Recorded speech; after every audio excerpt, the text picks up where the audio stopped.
Halloween, everyone! Are you guys ready? Are you guys ready? Welcome in, everyone! It is Halloween, guys. As promised, today is the Halloween stream. and we will be ranking your guys's as well as my favorite movies as well. And we have quite a bit of movies today to rank, guys. It's gonna be a pretty long stream. So I hope you guys are ready. I hope you guys are strapped in. But yes, guys, welcome in, everyone. I hope you guys prepared your costume. I prepared mine as well.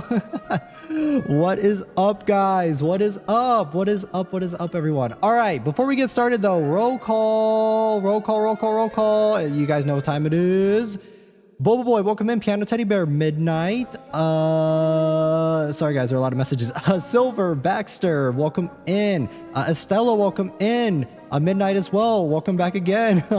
Yukaji, welcome in. Leah Dreams, welcome in. Nokori, welcome in, guys. Welcome. As you guys can see, I am celebrating the spooky spirit as well. I'm wearing a Jack Skellington, obviously, if you guys can tell. Yes, I'm wearing Jack Skellington for Halloween, because I love the, I absolutely love the, hold on, let me turn this off. There we go. Hold on. There. All right. Yes, I absolutely love the Twisted Wonderland design for Jack. So I thought that it would be fun for today to do Jack Skellington on such a what is it? Spooky season? But what is up, guys? What is up? I'm super excited today. I've been watching more movies. I was watching a lot of movies until just up until stream, so that we could have, I think we have almost 200 movies that we're going to be ranking today. So we have quite a bit going on. We're going to try and rank all of them. We might have to speed run some of them. I will be talking about certain ones. We'll see how it goes. Though. But yes, guys, I wanted to keep the costume secret. I didn't really talk about it too much, during any other streams. But yes, that movie gave me nightmares as a kid. I was scared of the dark after I watched it, and I was afraid to turn off the lights. For which one? A Nightmare Before Christmas? I was never really scared by A Nightmare Before Christmas, though. What's up with the blue stuff you're drinking? It looks good. Yes, that is, I guess it's like blueberry juice. But yes, guys, yes. Welcome in, everyone. 200? Yes, there are 200 movies. That's why I had to delay stream just a little bit. I apologize about the delay on the stream. For some reason, whenever I add the movies into the tier list maker, it kind of jumbles them up. So if it's like a franchise for movies and stuff, where there's multiple of like different movies in the franchise, it just like absolutely like messes with it, and it gets all over, like all the movies get disorganized and stuff. So it's honestly kind of a pain, but not to worry. Not to worry, though. I did get it organized, so I think it's as organized as it's going to be, guys. But let's go. Happy Halloween, everyone. I hope everyone is having a great Halloween. I hope you guys are eating lots of candy. I hope you're celebrating it with loved ones. I hope you guys are having a good day for Halloween. So let's go. I hope you guys like my costume, and I hope you guys like your costumes as well, because I sure hope you guys are dressing up for the spooky season. Also, another quick announcement, we will be doing Murder House. Waiting room for that is already up for the next stream. So I am really excited for that game as well. I think it's going to be a lot of fun. I love those puppet combo games. They're very interesting. They're very they're like that PSX style 80s horror kind of B-movie sort of feel, and I like those a lot too. So yes, guys. We can actually Zatsu for a bit. I know that this stream we're going to be kind of talking a lot about movies and stuff. Love the costume. Thank you, guys. I'm glad you guys like it. Thank you to Leah as well. Thank you. Welcome in, Leah. Welcome. Thank you, Leah. They are the ones who helped me design the costume. But so thank you. But yes, guys. Yes. We're gonna jump into it in just a little bit. I'm okay with Zatsuing for a little while, maybe about 30-ish minutes, before we actually get into all the rankings and stuff. We're going to be talking about a lot of different movies today. I did try watching a few of them. We'll get into it once we actually get into the tier list. Because some of the movies that I tried watching, I'll tell you guys which ones once we actually get into the tier list. Because I think it's actually pretty early on the tier list. but I don't. You look so damn cool, Yuki Sensei. Thank you, thank you, thank you, thank you. But yes, one of the movies I tried watching, I actually could not stomach it. I'm very, very squeamish when it comes to gore and stuff. So I started watching it and I honestly stopped. I think it was like 20 minutes in, like 15 or 20 minutes in. I like could not watch it. I'll talk about it when once we actually start the tier list. But yes, it was very, very yikes. I'm also including a couple other movies on the tier list as well that are not really considered horror movies, but I did also include Corpse Bride because that's one that we watched on stream. That is one that we watched, as well as what is it? What is it? Nightmare Before Christmas. Obviously, what am I talking about? I'm wearing the fit. But yes, we will be doing that one as well, and including that one, as well as Beetlejuice as well, because I think you guys, one of you guys also recommended Beetlejuice. But yes, the movies that there were a couple movies that I tried watching that were just a little too gory for me. I don't really like gory stuff that much. I guess it also depends too, but yeah, it was a little much for me. So you guys will see which one. I'm sure you guys can take a wild guess at which one it is. But yes, it was a little too much for me. Me, yes, Boba Boy, yes, that's right. You are the one that recommended Beetlejuice for the tier list. So yeah, there are a shit ton of movies that we're gonna be ranking today. Did you know The Corpse Bride is based on a Jewish folktale? Oh, I did not know that. I did not know that actually. Yes, guys. Yes. I'm gonna drink my drink before while we just kind of Zatsu. If you guys have any questions or anything, feel free to shoot.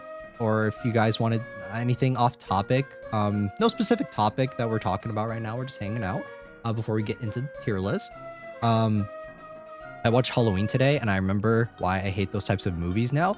I'm gonna try to refrain from talking too much about the movies because we will be ranking a lot of them. I'm trying to make sure not to close anything, any of the tabs, because if I do, it'll be an absolute fucking nightmare. Because yeah, like I said before, I had to reorganize all of the movies and organize them that way. They're in a nice little like sections kind of, where it's like we have Friday the 13th and like Nightmare on Elm Street movies, and then Halloween films, and then Alien, Predator, all of those films. So if I accidentally close out the tier list, it's going to be a nightmare because there's no way to actually make. I didn't know this going in because honestly, I didn't really. This is kind of the first dedicated stream for a tier list that I've done. I did not know that you cannot like you have to, if you want to make like a tier list that you can alter yourself, it needs to be a public one. You can't just do like a private one or whatever. So if I exit out, it's gonna absolutely suck. Andrea, welcome in, welcome, and happy Halloween. Yes, guys. When it came to my Halloween costume, you guys were asking earlier this month if I would be doing a Halloween costume. I did want to do one, but I was trying to keep it a little bit hush hush, you know, trying to keep it a little bit of a secret for you guys. That way when I did do a Halloween costume, it would be a little bit of a surprise. So Shishuki Sensei, your costume looks so good. Thank you, Andrea. Thank you. I'm glad you guys like it. I was absolutely in love with the Twisted Wonderland design for Jack. For I think it's actually Jake Scully or something. But yes, maybe do a Google drawing with the tier on the background and move the pics around. That would be easier. I think that would be easier, but I wanted to kind of do a more of like a traditional way, where it's just like I have all the movies and I can like move them and that sort of thing. Because then I would have to crop all the images for the posters and they're not all the same size, which would also suck, which would suck as well.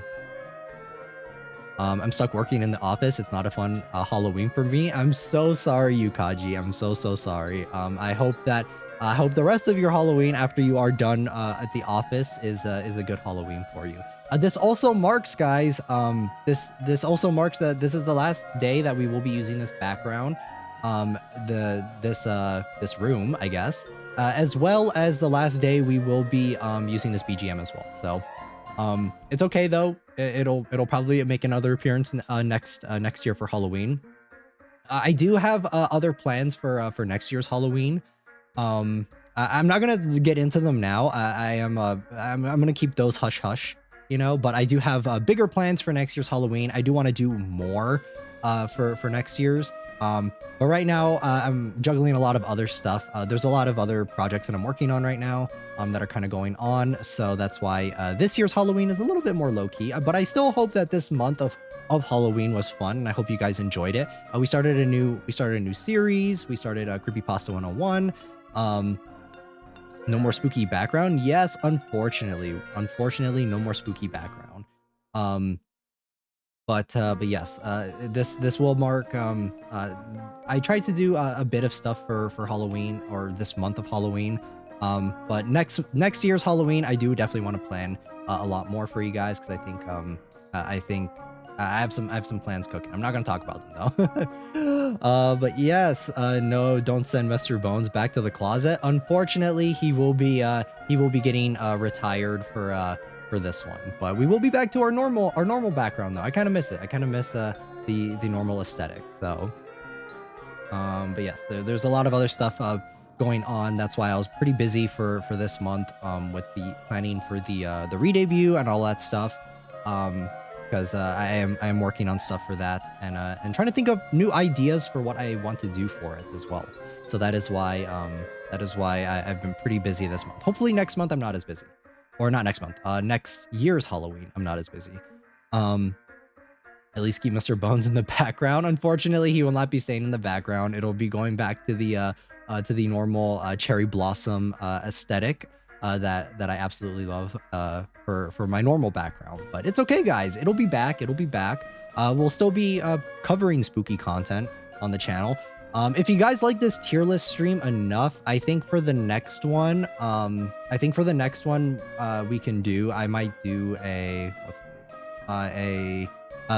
horror villain smasher pass.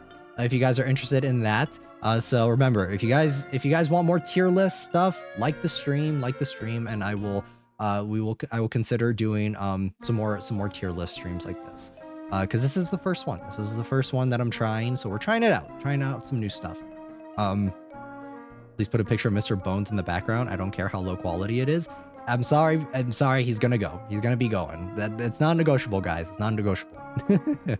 This is more of a seasonal thing, so since after today Halloween will be over, it is what it is. It is what it is.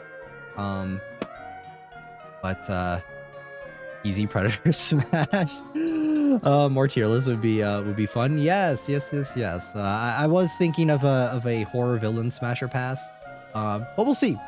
Yeah, if you guys like this stream enough, I'll definitely consider it. So yes, guys. But what are your guys' plans for Halloween? Let me hear what some of your guys' plans are. My plans are I will be cooking. I'll be cooking dinner later tonight. Yeah, I'll be cooking dinner later tonight, and I will be just kind of hanging out. I'm spending it with you guys, and this is the extent of my spooky season. I usually don't eat candy for Halloween. It's not really my thing. Not since long ago. But we've talked about this a little bit as well. Just say smash or pass. Please don't put Freddy in it. I beg of you. I will not be putting Freddy in it. But yes, I usually don't do candy or anything like that. Maybe I might get something sweet. Maybe I'll go to the bakery later, and pick something up and kind of get something sweet like that. But I got a 2-hour midterm next week, so I gotta study, unfortunately. I'm sorry to hear that, Estella. I hope your studies go well, though. I'll be cleaning up my haunted house. Let's go. Haunted house. That sounds cool. Yeah, usually for Halloweens, they're pretty chill for me. I usually don't do too much. I'm just kind of hanging out. And obviously this year I'm spending it with you guys. I think I spent Halloween with you guys last year. I didn't do anything crazy though for Halloween last year. I think I just played FNAF. Or was it FNAF? It might have been FNAF. I didn't do anything special though, so this year is definitely a bit of a step up. I'm hoping next year's Halloween will be even more of a step up. But yes, guys. I think we're gonna get into it. We'll still talk and we'll still talk about stuff while we're obviously doing the tier list. So there's not really any specific topic while we will be doing the tier list, but I'll rewatch the entire FNAF lore on my breaks. Let's go. That's a lot of lore. That is a ton of lore. I do also want to play the FNAF Into the Pit at some point. I'm just kind of waiting for it to go on sale because I think it's like $20 and I don't really want to pay $20 for it. But that is another one that we will play in the future as well. I've really been enjoying these PSX style puppet combo games. I think they have been very, very fun. But I just think that this costume, guys, it works so well with this background. It's kind of a shame that it's only for one stream. I did change up some stuff about the costume though. I did change up the tie. I didn't really like the original one. I kind of like this tie more, as well as the little bat on it as well, to kind of show like the wings. If you got like how you guys can see the wings on the collar, or not the collar, on the blazer, and then you kind of see the little bat head in the middle. But all right, I'm gonna move it over. I'm gonna move you guys over so I can still read you guys off. And we're gonna get into it. We're gonna get into the tier list. Like I said, there are a lot of movies that we have to talk about, and it's gonna be more of a chill stream because I'm not about to go through 200 movies. And oh my god, it like I thought it reloaded for a second, and I got really scared. All right. Let's do this. I'm still going to keep the BGM on, though. I'm still going to keep the BGM. All right. Might actually turn it up a little bit. I'm going to turn it up just a smidgen for you guys. All right. As for Halloween Smash or Pass, that's easy. End of the Hunters from Dead by Daylight. Let's go. If we do a Smash or Pass, it'll probably be for like both horror movies as well as horror movies, as well as what is it? Horror games. So not just one thing. All right, guys. Here is the tier list. Here we go. There are, as you can see, a lot of movies. How many do we have on each row?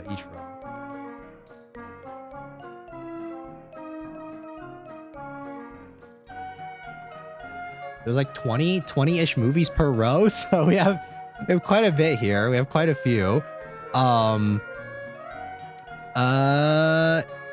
Eden, welcome. I caught another one of your streams. Let's go. Happy Halloween and welcome in. Welcome. All right, guys. Yeah, we have a lot of movies. Can you make Mr. Bones in a Santa costume for Christmas? Unfortunately, he's gonna be retiring until next Halloween. So, you guys will just have to stick around until next year's Halloween before we actually if you guys want to see Mr. Bones again. Oh god, good god, this is gonna be fun. Yes, there are a lot of movies. I've seen majority of these. I was thinking if you guys wanted to think up of a funny, anything for funny for the tier list names, feel free. Feel free before we actually get started into it. But as you guys can see, this took a while to get organized because as you can see, we have like Alien. I wanted to have all the Alien movies in one section along with the Predator films. I wanted to have certain movies that are like remakes of certain ones, as well as sequels. Obviously, these are what's the right word? I don't have obviously Halloween has a lot more films. These are just the ones that I know of a little bit about. Some of them I haven't even seen. I just kind of threw them on there for the list. Also, I'm gonna get into kind of rules before we get into it. My skeleton stays on my porch year-round. Let's go. What time is it for you? I have 2.5 more hours till Halloween. Let's go. It is already Halloween for me. where I am. So that is why I am. We are celebrating. S equals finger licking good. All right, we can maybe do that. We can do that. I'm also thinking of like S is like movies that I'll rewatch all the time. I'm kind of thinking of it like that as well. Of like S tier being movies that mainly ones that I will rewatch like over and over and over again. Actually, I need to move this because this is this. There we go. All right. Before we get started, what I was gonna say before, there are gonna be some rules in this tier list, just so that things don't get too ridiculous in the chat from you guys. Keep it civil. This is my tier list. If you guys don't like it, make your own tier. I'm just kidding. I will listen to what you guys have to say for certain movies. Obviously, if you guys want to petition and make arguments of why you think a certain movie should be higher up on the tier list, I will hear you guys out, and I may move it. But just know I won't move it up or down more than one tier. It is not gonna get moved up or down. Like if I put a movie in C tier, it's not getting moved up to S. It's not getting moved up to A. That's like a standard. All right, guys. Like it's just not gonna happen. There also keep in mind as well, some of these older films, like I know that there are a lot of beloved films on this list, a lot of older ones too. I did not see these some of these classic films when they came out. Sensei, you said this is a democracy. Yes, and it is a democracy, but at the end of the day, I'm only gonna give you guys like a tier up or a tier down. That's all. That's how it's gonna be.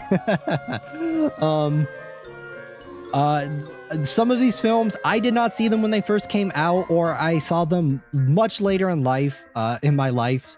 So I may not be as emotionally attached to some of these films, some of these older ones. So I might give it a little bit of a curve on the gradings for them. Like I might give some of them a little bit more of a curve on grading scale if it's like I know that they're very influential and that sort of stuff.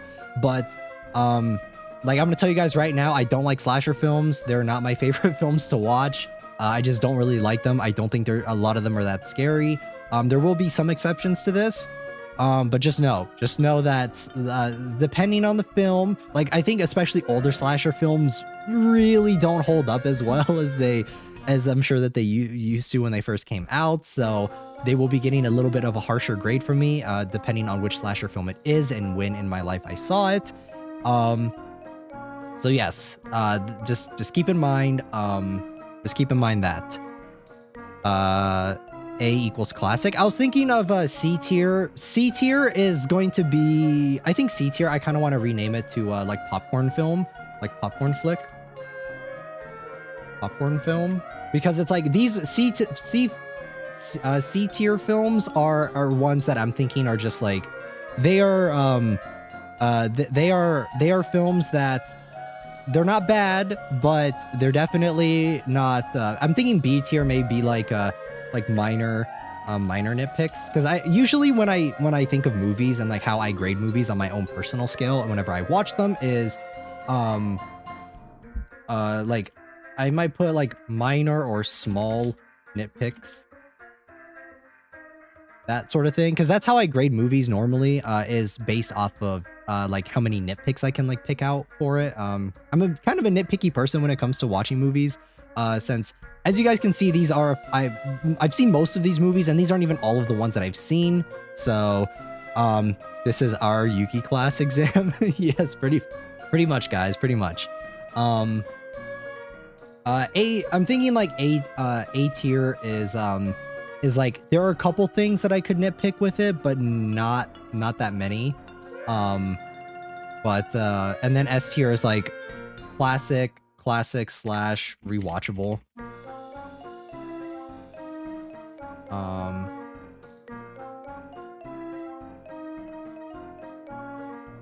That sort of thing. That's what I'm kind of thinking. I'm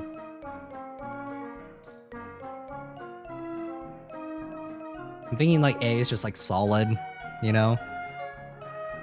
That's kind of how I'm thinking. D is just like trash. That's what I'm kind of thinking for the namings for the tier list, maybe. What do you guys think? Are you guys okay with that? Do you guys like that? Is this a good are these good names for the tier lists? I wanted to do something a little quirky instead of just like S, A, B, C, D, you know? And then obviously we have a haven't watched / don't remember, because there are some movies on this tier list that I don't really remember that well, and it's been a long time since I've watched them. So yeah. Trash, yeah. Essentially trash. D tier. I mean, I don't know. Let's add another tier. Fuck. Let's add one more tier and we'll do an F tier. And F tier will be trash.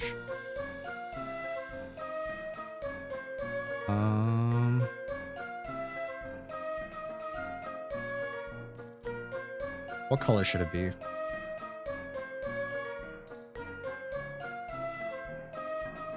Oops.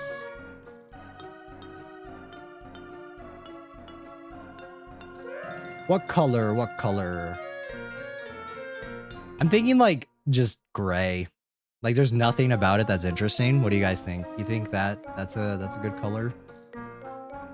Obviously brown would be ideal, but there is no brown. So one should be mid. I'm thinking like, I guess like D tier could be mid. And then this one can be trash. F tier. Trash. All right. How is that looking?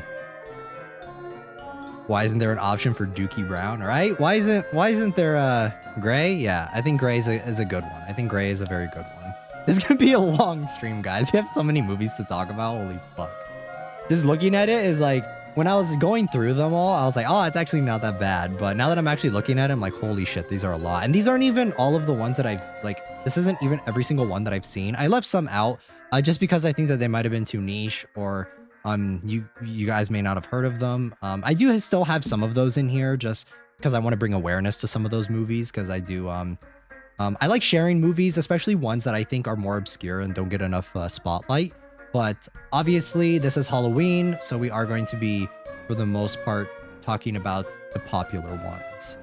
The very, very popular ones. We have everything from Trick or Treat, Alien, Predator, Alien versus Predator, The Thing, Beetlejuice, Never Before Christmas, Longlegs, Texas Chainsaw Massacre.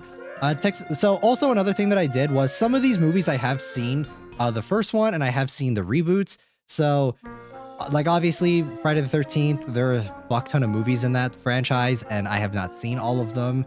And I didn't really want to save a bunch of images for them, just for me to throw them all into the haven't seen / don't remember tier list. But I have seen the remake of Friday the 13th, and I did watch, I think, when it says Friday the 13th, I'm going to pair the first two, because I think that the first two are kind of paired together a lot. Like, they're kind of inseparable in a way. So Friday the 13th, just know that that will be part 1 and part 2. Because Jason doesn't show up in the first one, he just show up in the second one. So yes, those two will be kind of graded together. I did see Freddy vs. Jason as well.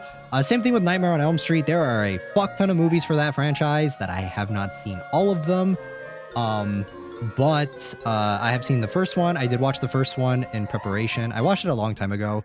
But I did watch it in preparation for the stream, as well as A Nightmare on Elm Street. Halloween as well has a lot of different sequels. Haven't seen all of them. I did watch Halloween 3 like you guys suggested, and I did enjoy it. I actually enjoyed it. Spoiler alert for when we get to Halloween. I did enjoy it a lot more than I did the original Halloween. I'm telling you guys right now, I am not a huge fan of the original Halloween.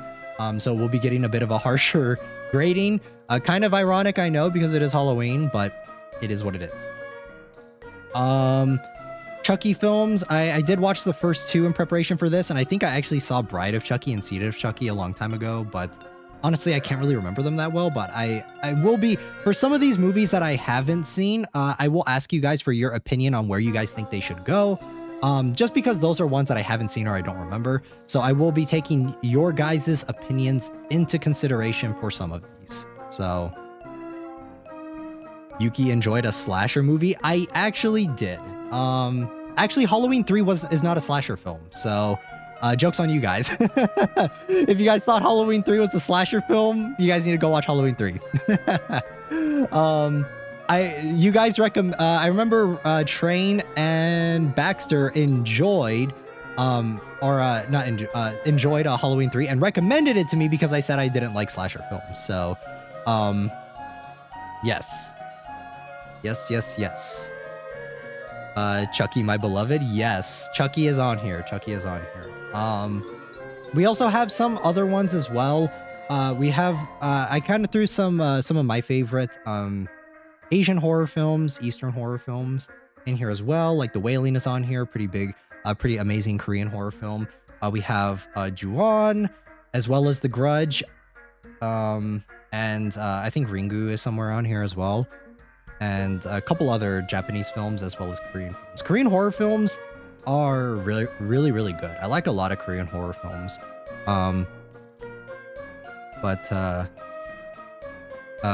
We got a good guy girl for which one? But all right, guys. I think without further ado, let's get started. First, we're gonna start off with the first one, Trick or Treat. I'm just gonna put them all in B tier for starting off, and we'll adjust. So, Trick or Treat, I did actually rewatch. I've seen this movie many times because I think it's just such a good movie to start off with on the tier list, because it is a Halloween movie. Like, it is in the truest sense a Halloween film, and I really enjoy this one. I don't think, but don't get it confused. Don't get it twisted, guys. I'm only here for Beetlejuice. Beetlejuice will come. It's a little far down the way, but we'll get there. Because I am going to be trying to talk about these movies. I'm just going to throw them in a random slot and then like move on. If we have to do speed rounds for some of them, we'll do that if we have to. But can't comment on this one. Ooh, this one is fun. I highly recommend this one as like a Betelgeuse? You mean like from ReZero? Betelgeuse? Betelgeuse? But yes, Trick or Treat is, yeah, it's a Halloween film. It's a Halloween popcorn film. I don't think it's good. It's an anthology film where it's like it follows a bunch of different stories that are mildly loosely connected. Some of them range from like kind of interesting to not very interesting. I just like the vibe that this movie has. I think that the way it is, it just is, it's fun. It's a fun film. There's definitely some schlock in it though. Like I don't think all of the storylines are necessary. Like I don't think it's scary if we're gonna grade it on that. Like I definitely don't think this is a scary film. Might fall asleep before we hit Cabin in the Woods. So here's me rooting for it to go into S tier because of the elevator scene. Let's go. Unfortunately, movies will not be getting rated just because of one scene, unfortunately, but I do like Cabin in the Woods, so I do think it will get a decently high rating. I've never seen Trick or Treat. I can't believe you guys haven't seen this movie. This is like a staple Halloween film. This is such a staple movie for Halloween. I can't believe it, guys. If I'm being honest though, I'm honestly thinking of putting Trick or Treat either in C tier or D tier. It's not great, I'm being honest. I just kind of like it for the vibe that it has. It gives off, I would put it in popcorn film. Yeah, like I'm thinking C or D tier. It's not like obvious. Honestly, like if I'm really thinking about it, I think that most of the storylines are kind of trash. Like this is kind of a trashy film, not in like the pure trash sense. But just like it honestly, the best thing that this has going for it is just the vibes that it gives off, and it really does feel like a Halloween film. That's honestly the best thing I can talk about it. So I'm gonna put it in mid. I think it could go into popcorn film maybe, but honestly, this movie's not that good. I think we're starting it off strong. A movie in D tier. Let's go. Oh, fuck. Okay, next one, Terrifier. This is the movie that I was alluding to in the beginning of the stream when we were Zatsuing. I could not watch this series, guys. I cannot do it. It's so gory. It's too much. Oh man, I really tried. I kept talking about wanting to watch this one because I've seen so many videos like praising the fuck out of this movie. Like so many people are praising the fuck out of this movie and like say that it's really good. I was like, oh man, I'm like getting fucking influenced, you know, like I'm getting fucking brainwashed. I'm like, I want to watch it now. I want to see what all the hype is about. Everyone says that this one's so good. And I tried watching it, guys, and it's so gory, and I'm really squeamish when it comes to gore. Like, I cannot stand gore. It's really hard for me to watch this film. Like, this series of films. I'm not a fan of Terrifier. Yeah, I tried. I really did try with this one in preparation for this stream. I tried. I think I got like halfway through the first one. Actually, yeah, I think I got like halfway through. The second one was so gory. I think I got like 20 minutes in, and then I immediately turned it off. It's too much that made it fun. If you like gore, I'm sure that this is like the fucking shit for you. But if you guys don't like gore, or if you're squeamish like I am, this one's a really hard watch.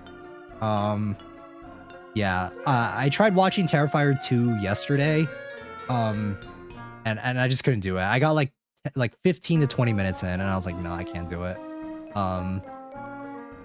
Like whenever it comes to gore and horror films, I'm always like squeamish and like turning away from the screen. So it only sells gore. There is no story until the second one, and it's kind of meh. All right. Unfortunately, since this is my tier list, it's gonna go in trash. Because I can't say that I haven't seen it, but I'm gonna throw it in F tier and trash, just solely on the fact that I do not like gore, guys. I tried. I really did try. Gore is okay, but as long as it works. Room gore isn't scary, but clay motion gore makes me squeamish. Yeah, movies or books or media in general that has excessive gore sucks so hard. Yeah, since this is my tier list, it's going in F tier. I cannot stand just like shock for the sake of shock. It's too much. It's too much for me, guys. I can't. My little heart cannot handle this film. Call me a bitch. Call me whatever you want. It's going in F tier. It is what it is. I'll not even contest this. Yeah, like you guys can call me whatever you want. It's going in F tier. I don't care. All right, don't breathe.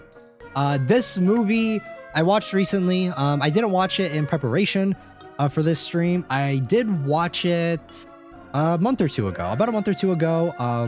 Just because like I think I saw it when it first came out, but I honestly did not remember this film at all. But it was I think I watched it actually because Alien Romulus was coming out, and this movie was done by Fede Alvarez, and I love Fede Alvarez as a director. I think his movies are he does a very good job at making things disturbing, but not overly so to the point to where you get to Terrifier levels of torture porn, essentially.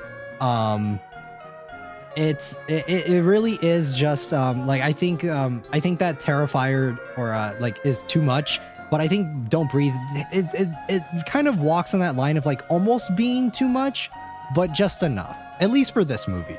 So yes, facehuggers are always sus. We'll get to Alien, guys. You see Alien right here? We'll get to it. We'll get to that. But yes, I think this one is.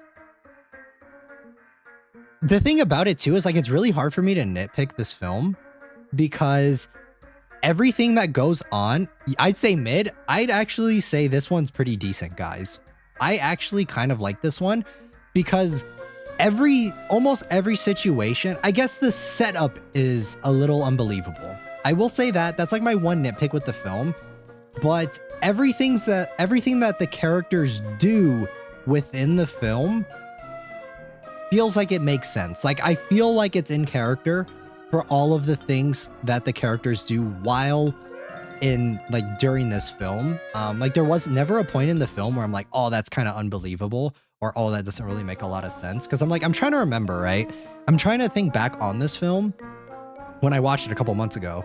And I think that like for the most part, all of the characters, like there was never a time like where I was just like, oh man, that's dumb, you know? And that's why I would say like I'm thinking about like B tier. I'm thinking a solid B tier for Don't Breathe. Yeah, I think it's solid. Like there's small nitpicks. Like I think the beginning of the film is kind of dumb, and I honestly can't really root for many of the characters, but it was pretty engaging. I was pretty interested throughout the whole film. S, welcome in, welcome. I was engaged throughout the whole film. If you guys know the turkey baster scene, it's really gross. It's really fucked up, but it's very like it is disturbing as hell. And I think that this movie was pretty decent. And I like that. And I like that the dude who plays Avatar general guy, he was pretty intimidating. Like he's a pretty intimidating dude. So I think the villain worked. I think his whole motivation is kind of dumb. So that's why I think it's like small nitpicks, but can't even say because I forgot what happened, what it's about. No problem. Sniffy, welcome in, welcome. I haven't been active lately because of school. No problem. Welcome in though. Welcome. Glad you can make it. Happy Halloween as well. Happy Halloween as well, S. Happy Halloween. So I'm gonna put it in B tier. This might change though. I might think on this a little more as I remember more about what happens in the film. But I really like this one. I think Fede Alvarez, I'm a fan. I like a lot of his films. Evil Dead Remake is also on here, and I think that's gonna get a pretty decent rating as well, because I also like that film a lot. I really like the Evil Dead Remake. So yeah, I think it's gonna go in B tier. I think Don't Breathe is gonna go in B tier. All right, we have the Quiet Place films next. Oh boy, A Quiet Place.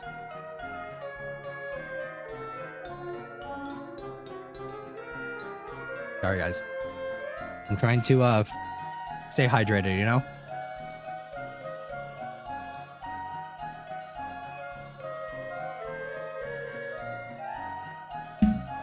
Next, though, we have A Quiet Place. The first one. I've seen this movie so many times, honestly, and I think I like this one quite a bit. I think A Quiet Place 1 is, if I'm not mistaken, it is directed by John Krasinski, and I think also written by him as well. And it stars him and his wife, Emily Blunt. John Krasinski is an amazing actor. Jim from The Office, if you guys have seen The Office, very funny dude, which is surprising coming from his background in comedy, that he was able to do a horror film so well. Because yeah, I do think A Quiet Place Part 1 is, I think it's solid. Like I think I'll put it in A tier. It's well acted. It's pretty believable. I do think that the daughter character in this was kind of annoying, I think like the one thing that like kind of bugged me about this film was I didn't really like, the only nitpick is like, why are you pregnant? Yeah, I guess that could be considered a nitpick. Was this the emotional one? This is the one with Jim from The Office. Yeah, this is the one with Jim from The Office. Let me actually, I'm actually going to open up a separate tab. Yeah, I'm gonna open up a separate tab so that I can actually like look up some of these films. Let me move you guys up a little bit. You guys are gonna be really high on my screen, just so that I can. There we go. Just so that I can also look up some of the details of some of these films, because honestly, some of these, it's been a while. I remember them, but not that well. So,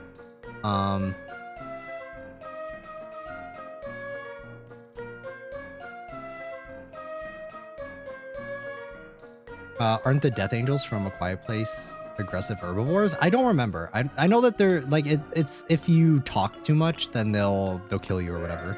something like that. But yes, I like this one a lot. Yeah, this one's solid. I think it's just like a solid A tier. I think there's nothing really about this one that I can like nitpick. I think it's well directed, it's well acted, the script is pretty solid. The enemies, like the villains in it, are pretty terrifying. I think overall, this one is, yeah, it's solid. Like, I think this one's just good. I honestly don't really have that much to say about this one, just because it's, I mean, it was so popular for a reason, you know? It literally spawned a franchise. There's a game out for it that we will play on the channel eventually. I don't know when. We'll probably get to it at some point. It's going to be kind of a long stream because I know that this game is kind of long. It might be 2 parts. It might be a 2-parter. But yeah, I think that of the first one, it's solid. It's good. Now for the second one. Here's where we're going to get into a little bit more, I guess, of like controversial takes for it. Is I don't really like the second one. I saw this one in theaters as well when it came out. And I don't like the second one that much. I thought that the first one was, like, I think it ended perfectly. I'm not really a fan of this one that much. I honestly, like, when I remember of what happens in it, it's like the family is going on a expedition sort of thing. Like they're going on an expedition or something like that. And I remember that they have like the baby and they're carrying the baby in like a box or something, which is whack. Like, it's so weird. Very, very strange, like very, very strange, like movie. I don't know. I don't really like this one. I'm probably going to put this one. I think it's going to go in C tier, guys. Honestly, it's been a few years since I've seen a lot of these films, so I honestly can't really talk about them that much. I do know this is the one with that one guy. What's his name? Scarecrow from Batman Begins. But yeah, this one was, I didn't really like this one. I don't think it was bad though. I wouldn't say it's mid. I don't know, man. Actually, maybe fuck, dude. Maybe I'll put it in mid. Shit.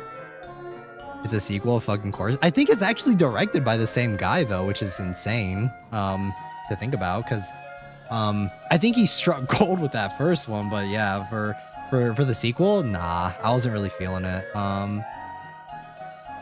I might even put it in mid, because honestly, I'm like trying to remember. I remember they're trying to get to an island or something, because the big gimmick is that the fucking monsters can't go in the water. Also, what makes this film less scary is at the end of the first film, they end it off with how you beat the monster. So then every single thing that happens going forward, this second one is essentially an action film, because it kind of reduces the role that the monsters have in the second one, because all you have to do, quotation marks, I know it's not that easy, or it's not that simple, but it's essentially just like you have to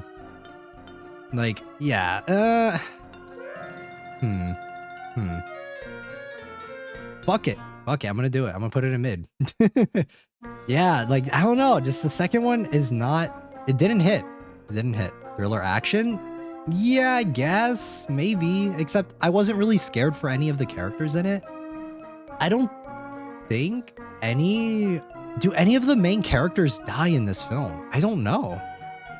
I just feel like the stakes in this one are a lot lower, and it kind of takes me out of it a little bit. It makes it less scary. Yeah, I think it's gonna go in mid tier. Not again. Yeah, again, I can't really talk about it that much. I don't really remember it that well, and I feel like if I've seen the movie semi recently and I can't even remember like that much about it, it's pretty mid. It's not trash, but it's pretty mid, I think. What I don't understand is in the first movie, we see them swimming in a flooded basement, but in the second movie, they're scared to death of water. I think you're right, actually. Oh my God, yeah. I don't remember a damn thing about this one. In order to beat the monsters, you have to, yeah. I mean, guys, I can't remember this film. I can't really remember it. So, also, I did not watch this one. This one came out this year. I'm gonna just put it in haven't seen / don't remember, because obviously I haven't seen it yet. Just because I think the first one was so good, and I'm so tired. Like by the second one, I was done. I was done with this franchise essentially. So when this one came out, I just didn't care. I didn't care anymore. So I didn't even bother to watch it. I know it's out on digital and like I could watch it, but honestly, I'd really rather watch anything else. So haven't seen / don't remember. Is gonna be where our Quiet Place Day 1 sits. So all right. But why? What do you mean, but why? Oh, they can swim, but not in salt water or extreme depths. All right. Oh boy, time to glaze up Alien more than I already do on this channel. All right, next one, we have Alien. What is there to say about this film that I haven't said already, guys? Fuck. I mean, I'll recap it in case anyone's coming in that's new. I love this film. I watch this movie I probably watch this movie probably like 10 times a year, if I'm being honest, guys. I love this film. I love the Alien franchise as a whole. I'm like invested in the lore for this series. I collect like the figures from it. Like I love this film. Like Alien is, I really, really like Alien. I like Alien more than Aliens, but we'll get to Aliens next. But yeah, this film's great. This film is timeless. This film is awesome. Yeah, I mean, I don't even, yeah, it's easily S tier. I don't even, you're glazing Alien more than a donut. Yes, I am, dude, I fucking love this film. I love this franchise, even the bad ones. I'm gonna try and rate them a little bit more subjectively, but even the bad ones, I don't mind. The vent scene is golden. Yeah, the vent scene is golden. The practical effects and because everything was done practically because this came out in '79. Everything about this movie is just good. Like there's nothing like I can't even like I don't think there's a single nitpick that I can really make for this film. The acting is solid. The set design is awesome. The like everything about it is good. This movie set the standard for shit, man. Like there's a reason why here I would argue that Alien set a standard for like sci-fi horror that I don't think any film has topped. I don't even think Ridley Scott has topped his own film. You know, like this film was so good. Like this movie set the stage for sci-fi horror. The script was awesome. And I think the reason why is because everything worked for this film. The time it came out in, it came out like shortly after Star Wars. And like the script was really well done. And I think the reason why Ridley Scott himself hasn't even been able to top his own film is because I think correct me if I'm wrong, but I think he has more creative control over like say Prometheus and Covenant. So I think that's why. But yeah, the original, I've watched so many like makings of Alien and like people talking about like the production behind it and everything. It's like fascinating to me because it's like it's such a great movie. It's such a classic. It's like, how the fuck did they do this? And I would argue that there hasn't been a single sci-fi horror film that's come out since Alien that even comes close to touching it. So, yeah, S tier, classic, and I would say this one's rewatchable. A subgenre called dirty space. Yeah, kind of. I feel like Star Wars kind of did that too. Kind of started that trend, but yeah, easily a classic. I love Alien. Next is Aliens. Aliens is one of those films where it's like it's gonna go in S tier. Like you already know this. We already know that it's gonna go in S tier. Also for D and mid tier, I'm gonna put A Quiet Place over Trick or Treat because there's Quiet Place 2 is much better than Trick or Treat, so I'm gonna fix that. But yeah, Aliens is gonna go in S tier for sure. But you're in the camp of you're usually one of two people when it comes to Alien or Aliens. Either you like Alien more or you like Aliens more. Because I know a lot of people got into Aliens from like they got into the Alien franchise from Aliens because they thought of it as like the action, like an action flick. It's like people think it's very action orientated and that sort of thing. I do think Aliens is very well done. James Cameron is still proven to be a great director. He's made so many hits, made so many great movies. So like James Cameron is awesome as a director. There's no contesting that. There's no arguing with that, I would say. So yeah, everything about this one though, I like the introduction of the Alien Queen in this one too. I think that the Alien Queen was a cool addition. But yeah, we are gonna put it in S tier. But I will put it below Alien because when it comes to the camp of Alien or Aliens, I like Alien more. Aliens is a little bit far behind, or not a little bit far behind, but a little bit behind Alien. But yeah, it's still great. I love all the action scenes are very well done. The tension in this movie is great. I also rewatch this one many times a year. Not as many as Alien, but I do rewatch this one quite a bit. There is one thing I will say, and I said this during the Alien Isolation stream too, is I don't really like that Aliens, as good of a film as it is, I don't really like that it started this kind of trend where it's like you have all these other games that come out that kind of go with the Alien. It kind of demystifies the Alien lore and just kind of turns them into mindless bugs instead of what Alien sets it up as, perpetuates it as like as a ultimate organism sort of deal. And I think that makes it more mysterious in Alien compared to Aliens. But yeah, I would definitely say that I'll definitely say that Aliens, despite all of that, and that's what the studio and the franchise has done with it going forward. That's nothing to rag on Aliens about. Aliens is still an amazing film. It's still gonna get S tier. Yeah. So all right, moving on. Alien 3. I mean, Alien 3 is really good. Fuck. Oh man, I forgot 7 on this list. Oh my god, I'm noticing. Fuck. All right, well, that's too bad. We're not adding 7 on the list, unfortunately. That's another David Fincher film. Alien 3 was directed by David Fincher, obviously. If we're ranking the original Alien 3, I'm gonna rank this one as the director's cut. Or not the director's cut, the assembly cut, I think it is. Because I think that one makes it marginally better.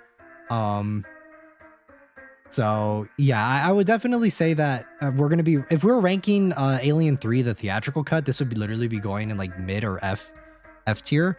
Like no questions asked, that's where it would be going. But since I'm gonna rank it as the assembly cut because I think that is more true to what David Fincher wanted. I should have added 7 on this list, but like I said, there's so many movies that we have already, and I honestly there's just so many that I couldn't even remember all the ones that I've seen, so that's gonna have to wait for a part 2. So Alien 3 though, I think as it is, there are still things that don't really make kind of sense about it because it wasn't a director's cut. It was something a little bit different. So I think it's a little harder to rate this one.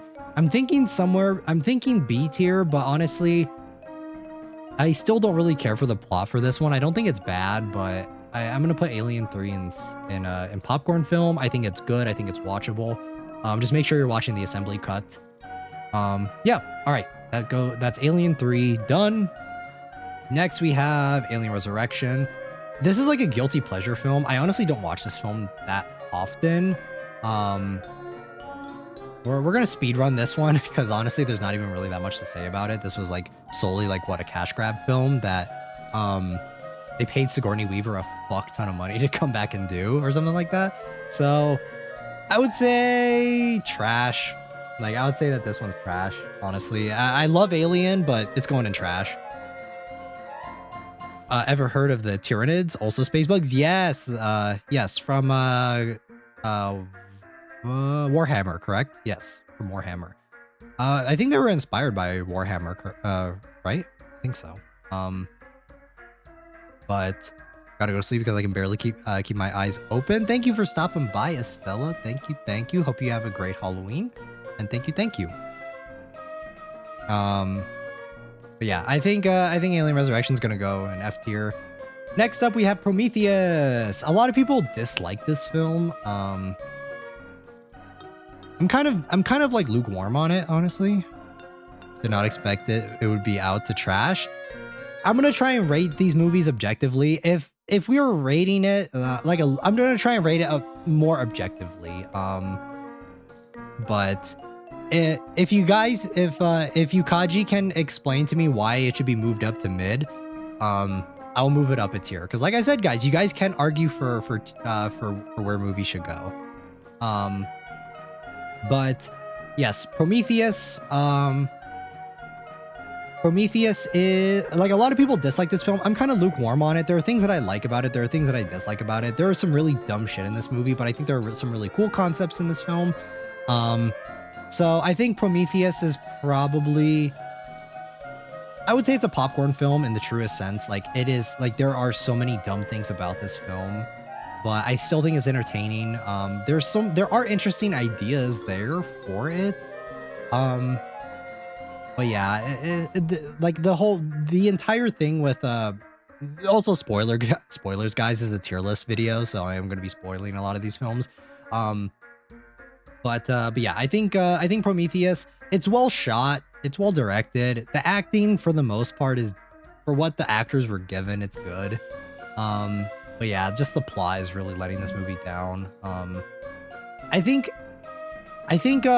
Ridley Scott was a little overambitious with this film, because he has like the whole aliens created humans sort of thing, and he had a lot of things going on with like gotta love space bugs, scary. I think depending on the space bug, I think if that's the whole premise of them, then they're scary.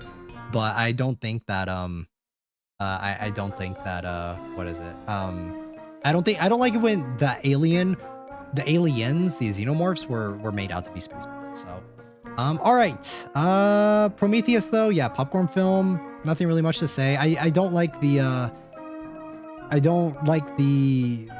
stuff with the scientists. Like, the scientists are supposed to be smart, but they act very dumb. People have tried to rationalize it, like tried to like mental gymnastics their way through to making it make sense. I don't think it makes any sense, so I'm gonna put it in popcorn film. It's decent, it's okay. Yeah, don't think about it too hard. It has some really cool visuals, some really crazy scenes, so that's where it's gonna go. Alien Covenant. This is Covenant, right? Yeah, Alien Covenant. I thought it was Romulus. Wrong one. Alien Covenant. What is there to say about this movie? I think it's kind of like Prometheus, honestly. Kind of the same vibe, I would say. I don't know, guys. This one, I guess I'd put it a tier lower than Prometheus, but I don't know. They're so similar. These movies are so samey to me. I honestly feel like they're just the same movie because it's a direct continuation, you know? So I guess I'll throw it in with Prometheus. So all right, we're gonna leave it there. Alien Romulus. I've glazed this movie up a shit ton because I love it. It is on digital right now. I'm gonna say this one's solid. I really like this one a lot. It kind of takes it even takes like the schlockiness of some of the older Alien films and kind of incorporates it very well, as well as taking, I would say, pretty good aspects of both. Of course, I wish that it would lean more into the sci-fi cosmic horror of Alien more than Aliens in the second half, but I still think Alien Romulus is solid. I think it's good. Yeah, I'm gonna leave it. I'm gonna say it's solid. TBH, small nitpicks. For which one?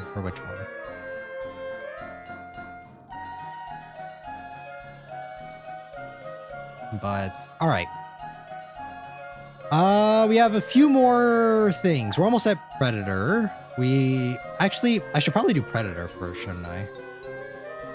Yeah, I think that would make more sense.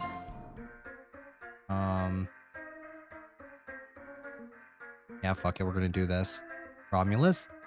There are small nitpicks. I think this one could go down a tier potentially. I think this one could go down a tier, but I'm really fresh off the hype of it. So I'm gonna put it in A. I'm gonna put it in solid. But I guess it would be fitting to put it in small nitpicks because it's another Fede Alvarez film. But yeah.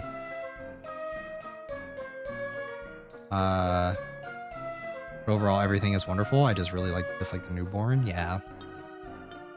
I didn't mind it. I thought it was kind of freaky, but all right.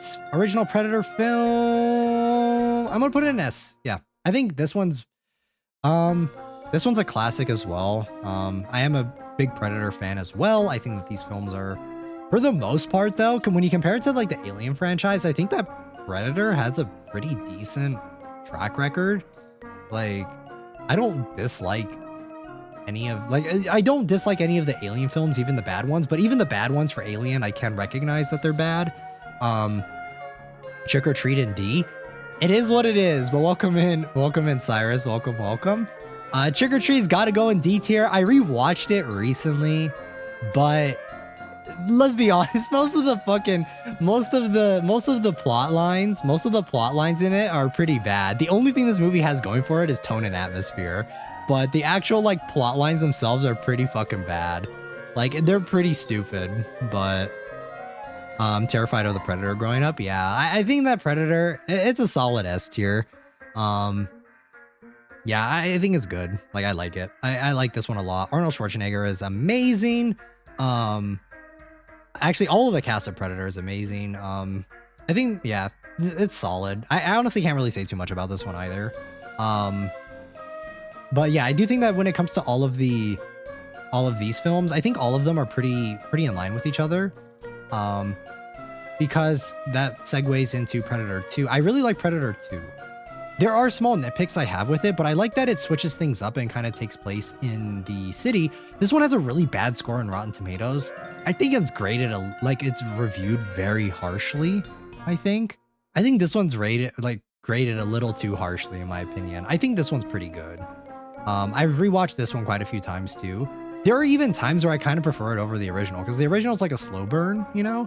The original Predator is a slow burn and then it builds up to a climactic action sequence at the very end, or showdown. So I think that this one is just straight action throughout with some horror. But yeah, I would put it in small nitpicks because there are some things that I don't really like about it. But I think overall this one is still good. I like the practical effects in this one too. Yeah, I think Predator 2 is small nitpicks. Predators, I would put this one in popcorn film. Right alongside Alien 3, the Assembly Cut, because I feel like these two are very samey, if you guys get what I mean. Like, there are things, I kind of rate them the same way. Maybe a little bit above Alien, the Assembly. I like this one more. I kind of have a nostalgia for this film a little bit. Because I saw this one in theaters when it came out, and I really liked it.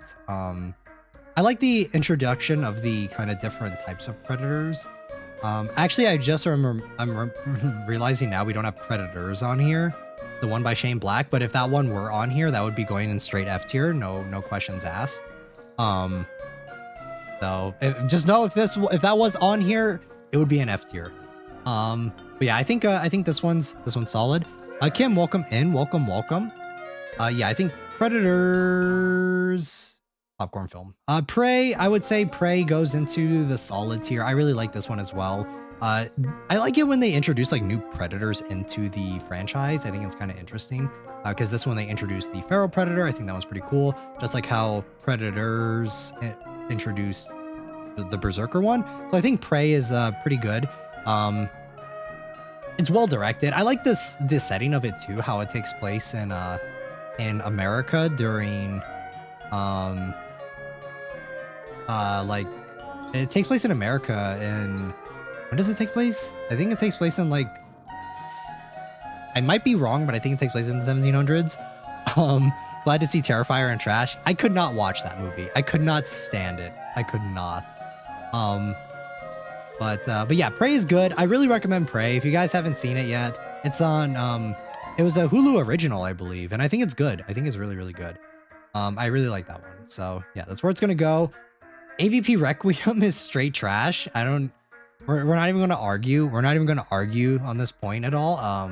This one's bad. I do like the introduction of the Pred Alien, but everything else about this is like schlocky B movie horror when it comes. It's like a borderline a slasher alien, and it's like a slasher meets an alien invasion film, and it's so bad.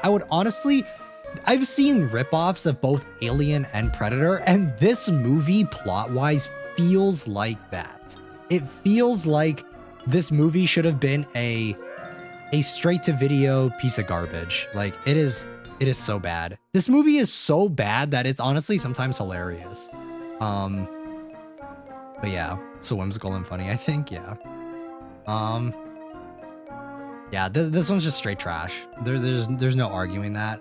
This is actually the second one though. I don't know why I ranked them backwards, but AVP, I think this one's mid. I don't think it's bad though.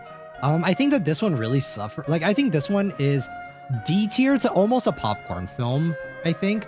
But the only reason I am rating it lower than the only reason I'm gonna rate it lower is because I think C tier is just like it's okay. But I do think that AVP is gonna go in mid. Do I think it's better than Trick or Treat? Maybe a little bit because I have biasy towards both of these franchises. I think I'm okay with that though. Like, this one's not bad though, don't get me wrong. I think it's like fine. It's just I really think the PG-13 rating's holding it back from being like a pure popcorn flick. The setup of it is also kind of dumb, but yeah, actually, yeah, I think D. I think D mid is a good ranking to put it. But yes, actually, Cyrus, if you're still there, do you wanna call? Cyrus, if you're still in the chat, do you want to join? Do you want to join in the fun for the tier list?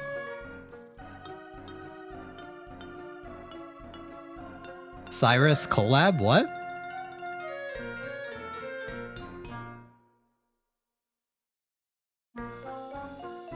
I don't know if Cyrus is still here. I don't know if they left.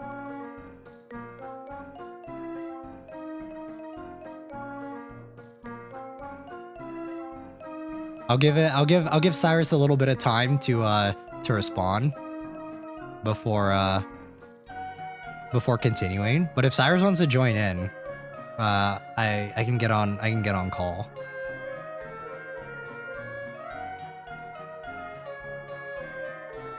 I'm actually sick and sleeping for class soon. Sorry, no problem. All right, no problem. Yeah, feel better soon. All right, though. We'll continue. Was caught up with practice, but I'm glad to have made it. Welcome in, Tristan. Welcome. We have a lot of movies. We're already almost an hour and 20 minutes in, and we are very far away from finishing. So this is definitely going to be a long stream, but welcome in. Glad to have you, and happy Halloween. But yes. All right. So next up we have American Psycho. I love this film. This film is so fun, guys. I actually really like this one. I quote this movie all the time, like when I'm hanging out with friends, because I think it's so funny. It's like so stupid. It's like kind of an inside it's kind of like an inside joke between I'll be watching and listening though. Okay, let's go. It's kind of like an inside joke with my friends and I that we like quote this movie, like, because it's just so funny. It's so stupid. I feel like this one, like, I would put it in solid, but I actually want to put it in S tier in like classic, just because it's so good. There's so many memes that have spawned from this film. Like, this one's so good. Oh man, I don't know. Fuck. I really want to. I feel like my mind is telling me to put it in A tier and like solid, but my heart is telling me to put it in fucking S tier, because this one is so good. This one's so good. I absolutely love this film. Everything about it is so funny. I think I really like Christian Bale as an actor, and I think he fucking excelled in this role. Like, he's just so good in it. Yeah, I wanna put it in S tier. If you haven't seen American Psycho, please watch it. Please watch it. Please, please, please. Like I think it blends. It's such a strange film too, because it's like it's not pure horror. You can kind of argue it's a slasher film, but it's also like psychological horror in nature. It's also like a commentary on, like, it's kind of like a commentary on like when it comes to the I guess like when it comes to like class, like rich people, like Wall Street type people. So yeah, it's an effed up classic. It's so good. This movie's so funny, guys. It's not really scary, but it's good. It's a thriller slash slasher. Yeah, I guess it is a slasher. But I would say it's more psychological horror because like everything in it's like everything that was going on was in his head, you know? So like it's like it's a slasher, but kind of not at the same time.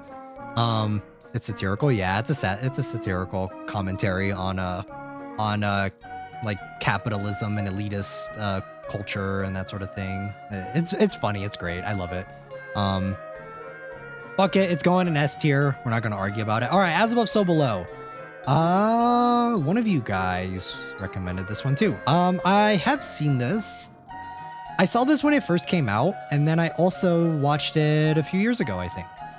Or about maybe 2 years ago. Just a second, guys.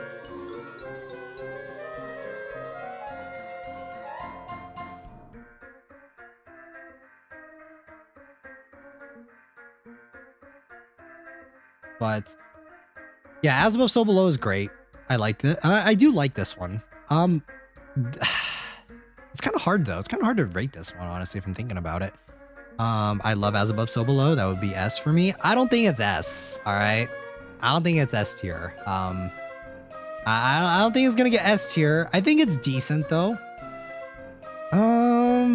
It's so claustrophobic that it's good. It is a good movie. It is good. I feel like the whole premise of it though, like the whole foundation of the film is just like kind of dumb. I do like a lot about it though. It's kind of like the Dante's Inferno, if I'm not mistaken. I think that's what it's like trying to be like. So I don't know. I don't know. Well, for me, it would be, yeah. Unfortunately, I don't think it's gonna be S tier. S tier for me is like movies that I rewatch often / are like staple classic films. Paris Catacomb lives in my head rent free. Let's go. There's a game actually about the Paris Catacombs as well. Yeah, I like this one. I do like this one. The thing is like it's kind of hard for me to grade it because I really don't remember that much about it. I don't remember anything bad about it, if I'm being honest. Like I don't remember it being bad, you know? Like I don't remember it being like I don't remember anything like sticking out to me. Maybe like small nitpicks, so I guess it's okay in small nitpicks. But at the same time though, it's like it's not really that memorable to me outside of like the setting for it. Like I really don't remember the plot. I usually don't like shaky cam, but it works well in that one. It was freaky, but the shaky cam makes me nauseous. I think I'll keep it in small nitpicks. Cause like it's like inoffensive, you know, like I don't remember anything bad about it. So yeah, we'll leave it there. We'll leave it in small nitpicks. I think that's fine. I don't think I like it more though than Don't Breathe or Predator 2. But I also, it's been a few years since I've seen this one. So I'm going to leave it there. Just like, I'm not going to put it in haven't seen / don't remember, but, the shaking cam just fits well with the story. Okay. If you guys think it should be in small nitpicks, I'll keep it there. That's where it'll stay. All right. Okay. John Carpenter's The Thing. Do I even need to explain this one? Like, do I even need to talk about this one, guys? I feel like this one's so obvious. Like this one, there's no, I don't know. I feel like this one's really easy. Going in S tier. I don't know how I want to order these, honestly. I think I'm actually okay with. Actually, I think this is going above that. This is definitely going above that. Yeah, I think that's good. S++, yeah. Like the thing, there's no even arguing about this film. It's fucking S tier. It's great. It's an amazing film. I think that this is my favorite John Carpenter film. We'll get to Halloween eventually. We'll get there. We'll eventually get there, but this is so good. This movie is so amazing. The practical effects still hold up today. I remember I watched this when I was a kid, and this movie like genuinely like terrified me, and I thought it was like kind of freaky, kind of scary. Like with how the stuff that like the practical effects and how the thing like when it's in its transformation stages, it's really freaky. It's really disturbing. The paranoia of like not knowing who you can trust and stuff is a classic. It's kind of a classic trope at this point, but it's still well done. Like there's nothing to complain about with it. It's just, yeah, this movie's just solid. All the characters make reasonable decisions with what happens. No complaints here. Easily rewatchable. I do rewatch this one quite a bit as well. Yeah, it's awesome. Favorite John Carpenter film by far, for sure. Next up, we have the 2011 prequel / reboot. Staying until Nightmare Before Christmas, then I'm going to sleep. I have class in the morning and a busy day for Halloween. Let's go. Yeah, The Thing. I actually don't mind this one. I think this one's not bad. I think what's holding this movie back is I did watch some behind the scenes of this film, and the practical effects were supposed to be what's the word? Like they were replaced with CGI, and I don't know why, because they literally shot it all with practical effects. But then they replaced it with CG, and I don't know why they did that. Another thing that I don't really like about this one is that it demystifies the thing a little bit, but I also don't think it's that bad. I also, another thing that kind of irks me about it as well is I really don't like that the enemies, or not enemies, what is it? Sorry guys, I'm losing my train of thought. There's so many movies to rank. I'm like blanking on it, trying to remember what happens in it. Yeah, when it comes to this one, I think that it's like, it's also just, it's supposed to be a Norwegian base, but all the characters are speaking English. Makes it not really seem like a Norwegian setting. I think maybe if this one had a whole Norwegian cast as well as like practical effects, I think this one would actually rank a little bit higher. But yeah, I think I'm gonna agree with Tristan and say D tier on this one. Almost popcorn film though. I do remember stuff about this one, so I am gonna put it in D tier above A Quiet Place Part 2, because I cannot remember anything about A Quiet Place Part 2, really. Like, I remember the vaguest outlines of it, but I actually do remember the story for this one. And I do like the ending, how it ties in directly with the original film. Also, this one looks really modern. It looks a little too modern to be taking place in the same universe as this one, but you know, that's another nitpick. But yeah, I think it is a D tier, but mid. But I think it's a high D tier. Almost popcorn flick though. Beetlejuice.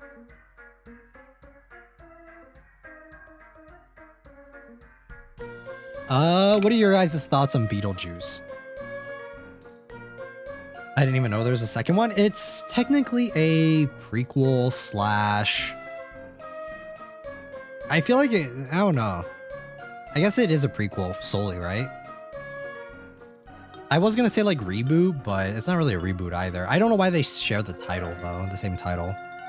But what are your guys' thoughts on Beetlejuice? I do like Beetlejuice a lot.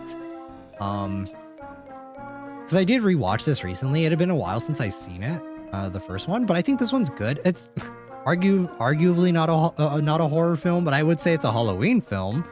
Yeah, I think this one's good. Since it is my tier list, I might put it in solid tier just because I don't have an emotional connection to this film, like a lot of people do. And I'm sure a lot of you guys do. I'm going to put it in a high A tier though, but I do not have as much of an emotional connection to this film.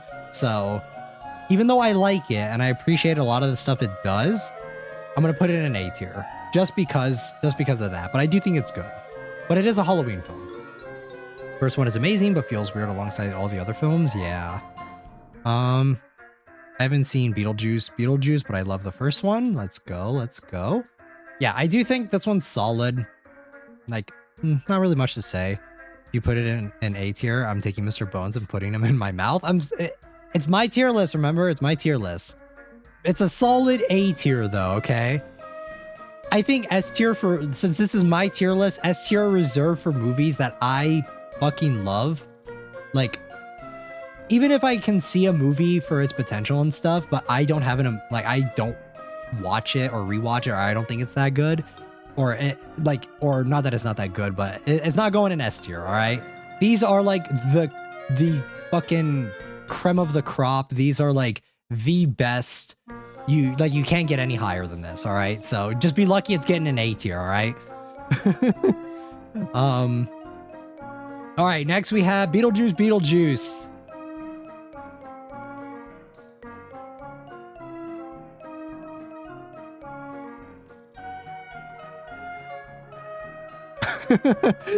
Oh my god, guys, I don't like this movie. I'm gonna be honest. Fuck this movie. Oh god, I tried. I really tried. I tried with this one. We talked about it during the Corpse Bride watch along for the membership stream during the Menchie stream. I could not. Is Little Shop of Horrors on this list? Unfortunately, I forgot that one as well, though. Unfortunately, it's not. But welcome in, welcome. C tier? I don't know, man. I don't even know if this is a popcorn flick, bro. I fucking hated this. Or I guess I didn't hate it. I guess I shouldn't say I hated this film. I just didn't like it. I don't know.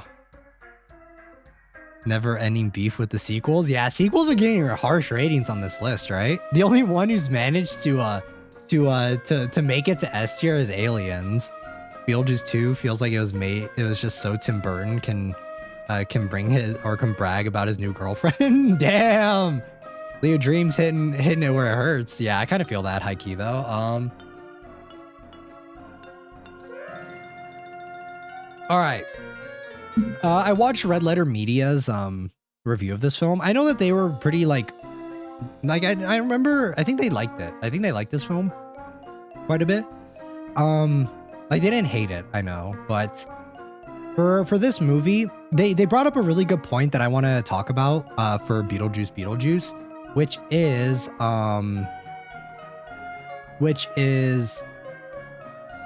they took like one line from the original film that was just kind of a throwaway line that was funny, and it worked in the original film, and they made like an entire fucking movie about it, and it's just like Michael Keaton is like barely even in this film. I think he has like what 15 to 17 minutes of screen time in a movie that's named Beetlejuice. I don't like that Winona Ryder is playing fucking Joyce Byers from Stranger Things in this movie. I don't like that what's her name? Hold on, let me look it up. I always forget her name. Wednesday Girl. What is her name? Fuck, I can't remember. This is gonna drive me crazy. Jenna Ortega. She plays the same character she does in Wednesday. Honestly, I thought that they were crossing over both of those movies. Yeah, like I really don't like this one. It's about the Corpse Bride arc line.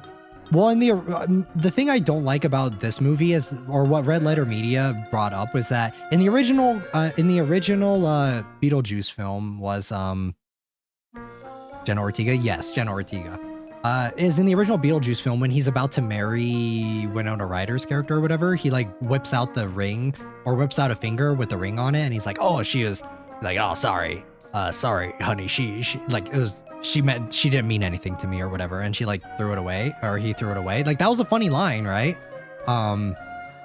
But it's like, okay, we took that one fucking line from this original movie and decided to make a whole nother movie about it when doesn't really fit. And a lot of this movie just felt disjointed. I did not care about Jenna Ortega's character and her relationship, like her beef with her mom or her dad that passed away, or I didn't care about Lydia Dietz's boyfriend, whatever, you know, like, I don't know. This one just wasn't for me. I don't know. It kind of felt like a Ghostbusters Afterlife sort of situation where it's like nostalgia member berries galore. And yeah, I don't know. It's, yeah, nah, wasn't a fan. It's staying, it's really harsh grading, I know, but fuck it, it's staying in F tier just because I don't like this one. They did that with the small head guys too. It was mad annoying. Yeah, it's going in F tier. I don't like this movie. I don't think I'll ever rewatch this film ever. I appreciate the practical effects. I like that. I like that they did like the miniature, like they brought back like the miniatures and stuff. I do appreciate that, but just the story of it, like, and I wish I could say that the acting was like decent, but also too, it's like, it really does feel like one of those movies where it's just like, all right, let's bring back an old IP that came out that is nostalgic and everyone loves it, and let's just beat a dead horse, you know? And I just didn't like this one, so. Nightmare Before Christmas. Where would it go though, actually? I feel like it's, I think right there. I mean, we don't even have to argue about this one. This one's great. It's not a horror film either, but I'm going to put it in S tier just because it's good. It's great. We're going to do a watch along for this for memberships for Christmas time. So look forward to that. We will be doing memberships for this.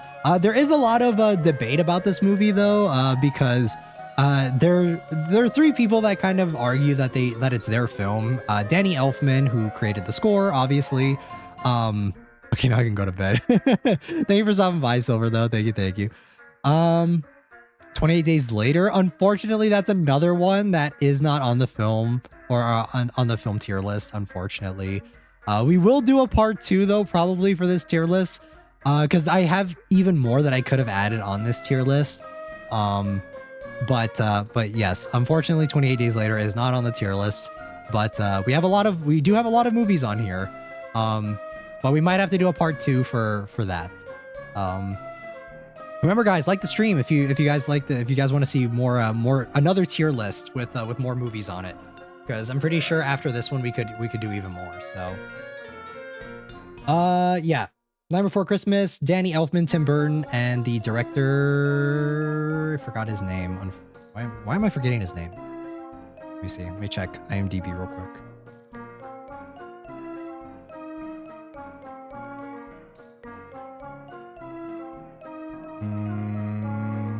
Henry Selick, that's what it was. I thought it was Henry Selick, but I didn't want to say it wrong. So, yes. As you guys can see, I'm dressed up as Jack Skellington for Halloween though, so obviously it's S tier. No arguments. I think Corpse Bride 2 is also going to go in S tier. We're not going to talk about these movies too much. I love stop motion stuff, and I think that these are like kind of creepy. These are like staple Halloween films. They're really well done. I do think Corpse Bride is going to go below Nightmare Before Christmas though. But it's still an S tier. It's still an easy movie. Merry Halloween. Yes. Welcome in Casey, and happy Halloween, everyone. All right, Longlegs. I wanted to add this movie in, guys. I wanted to talk about this one. I love this movie. This movie is so good. Actually, guys, fun fact, this entire stream was a disguise so that I could talk about Longlegs. I love this movie so much. I had to put fucking Longlegs in the thumbnail. I had to do it. I fucking had to. I just had to do it. I love this movie. This movie's so good. I don't know if it's S tier yet. I really don't know if I can put it in S tier yet. I think it's solid. I'm going to put it in solid, but I feel like depending on how many, maybe if we do another revisit on this, like if I re-rank some of these, I think this one might be an S tier. But it's still really fresh. That's why that's why some of these other movies are not maybe an S. But yeah, like I'm gonna glaze this. This is another movie that I'm gonna glaze up. I fucking love this movie. It's so good. It hits all the right boxes. Like it has like that really it has a sense of dread. Like it doesn't hit you over the head with like jump scares, or like it's not your typical slasher film. It does have like the supernatural element, which I enjoy. I'm not give my opinion on this film, for I may upset someone. I mean, you can give your opinions on it, but I'm just gonna say I like this film a lot. But I do understand why people wouldn't like this film.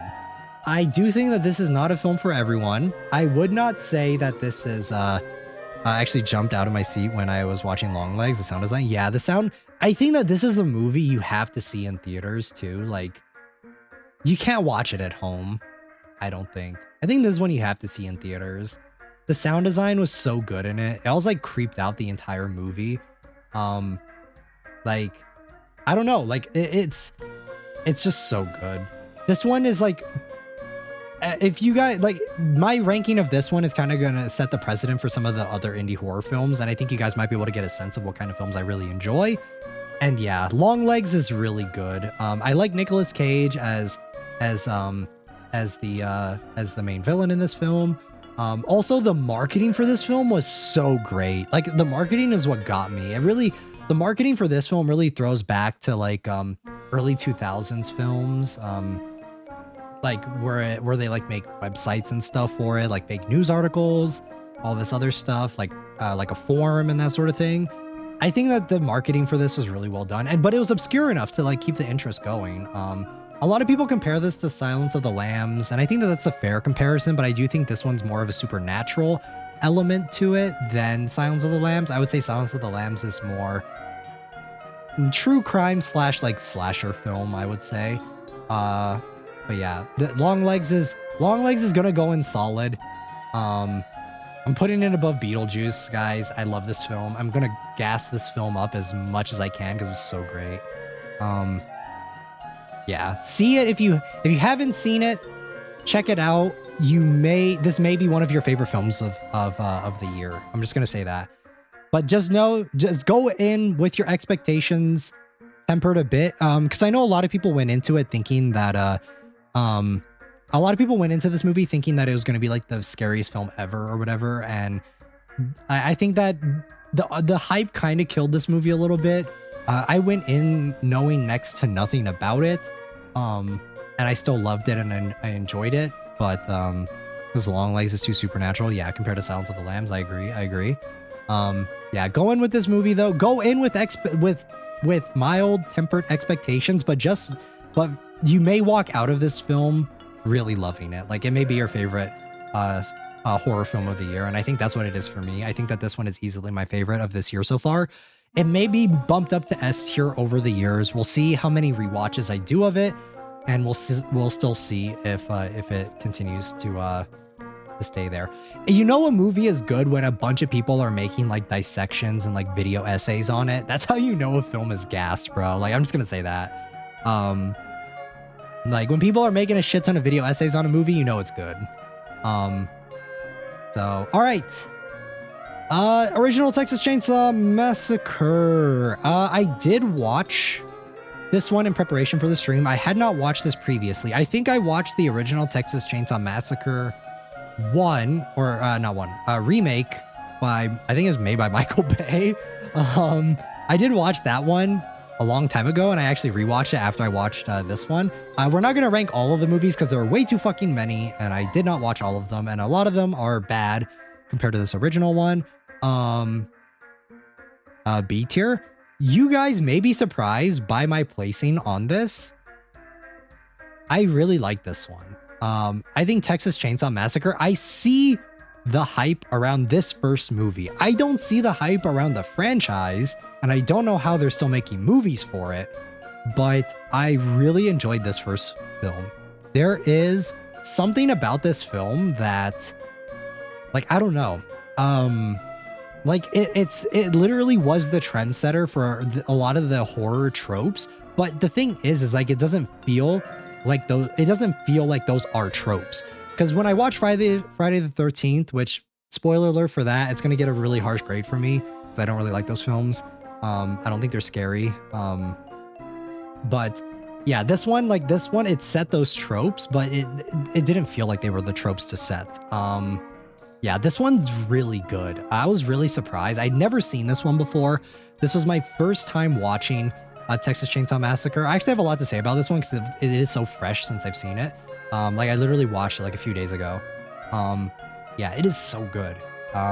Everything about it. It's just like the setting of it. This is where like a lot of creepypastas that I think are good kind of stem from too, is where it's like you're out in the middle of nowhere, you're so far from civilization, you stumble upon like a creepy house or something, and you get they're like weird people and that sort of thing, and it's just good. The classic is a gateway to slasher, so if I could, I put it in S. I don't think I'm gonna put it in S, but I will put it in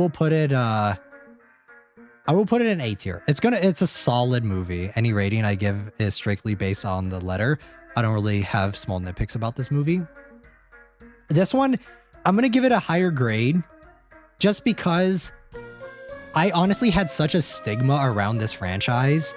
I thought this franchise was pure schlock. I thought it was like Friday the 13th, which, like, I'm going to rag on that franchise until we get to it, but I did not like Friday the 13th. So, yeah, Texas Chainsaw, it really, really surprised me.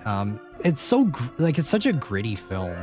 And I know that term gets thrown around a lot with like a lot of films, but this one, like, I really feel it. Like, you can really feel, like it feels scary still. Like, even though it is so old, this one's good. Yeah, this one's just solid. Like, if I had seen this one growing up, I think this one would be even higher. It might have even made S tier. But like I said, since I don't have the connection to it, but I will say, like, it's getting a solid A tier just because, like, I thought this franchise was schlock. Like, I thought it was bad, which is interesting when we talk about the next one, the remake, the Michael Bay remake of Texas Chainsaw Massacre, the 2009 one.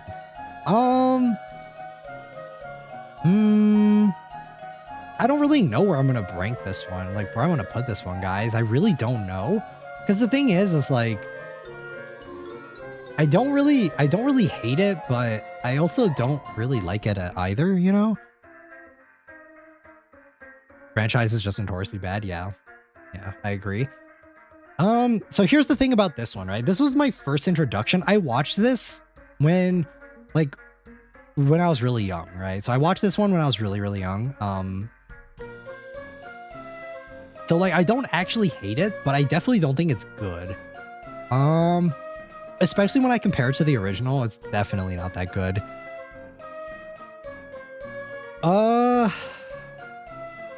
I think this one though, like when you compare it to the original one, I think this one's trash. Like, I really do think it's trash. Yeah, I don't have anything else to say about it. Like, I don't hate it, but I also don't think it's memorable. I think the characters are kind of dumb too. It's essentially just a remake of the original one, like, because it is a reboot, but it doesn't do anything new with it, and it doesn't, like, I don't know. Yeah, no. F tier for Texas Chainsaw remake.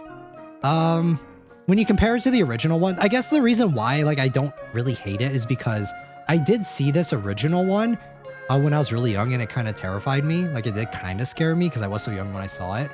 But when I do compare it to the original one, there's like a night and day difference. Like, there's no comparison there. Yeah, I think that's a pretty fair placement for that one. Trash.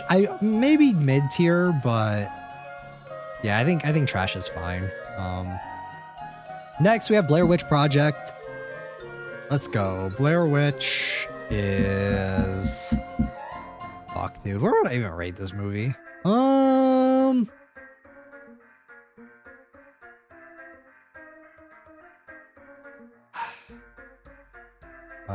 I'm like trying to gather my thoughts on this one. This one's kind of hard, honestly. Because here's the thing, right? This one was like another trendsetter, right? This one was the OG found footage, yes. So here's the thing about the Blair Witch is this one is a trendsetter. This one did kind of start the found footage genre. The thing about it though is that, like, I didn't watch this when it first came out, and I watched it when I was like much later in life. And when it comes to a lot of these older horror films, I feel like there needs to be a case made for we as like people who watch a lot of horror films. If we watch an older film when we're older, I feel like we're more desensitized to like the dread and the violence and that sort of thing. Like I do think that we are kind of Train, welcome in, welcome. We are kind of more desensitized to like horror and gore and that sort of stuff and like scares and stuff and that sort of thing. So I feel like it's hard to rate this one really. There's a sequel. Yes, we will talk about the remake / reboot sequel one, the 2016 one. I know there's another one, but I didn't watch that one. But we will talk about the 2016 one. Yeah, that's the thing about like Blair Witch, right? Is that it's really just like a bunch of people walking in a forest that are like lost with like some scary stuff happening. And yeah, like there really needs to be a case. Like that's going to be another thing when it comes to these, some of these older horror films that I grade is they might get a little bit of a harsher grade because it's just like they are trendsetters. Yes. But we as people have become a little bit more desensitized. We as a society, I think, have become a little bit more desensitized to horror as the years have gone on, because obviously like things have been refined, things are more scary than they used to be. Like I'm sure back when the original Halloween came out, that was scary, right? That was like very scary for the people that watched it. But for me, I watch Halloween, the original Halloween, and I am not scared, if I'm being honest, guys. I think Blair Witch is... I'm going to put it in B. I'll put it in a high B, though. I can recognize its cultural significance and what it inspired, but I don't think for me it's A. I can see why for people it would be A, but for me it's not, all right? The sequels suck. It's 86 is the found footage, and say yes, there's reality warping. Yeah. So yeah, I think Blair Witch is gonna go in B, small nitpicks, but I do think it's good, but I don't know if I would put it in solid. Just for me personally. Hot take, I know, hot take, but we're gonna talk about the Blair Witch sequel, which I think is mid. I think it's pretty mid. I did watch this when it first came out, and I watched it in theaters, and I haven't watched it since. I remember that I liked it. I guess I didn't like it, but I didn't mind it. Maybe it's just like kind of the fact that like it's my nostalgia goggles, or not nostalgia goggles, but it's just like I went in and saw it with like friends and stuff, and like had popcorn, and it was a fun time, and it was just kind of like a laugh when I watched it. So I don't know. This one's a little hard to rate. Like I am thinking that it's kind of trash, but I also kind of like the time warping reality stuff. I am a sucker for that sort of thing in horror films. So if I do put it, I think I will keep it in mid, but I'm going to put it at the bottom. So I didn't even know there was a sequel. Yes, this is a sequel.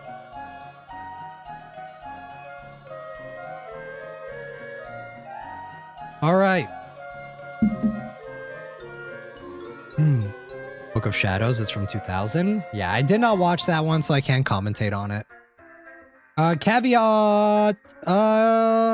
Solid. This is solid. This is a solid film. This is an indie film. We have quite a few indie films on here. I love indie horror. I think it captures like the spirit of horror that I really like when it comes to like some of these like when it comes to some of these other ones, like when it comes to kind of older horror films are able to capture in a way. I really like a lot of indie films. I talked about this a little bit on stream a while ago. I really like Caveat. This one's really good. S tier, not S tier though, not S tier. I think this one's solid.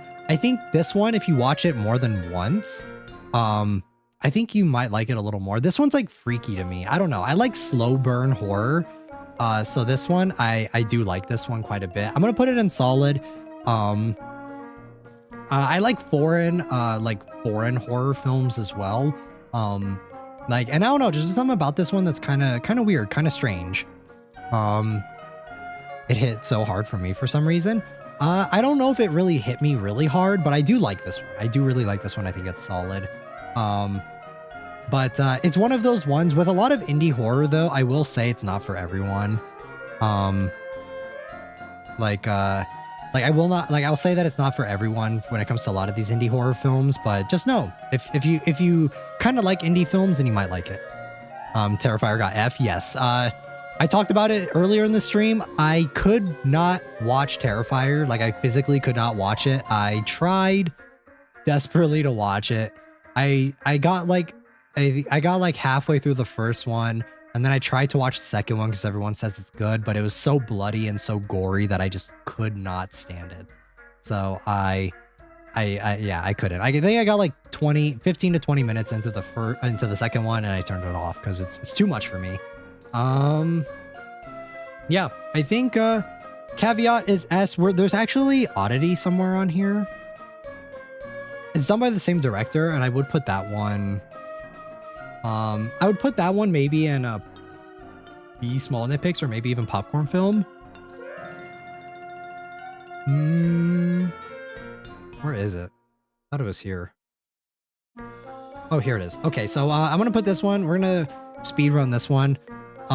This one was pretty creepy. This one was pretty interesting though. Done by the same creator as Caveat. I don't think this one's as good as Caveat. I don't think it hits as hard. I'm gonna put this one in popcorn film just because I don't like, I called the twist in this one really early on, and I didn't think it was that scary, honestly, but I think it's still decent. So I'm gonna put it in popcorn film. If you like Caveat, you'll probably like this one as well. So, it's just creepy clown cuts, edgy. The thing about Terrifier is that I watched like some videos gassing the movie up so hard, saying that it's so good. And I was like, I want to join in the hype. I want to be brainwashed. But then I watched it and I was like, ugh. You know, like I couldn't do it. But yes. Children of the Corn. I know Baxter recommended this one. Baxter recommended Children of the Corn. I did watch it. Adaptation of a Stephen King novel, if I am remembering correctly. And I would say this one's a popcorn film. I don't think it's great, but I do think it's kind of creepy. There were things about it, because I'm also taking into account that this is an older film. This is an older film too. And the fact that it is an older film, and it still did kind of creep me out with the whole like kind of rural town, weird people sort of aspect of it. Is pretty interesting as well. I also think the soundtrack of this is oddly terrifying, very creepy soundtrack. So I will put it in popcorn film. I think it's decent. I think it's pretty good. I don't know if I could really recommend it, especially since I haven't read the book. If I read the short story, then maybe I would rank it lower. But yeah, it also stars Linda Hamilton from Terminator, so that's pretty interesting. But yeah, there were things about the film that I was like kind of lost on, but I think this film is free on YouTube with ads. So if you want to check it out, it is here on YouTube. The OG one, yes, the OG one. This is the OG one. So I think it's solid. But yeah, I did watch this one yesterday, or was it the day before? It might have been the day before. But yeah, I did watch this one. All right, everyone's favorite. Chucky. Child's Play 1. The original Child's Play. I do like this one. I watched this one when I was really young, and I remember I liked it, and then I forgot about it for a while, and then I honestly thought that like Chucky as a franchise was just pure schlock and absolutely garbage. But then I rewatched this one in preparation for this stream as well, and yeah, I still like this one. I still think this one's a solid A. We're gonna put Chucky in A for the first one. They do a good job in the first 10, 15 minutes of the film of making me like actually kind of care about the main characters of the film. Because it's like a struggling mother, single mother who's trying to provide for her kid, and the kid is not annoying. Like, I guess the kid's a little annoying in the film, but not as annoying as some of the other films that we have on this list. Amazing. A for amazing. Like the kid, he's trying to help his mom out, and I think that's very sweet. That's very nice of the kid. Compared to some of these other films that we're going to be getting into where the kids are like absolutely annoying. So like they made me care about the characters within the first like 10 to 15 minutes. Even like the side characters that I didn't care, like, or that I remember like the friend character in the first one. I don't remember their names. But the friend character that gets killed, like I kind of felt sad when she died. Like it was really, really sad. Because it borders on my type of horror, but knowing the sequels, made it this rank. Yeah. Well, the sequels, some of them I can't really commentate that much on. I just kind of threw them up here just because I feel like it would have been appropriate. But yeah, I think that the original Child's Play is a solid film. I think that the original one on its own, mind you, is good. I think it is A for amazing. I did like this one, especially when you compare that to another creepy doll movie like Megan, which I did not care about any of the characters at all, and I was actually like kind of wanting them to die. Child's Play still stands the test of time, I think, which is funny when we start talking about Child's Play 2, because I actually did not like this one. This is where I feel like it starts getting schlocky, like it starts getting dumb. I don't know, like I didn't really care for the characters either in this one. They switch it up where it's like the main kid is like adopted or something like that. Like he gets adopted because the mother is like put in an insane asylum or something. And yeah, I don't know. I just think the idea of like, it's gonna sound like a weird comparison, but the second one is the best. Not for me. I feel like this is where it like starts getting schlocky. It starts getting like dumb.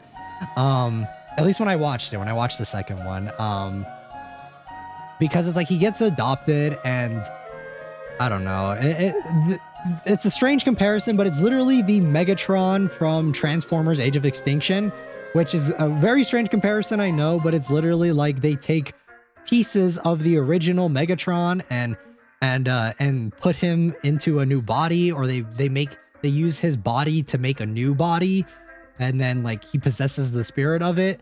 And I just think that's so dumb. I think that the first one ended so well. It's just, I think that the first one did so well and it made so much money that it's just like, yeah. Unfortunately for me, for this one, I'm gonna say it's mid. It's mid. I think it's pretty mid. I'll give it a high mid though, like maybe almost popcorn film, but I definitely I'm gonna put it there. Chucky was supposed to be dumb, and that's the best part of it. It just gets dumber and dumber. I don't know. I thought that the first one, like for a haunted doll movie, it worked so well, because I usually don't like I don't really like movies like that. I think they're usually kind of dumb. But I think that the first one like oddly made me kind of care about the characters. You did not? I did. I don't like the second one. I love schlocky horror. I like Ginger Deadman for crying out loud. Let's go. For me, I don't really like schlocky horror that much.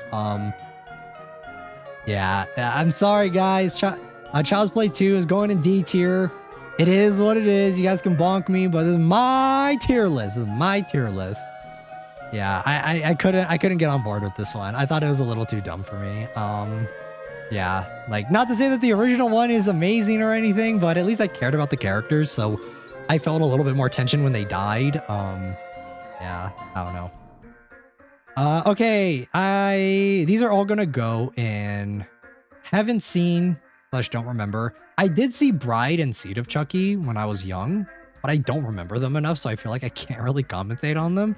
Where would you guys, I will take your guys' recommendations for Child's Play remake. Where do you guys think that one should go? I feel offended with this Chucky ranking, JK. I mean, It is what it is. Unfortunately, Chucky for me has never been a horror mascot or like horror character that I've really like grown attached to, so I can't really commentate that much on them. But I will say I was surprised with the first one. Yeah, the second one though, it's like the fact that like the ending takes place in like the where he was made or whatever is just kind of like, all right, guys. And honestly, like the last bit of it kind of felt like a Terminator retread, but if you've never seen Ginger Dead Man, basically like Chucky, but as a gingerbread man, let's go. But Bride is amazing. I saw Bride when I was younger, but I don't remember it, so I can't commentate on it. Chucky 3 is trash. Yeah, I did see Bride a long time ago, but I just can't remember it, so I have to put it in don't remember. I loved Seed of Chucky. I saw that one too, but like I said, can't remember it. Maybe one of these days I'll get around to a rewatch and I can actually rank it officially. But yeah, until then it will stay there. But what do you guys think of like the was it 2019 remake of Chucky? What do you guys think of that one? Seed of Chucky is just comedy at that point. I mean, maybe if it's just pure comedy, I would like it. But I feel like the second one, it like kind of it takes itself kind of seriously, but kind of not at the same time. So, yeah. And I just remember that the ending was just Terminator, the original Terminator, in the factory. Like it's the same scene. Like it's the exact same ending. But yes. All right. Creep. It's been a while since I've seen this movie, so I don't really remember it that well, honestly.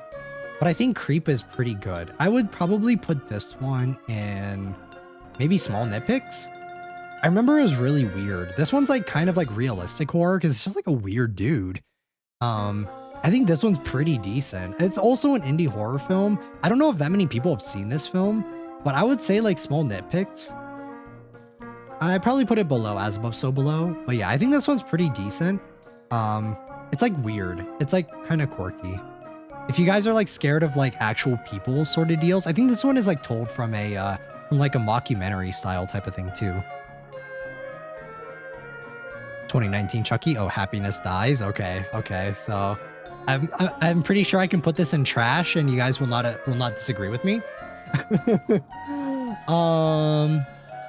But yeah, Creep is good. I would recommend it if you guys haven't seen it. Cure, unfortunately, I put it on this list, but I didn't get around to watching it.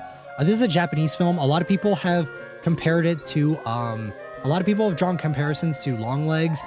Unfortunately, I didn't get around to watching it. So it's going to go in Haven't Seen, but I think that this one, I'm going to put it in the top of Haven't Seen because it's like one that I want to watch because I think I will like it. Yeah, it's a Japanese film. Apparently it's really, really good. So I'm looking forward to watching this at some point. So,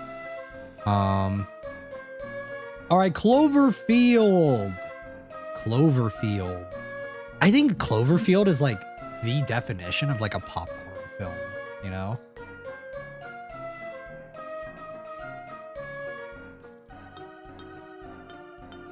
I think Cloverfield is good. I don't think it's a B tier movie where it's like Small Nitpicks. I think that there's a lot of dumb shit in this movie because it's like an early, mid to early 2000s film. So yeah, I would probably put it below Oddity if I'm being honest. I don't rewatch this one that often, but I think it's good. I think it's just like a dumb popcorn movie. Like the characters make a lot of dumb choices, but it's like the end of the world, monsters are invading sort of dealios. So yeah, it's like a monster movie. It's just like a kaiju film. So I do not mind it though. So I'm gonna put it there. 10 Cloverfield Lane. I actually really like this one. I'm gonna put it in B tier. I'm probably gonna put it. It's been a while since I've seen it, but I do really like this one because this one kind of follows like that same trend of I'll put it like high B tier. Because this one, it's like not really related to 10 Cloverfield Lane, and I think that, and like if you guys like alien films, this one's like a really good like alien film, I think. And yeah, 10 Cloverfield Lane, it's like kind of creepy. John Goodman is in it, and I think he's an amazing actor. Yeah, this one's good. It's like kind of, it also ties into, or it kind of taps into the Thing kind of mentality where it's like you don't really know if you can really trust the person that you're with. And it's like as it continues, you kind of get scared, like more scared of John Goodman as the movie continues. And yeah, this one's just good. It's awesome. I really like this one. I like this one more than normal Cloverfield, I would say. And it is much different compared to the original one, which is nice. So hold on, guys.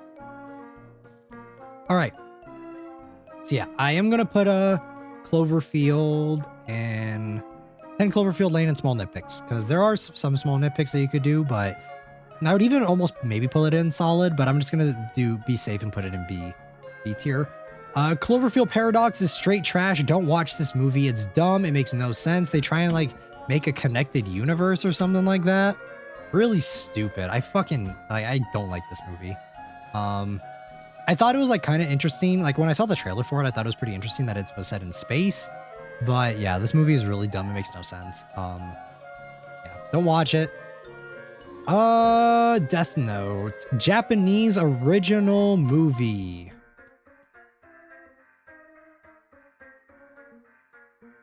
Where am I gonna put this one? We're speeding through a little bit. We're speeding through a little bit through some of these, but Death Note is one that I want to talk about because we're gonna talk a lot about the 2017 one once we get to that. That one's next. The original Death Note movies, though, I think there are 2. You sure there are 2? These are the Japanese ones.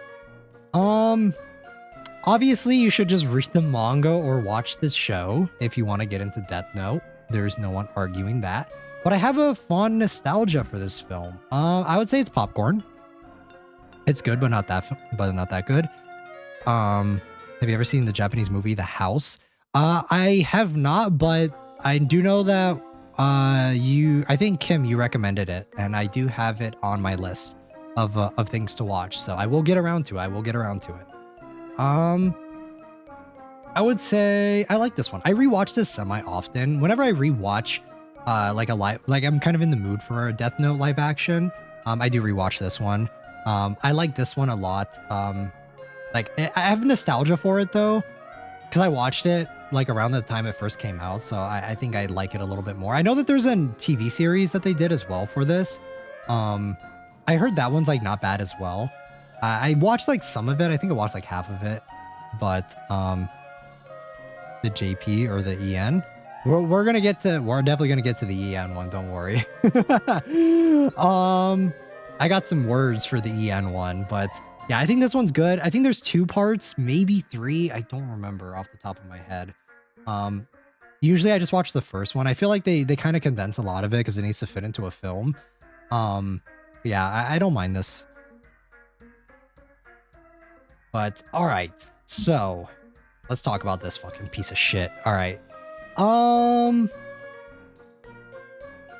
Yeah, this is bad. This one's bad. There's like next to nothing redeeming about this film at all. Actually, no, there's one redeeming quality of this film, and I'll say that's Willem Dafoe as Ryuk, and I will say that the CG for him was decent. Those were the only things about this movie that were okay. Everything else about this was fucking stupid.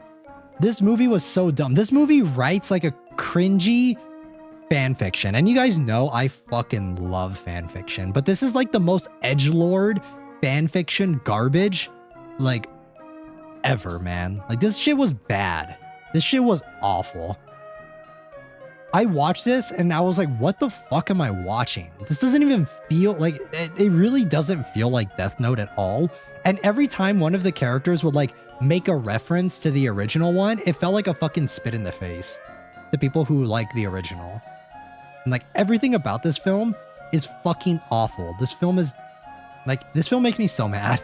This film is so dumb. This film makes me really, really mad. Don't watch it ever. I wouldn't even say watch it. I would not even recommend this if you want to watch like a guilty pleasure film. Like this movie's dumb. This movie's so stupid. Yeah, instant trash. If I could, like, I would make another tier for this Actually, you know what? Let's do it. Fuck it. Let's wait. Hold on.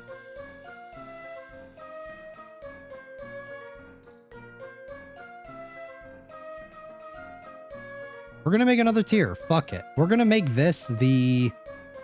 I wish that I could pick a color for it. That's really bad.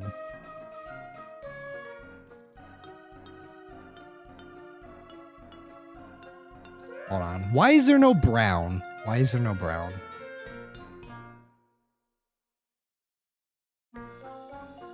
I wish I could find a color that fits this. I guess we'll do that. It's like so hard to read, but fucking Death Note 2017 tier. It's getting its own tier list. It's that bad, guys. I really don't like this. This was so bad. This movie was so bad. Like, it gets its own tier list just because of how bad it is. Yeah, fuck this movie. Never watch it. Please don't watch it. And if you've already seen it, or if you've already seen it, I feel bad for you as well. All right. Event Horizon is... I'm like biased towards space cosmic horror films. And I will say though, Event Horizon on multiple rewatches kind of falls short. But I do like this movie. I like the cosmic horror aspect of it. It's... I don't know. I'm like trying to gather my thoughts on this one.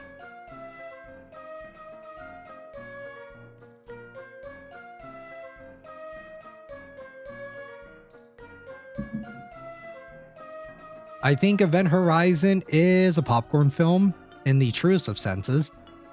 I don't think it's mid. I feel like mid's kind of harsh for this one. I feel like mid's a little harsh. I really do like it. I'm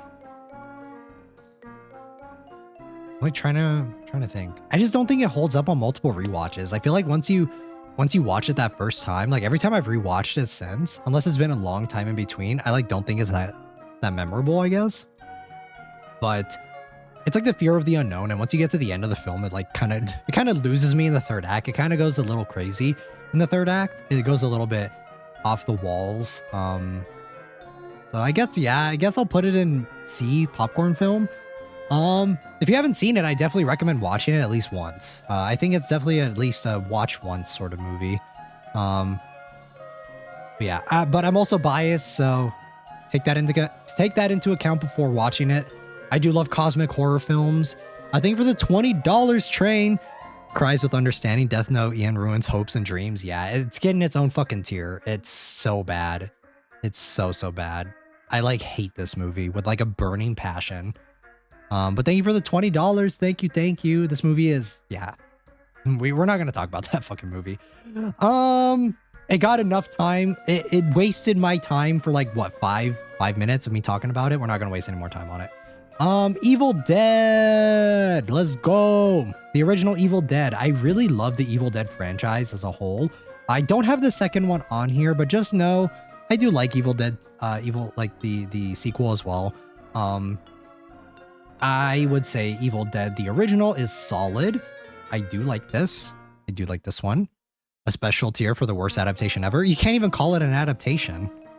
It is the most cringy edgelord fanfiction, like creepy / edgy fanfic garbage ever. And I don't even like saying that it's like fanfiction because there is good fanfiction out there. But yeah, it's awful. It's awful. Yeah, Evil Dead is solid. I really like it. I really do like a lot of Sam Raimi stuff. I think he's just overall like a good director. I like it when his stuff gets a little more campy. I know that Evil Dead was trying to be a bit more serious, but I know with like as the series goes on, it kind of gets more campy. But then once we get to the remake of Evil Dead, it kind of reboots itself in a way. Creepy self-insert garbage. Kind of, yeah. Kind of, yeah, depending. They did Light dirty. You can't even call him Light. What do you mean? Evil Dead is fun. I didn't think you also enjoy it. Yeah, I do like it. I do like a lot of Sam Raimi stuff. So, yeah, it's good. It's good. Just solid A. I'd probably put it even above. Probably put it right next to Texas Chainsaw Massacre. I think that's a fair place to put it, along with Army of Darkness as well. I think these two are so good. I really like these movies. They're funny. Army of Darkness is hilarious. Because Army of Darkness and like later goes on to do Ash versus the Evil Dead, which is a really good show too. So yeah, solid A tier.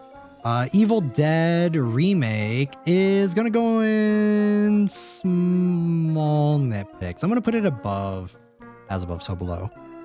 I do like the remake. Same with Rise too. I think these are both on. Actually, I kind of like Rise a little bit more. I saw this one in theaters, so I could like it a little bit more. Evil Dead remake is. So yeah, these two are about the same for me. I do like this first one just because it's also done by Fede Alvarez, and I do like a lot of his movies. So I do think it's kind of creepy. I think that the gore in it is serviceable, not to terrify. It's not anywhere close to Terrifier, but it is still pretty gory. So, but yeah, Evil Dead 2, I liked it. I like the little Easter eggs. I just kind of like the Evil Dead franchise as a whole, especially when they like do little Easter eggs and stuff. I like an Evil Dead Rise where it's like, it's, Bruce Campbell is doing like the audio for one of the scenes for the record player in this one and Evil Dead Rise, and I think that's really cool. Yeah, even though I don't think these are amazing films, I'm still gonna put them in B tier. I think they're good. I think they're solid. Barbarian, I feel like Barbarian's solid. The only thing about Barbarian, I'm like tempted to put it in high B tier. I think I'm going to put it in high B tier. Almost A tier, though. I really think Barbarian is good, but it's just the third act goes fucking crazy. It's like, I think the beginning setup was so good, but it really does lose me a little bit.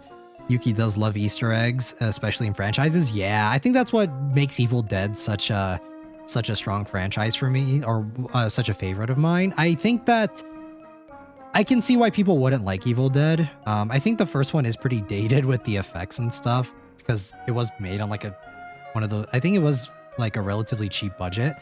But yeah, I think Barbarian's gonna go in small nitpicks. I think that it's just the ending for me goes a little too crazy. It goes a little too wild at the end, so it's gonna go in B for small nitpicks. But I do think it's good. I do think this is a good movie. I think it's creepy. The first like beginning of it is really good. All right, here we go. Scream. You guys are gonna be screaming at me for where I put this one, because I'm sorry, guys. It's mid. I feel like this film is so overhyped. And we'll get to this one too, but this film, I already don't like slashers, right? We've had some exceptions during this stream for slashers. But I feel like this shit is so cringe. Oh my god. Fucking Scream. I've been like, guys, like, hear me out, all right? Hear me out before you get mad at me, before you start screaming in the chat. I've been fucking sold this movie. Like, every person that I talk to says that this movie is like the fucking best thing since like sliced bread. Like, everyone says this movie is so good. Like, everyone says like this movie is chat Yuki versus streamer Yuki. Like, everyone's gonna be mad at me, but the first one traumatized one of the actresses apparently. Tree is the real evil.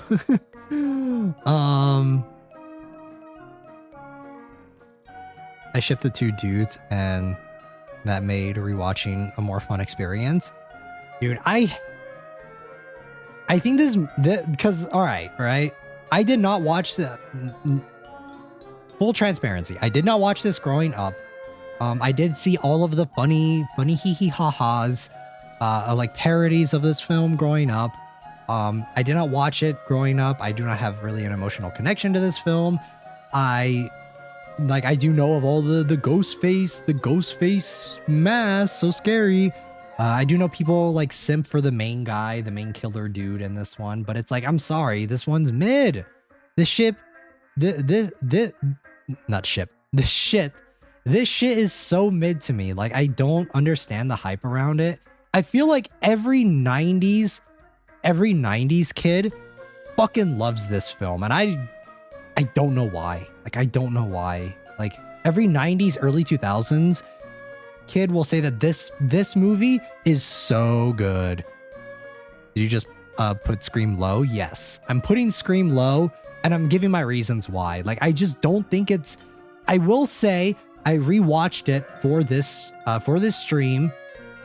Like, I did watch it a few years ago as well. I think around the time the 2022 one came out, but I watched it. The opening scene is good. The opening scene was scary. I did like the opening scene. Like, I thought the tension was good in it.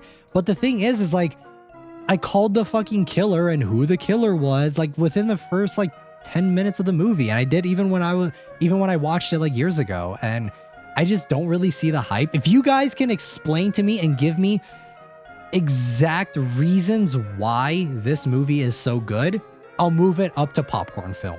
But you guys really need to give me detailed reasons of why this film is so influential, because I just don't see it every time. Like, I get that it's like the whole trope of like, oh, in horror movies and stuff, tropes that Texas Chainsaw Massacre, which is an A tier, set up, right? By the way, like, I get that, like, that's the whole thing about it, but I just don't think it's meta, or I don't think it, like, I think that when it comes to the Scream movies, I kind of get the feeling that they think they're smarter than they actually are. For like, that's just the vibe I get from them, because I don't think they're scary, and I don't think that they're that interesting. And yeah, I called the twist of who the killer was literally within the first like 10 minutes, because it's a classic. That's not enough. That's not a reason. It's fun, but if you watch it just now, I kind of get why you don't really like it.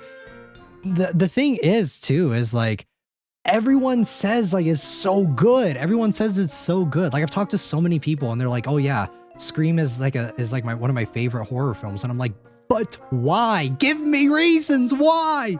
Please, I'm begging you. This is like the one movie out of every single one that like, I just don't get it. Like, I'm fucking grasping at straws here. Like, every person that I talk to, this and Halloween, man, these two movies, like these two film franchises, just, I don't get it. I don't understand.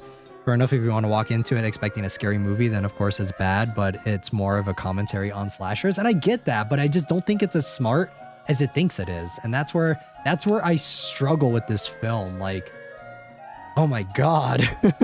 Scream is pretty campy and not something we seek horror from. Yeah, like, but in that case, like, I'd rather just watch Scary Movie, you know, like. And the thing about Scream is that, like, when I rewatched it, I thought that first opening scene was so interesting. Like, I thought it was really good. Like, I thought the setup was so interesting. But, and don't even get, all right, so we're gonna get, this segues into the next one though, where it's like, I fucking hated the 2022 one. Every motherfucker said that this one was good. I had friends recommending this one to me, saying, oh my God, Yuki, you have to watch the fucking Scream 2022 one. It's so good. It's so good. It's so good.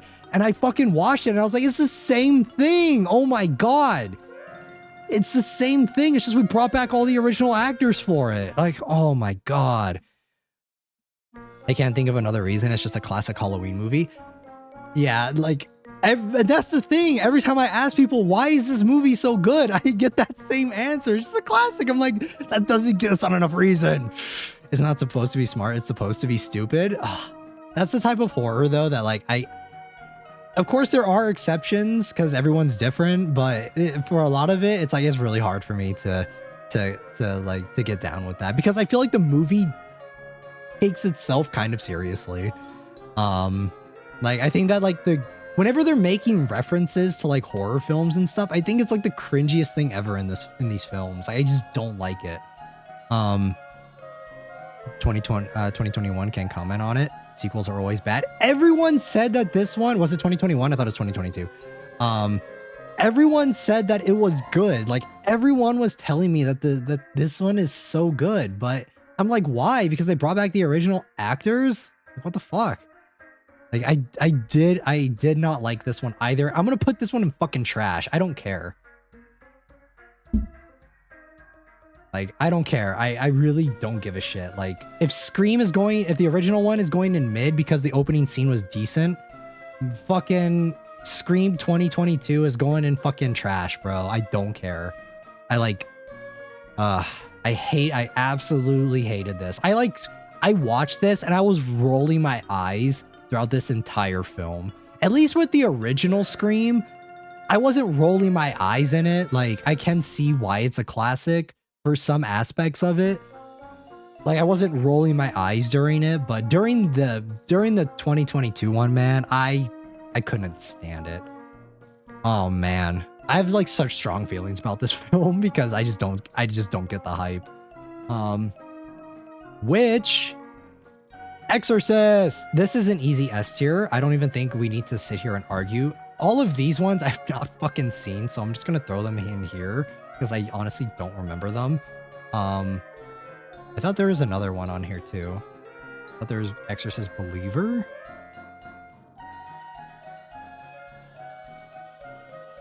There's another one on here too, I thought. Oh my god, there's so many movies. I cannot see. Which one was it?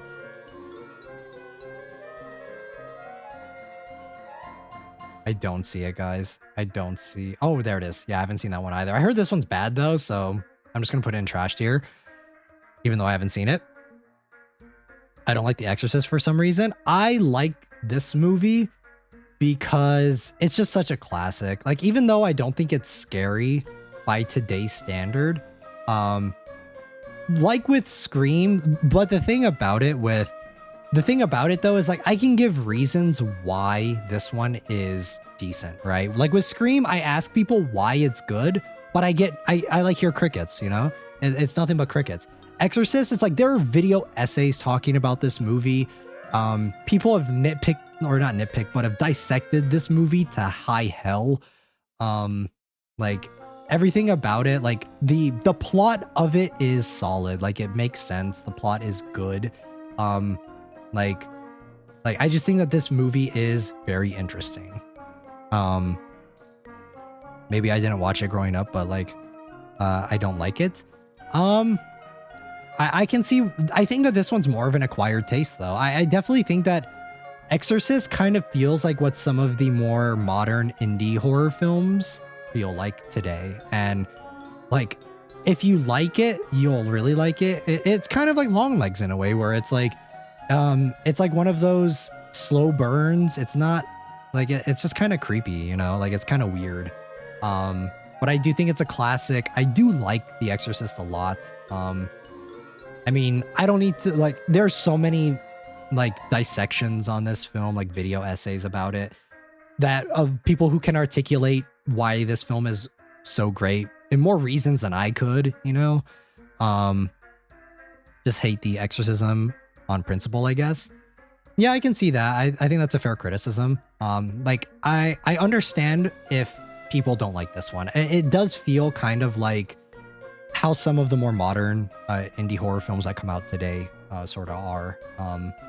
But I mean, it is iconic. It is iconic for a reason. So yeah, I think it's S tier for me though. I will put it in S tier, maybe below that. I think it's so creepy, like especially when you get into like kind of like the demon and what is possessing the girl. I think it's very interesting, and I think the demon is kind of creepy as well. Yeah, I don't know, it's just solid. I like this one a lot. If you guys want a more detailed reason why, there are plenty of video essays out there on it.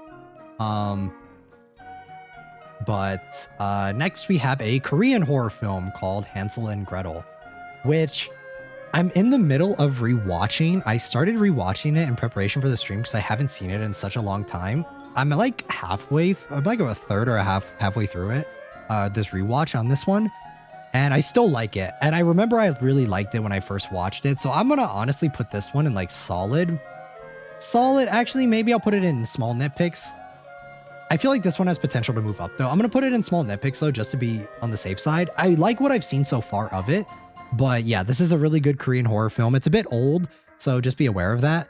I'm late Nar. Welcome in UA. Welcome. I just finished ranting about Scream. But yeah, Hansel and Gretel, really good Korean horror film. Definitely check it out if you guys are interested. It's kind of weird. Yeah, really solid. Really enjoy this one. Next one up is Arcadian. Is it about cannibalism? No, it is not. I don't think so. It's a bit of a twist. It's a twist on the what is it? On the Hansel and Gretel story. So, but yes, Arcadian, with Nicolas Cage and the dude from It. Yeah, It. Really good. I like this one a lot as well. I think small nitpicks is fair. Low end though. I'll probably put it like right here. I think this one, Nicolas Cage, he's in a lot of campy films, but between this and Longlegs, because these two movies came out very close to each other, and he's actually so good as just as an actor, and not like in a weird way like he is in Longlegs. He's just like because he plays a dad, in this one, and the way he is in it, he's very good. Like, I don't know, it's just I want Nicolas Cage to be my dad when I watch this movie. It's kind of weird, but yeah, this one I wasn't expecting to like this one because I feel like I didn't see anything on it. I just kind of saw that it came out and I gave it a shot, and I actually really enjoyed it. The monster designs are really creepy too. I think small nitpicks is fair for this one because there are kind of parts in it that don't really make a lot of sense in it. So but overall, I really liked it. I thought that I really bought the family dynamic in this one too. Like, it wasn't like cringy, the family dynamic. It's like both of the sons in this movie, they're trying to prove that they can, like, there's one son that obviously Nicolas Cage relies on more, and then there's another son that wants to do more, but he's kind of more weak, but he is very smart, and he wants to, but his dad doesn't really value that as much, and he's trying to like prove that he can help. And yeah, this one's good. I really like this one. There definitely are nitpicks with it. Like, you can definitely kind of, the older son, I think, is really annoying in some parts of it. But I do think like Nicolas Cage like carries this movie. Honestly, I'm like thinking back on it, I kind of want to put it in popcorn film. Because I don't know if I like this one more than Prometheus. I might knock it down a tier. Nick Cage can only play Nick Cage. He was actually surprisingly emotional in this film. Like, I think he did a really good job in this one. He's honestly, Nicolas Cage's carrying this entire movie on his back. Like, he was so good in this film. But unfortunately, I do think because of the subplot with the son, yeah, I'm gonna have to knock it down. I don't think I like it more than Prometheus or Covenant, unfortunately. Unfortunately, Nicolas Cage can't save this one, man. Yeah, it's getting knocked down. Starve Acre is a new one that stars the Doctor Who himself, Matt Smith, and Galadriel from Rings of Power. Whatever your opinions are on Rings of Power, don't let that dissuade you. I do think that the lady who plays Galadriel is amazing in this film. I'm not the biggest fan of Rings of Power, I'll just say that. I think it's kind of dumb. But I do love Matt Smith, and when I saw that Matt Smith was in a horror film, I was really intrigued, because I feel like Matt Smith is one of those actors where I don't think he would just do something just for the money. I mean, maybe he has, I don't know. I haven't seen everything he's in, but from what I have seen him in, he's really good in House of the Dragon. In the second season, not so much, but definitely the first season, he's really solid, and I really like. He is my favorite. I think he might be tied with David Tennant for my favorite Doctor. I think David Tennant might be a little bit more of my favorite, but they're both really close. So when I saw that he was in a horror film, I was really excited, and I actually really like this one. This one's kind of weird though. This one's kind of like abstract horror, kind of strange, kind of like Almost feels like a fever dream when I'm watching it. Very interesting though. I'm gonna put this one right next to Caveat. Kind of funny though, because these two have bunnies as the posters. This one's really good though. I really recommend this one. It's new, it's solid. This one might get knocked down a tier over, but because I did see this one fairly recently, so it's pretty fresh in my mind. But I think it's solid. I think this one is a solid film. I recommend it. Yeah, check it out. If especially if you like Matt Smith, because if you don't like the film, then at least you have something to look at. All right, Good Boy. This is a Norwegian film, another indie horror film. This one is weird. This one's really hard to rank though. This movie is uncomfortable. This movie is realistic though. Like it's more of a thriller, I would say. It's really uncomfortable. This one's really, really difficult to rate though. I don't know where I would put it. I don't know if it's not a classic film. Like we have a lot of classics in like the classics and like solids and stuff, and like even small nitpicks.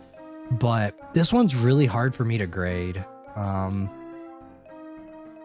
It is good though. It is really good. Good Boy was freaky. Yes, it is good. It's a Norwegian film. It's very, what's the word? It's very strange. It's very, very strange, guys. I feel a little bad putting it really high up, but I'll put it next to Creep because honestly, it's kind of same vibe. I'll put it in small nitpicks because it's kind of the same vibe as Creep. All right, next we have Late Night with the Devil. We watched this on stream together, guys. We watched this one together. This one is good. Late Night with the Devil is solid. I feel like I'm gonna get traumatized.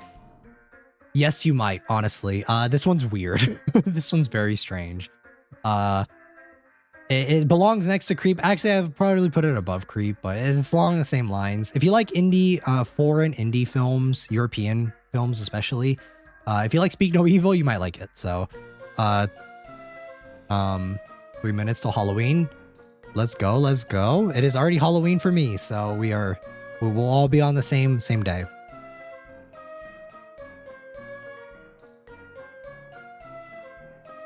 Late Night was mid. I actually really like this one. I like the story of it.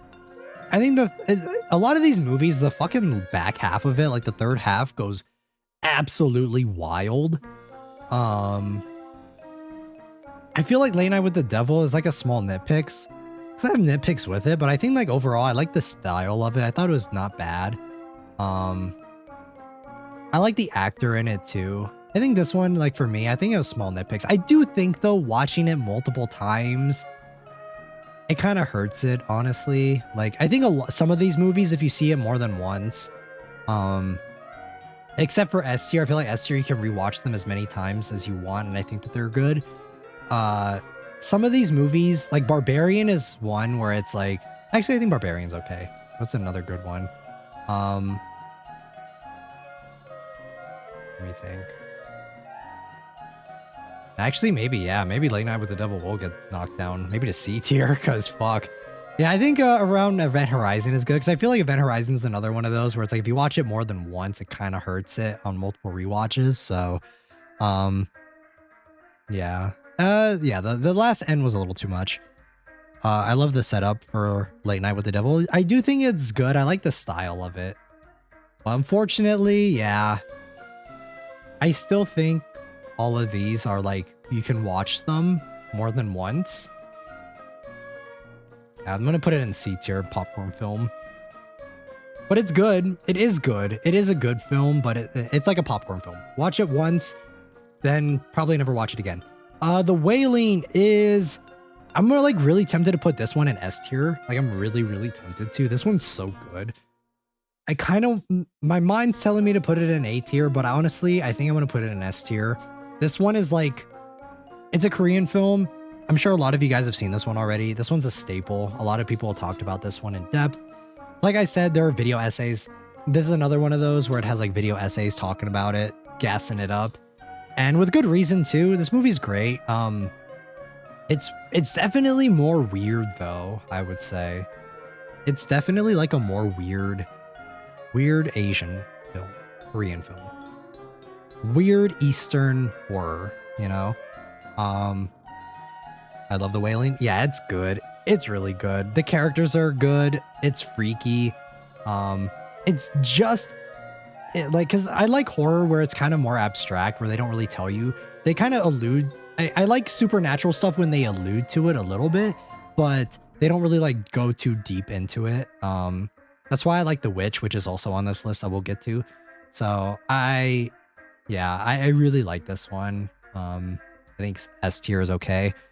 I watched Scream multiple times, still can't figure out which one was Ghostface at the time. I'm gonna watch the VOD later. Chat, will Yuki hurt my feelings with the Scream rant? I mean, it was a pretty impassionate rant, but I don't know if I'll hurt. I don't think you should take it as like I'll hurt your feelings. It's just my opinion on a film. But yeah, The Wailing is good. I'm gonna put it in S tier. The American Grudge.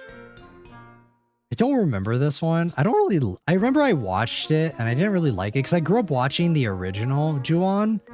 So I don't really like this one. I'm gonna say it's mid, honestly. Like, I don't know. I think a lot of the American remakes of films, of Japanese films, are kind of cringe. I know people like it, but I'm gonna say it's mid in comparison. But yeah. But when it comes to I will say when it comes to the Scream rant, it's like, keep in mind, I do not have an emotional connection or attachment to Scream as a franchise or as a movie. So that is where my stance is coming from. Just keep that in mind. The original Ju-on, though, I actually rewatched this. I watched this when I was a kid. All right, so here's the thing about this movie is the thing about the original Ju-on is I watched this as a kid growing up. I had my mom had the DVD of this growing up, and the cover of it always used to scare me, and I like watched it on DVD when I was a kid, and this movie scared the fuck out of me.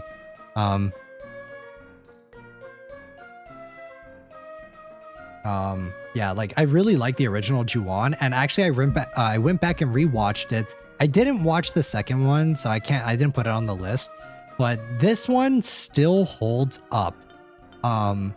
This one still holds up really well, and I really like this one. I'm honestly like, I'm gonna put this in S. This is like, I fucking love all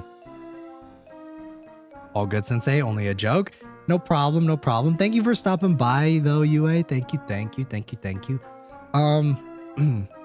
Was Ju-on one missed call? No. Ju-on is the American version is The Grudge. But yeah, I think this one still holds up. I need to watch the second one again. It's been a while since I've seen it. This is what set the standard, guys. You guys know how much I love Chilla's art. Chilla's is one of my favorite horror games, and I love J-horror in general. This one's really good. I'm putting it in S tier, just because this also has like that nostalgia factor of like I grew up watching this and I was always scared of it.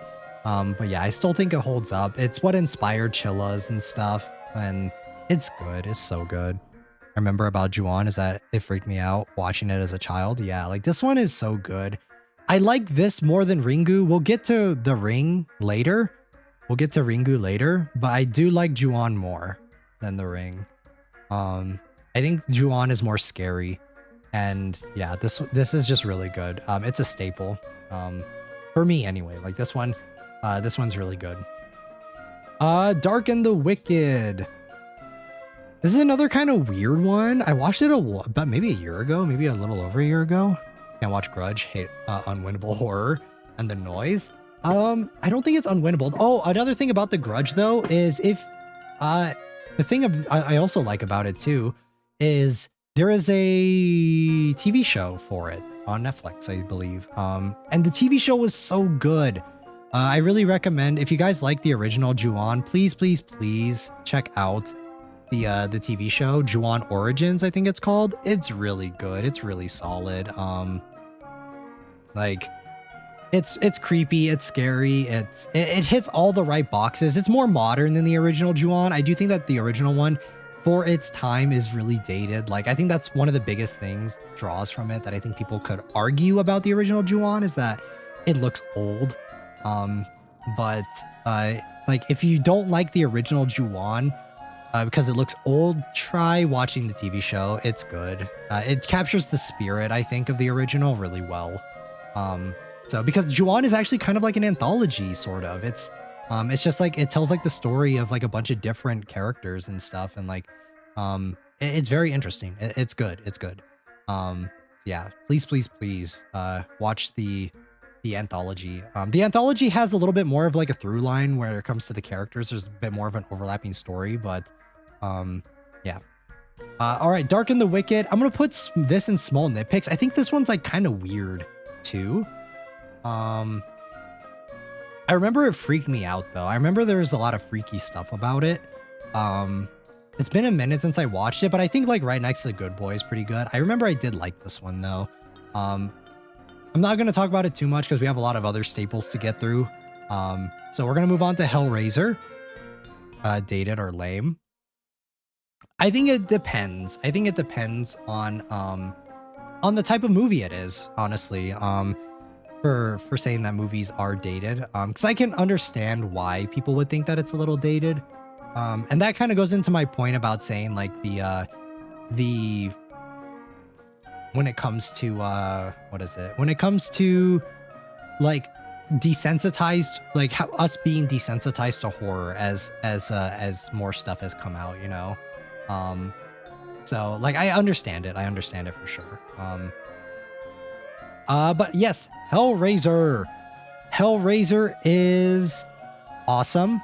This is a classic. I don't know if I would put it in S tier, but I feel like this one is a classic. I'm gonna put it in solid. I really like Hellraiser because I like that cosmic horror sort of things. I like the idea of the box. We don't have any of the other Hellraisers on here except for the remake one. But I like the Cenobites. I think they're cool. I think they're freaky as fuck. The one with the teeth especially is really weird. So yeah, I think I'm gonna put Hellraiser in solid. I've rewatched this one quite a few times as well. It's like cosmic horror. It's just so interesting to me. Yeah, I do like this one. I can see why it's a classic, and I see why a lot of people enjoy it. The original the remake too. The sequels suck. The remake killed my soul. I actually did not mind the remake. I didn't mind the remake that much. I thought it was okay. But I do think it's like a popcorn film. I think I haven't rewatched it since I originally watched it, but I'm gonna put it in popcorn film. I'm gonna put it in C. I do not mind, like I did not mind it. I thought it was a pretty enjoyable time. But obviously the original is just solid because I believe the original is based off of a book, if I'm not mistaken. So yeah, I think I'm gonna put it in C, popcorn film. But I am a little bit biased. I'm a little bit biased towards like the cosmic horror stuff. Next is They Butchered the Box. Yeah, I think they kind of took away like kind of the mysteriousness of the box a little bit, but I didn't mind it. Next we have the original Halloween, and we're gonna have another rant on this one, guys. Unpopular opinion.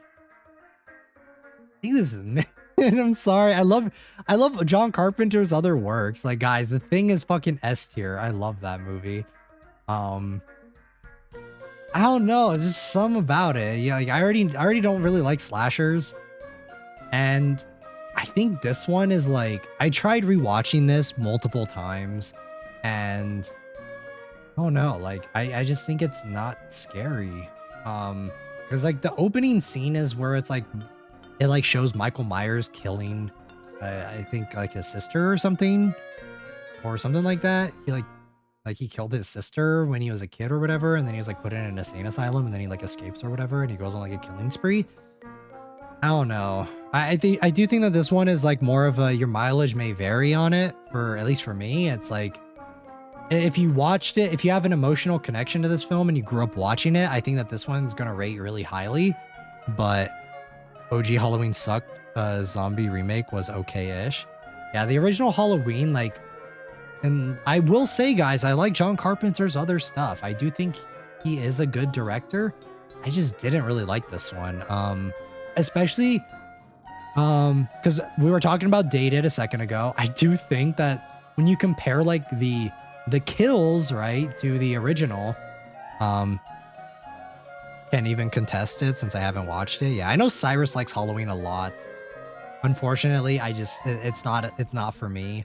I think I might have liked it a little more if they, because I remember, Train, you said that you and Baxter both said that they originally planned on making like an anthology series when it comes to Halloween and that sort of thing, and like kind of making it each Halloween is like its own thing, right? And I think if they had done that, maybe this one would rank a little bit higher for me. But just knowing that this one is like a franchise of like Michael Myers, he's like kind of scary, but he survived. He's like a normal dude, but he can survive all these unrealistic scenarios and all this other shit. It just doesn't. Yeah, I don't know. I feel like Halloween, Michael Myers is like a character for me. He's like a one-trick pony. He's like, it worked the first time for a lot of people, especially when it came out, right? Where's Lucio Fulci's House by the Cemetery? It is not on the list. It is not on the list. We have a lot of movies on the list already. But yeah, when it comes to Halloween, the original, like, I do think it's like a product of its time. I think if you watched it in the it came out in the 80s, right? Yeah, 80s. I think if you watched this in the 80s, that was back when like Texas Chainsaw Massacre first came out. Like, I think you might like this one a lot. Like if you have an emotional connection to like the franchise, I think this one holds up a lot more. But yeah, audiences didn't like Halloween 3, so they didn't do it. Which is funny, Train, because I did watch Halloween 3, and I'm gonna tell you guys, I actually really like this one. I really like this one. I'm gonna put it like in the solid like small nitpicks. Like I think this reminds me of like a Goosebumps episode, you know? Like this one reminds me of like a Goosebumps episode. The beginning is solid. I do think that the because you guys recommended this one, that I checked this one out since I said I didn't really like the slasher thing with the first Halloween. I fucking loved this one. I really enjoyed it. I was surprised. I kind of went in with like kind of not mid expectations, but like kind of calm expectations. I didn't really know what to think, other than you guys said I should check it out. And yeah, it gives me like that Goosebumps vibes. The only instance where the sequel precedes the OG. I mean, I don't really like slasher films, so that's why. I think some of the later Halloweens, they introduce cults and magic to explain Michael's powers. I think that's so dumb in a film. I feel like in a slasher film, you either go the Texas Chainsaw Massacre way, where it's like you play it straight and it's like creepy, like weird people, because people are scary. You either play it that way, or you play it I don't like it when it's like supernatural stuff. I think that's nice. Halloween 3 was nice. Yes, I really like this one. This one is one, unironically, this is one I will go back to for Halloween. Like this, I think will be a staple Halloween movie for me. It feels like a Goosebumps movie. Like I really like that. It's like a Goosebumps movie, but obviously for adults, because there are like sex scenes and stuff in it. But like I thought it was like, I had small nitpicks with it, but especially like considering the time it came out in, like I think it works. I wish that they had gone forward with this more. Also, the one thing I will say about Halloween, guys, the original one, is fucking hell, man. They play the theme so many times. Everyone says the theme is so good and so iconic. It's like, yeah, because that's the only fucking thing that gets played. That's the only soundtrack that gets played in that entire film. Because I was rewatching it, and every time it came on, I was like, oh my God, here it is again. Here it is again. And it's like, and like I said, full transparency, guys, I like John Carpenter's stuff. It's just, I think Halloween is so overrated, in my opinion. and I don't care for Michael Myers. but yes, I do think that I do think Halloween 3 is I do like that one, and the soundtrack in it, I like that. I love the soundtrack in it.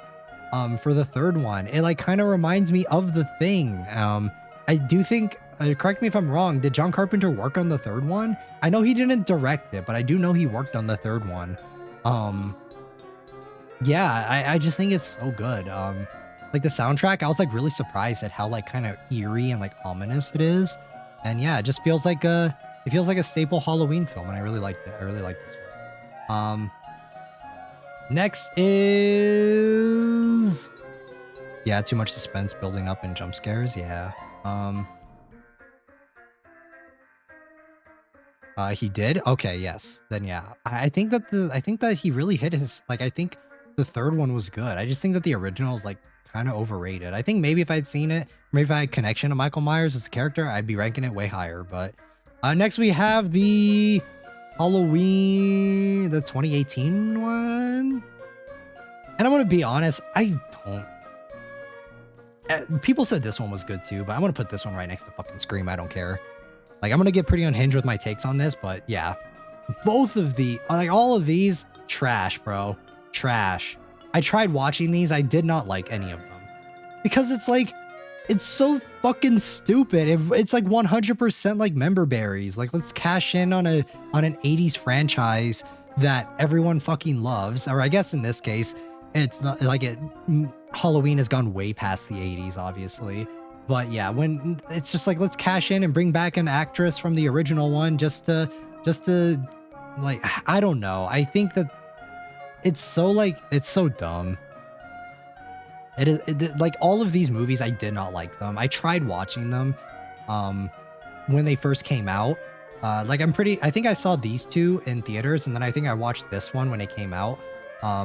Like, I didn't even bother to go watch it in theaters, but yeah, this shit is just so stupid, man. It's like, at this point, Michael Myers is supposed to be old as fuck, right? He's supposed to be an old dude, and you're telling me he's like still fucking unstoppable. Like, I think it was the end of this one, right? Is when like the house burns down. They like burn the house down, and he's like still in the house, and fucking Jamie Lee Curtis's character is like watching him burn in the house, and it's like he like somehow makes it out just fine. It's like, it's so dumb, man. It's so dumb. Like, I don't like slasher films, and I think that Halloween is kind of Halloween and Scream are kind of the reasons why. So, oh man, I don't like this one. Okay, we have a few more classics to get through.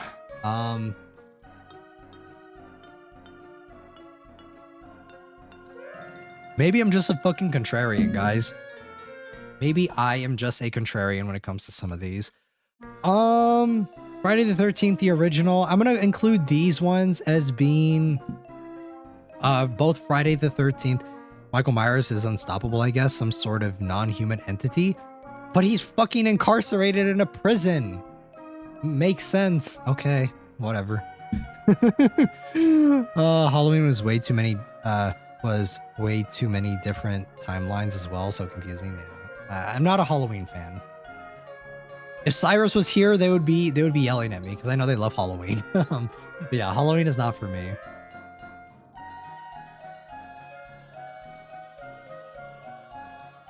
I'm just ripping all of these fucking movies a new one, bro. I feel so bad because these are staples. Fuck. Oh, Friday the 13th. Where does this go? This one is like mid. It's whatever. I'm ranking parts 1 and 2.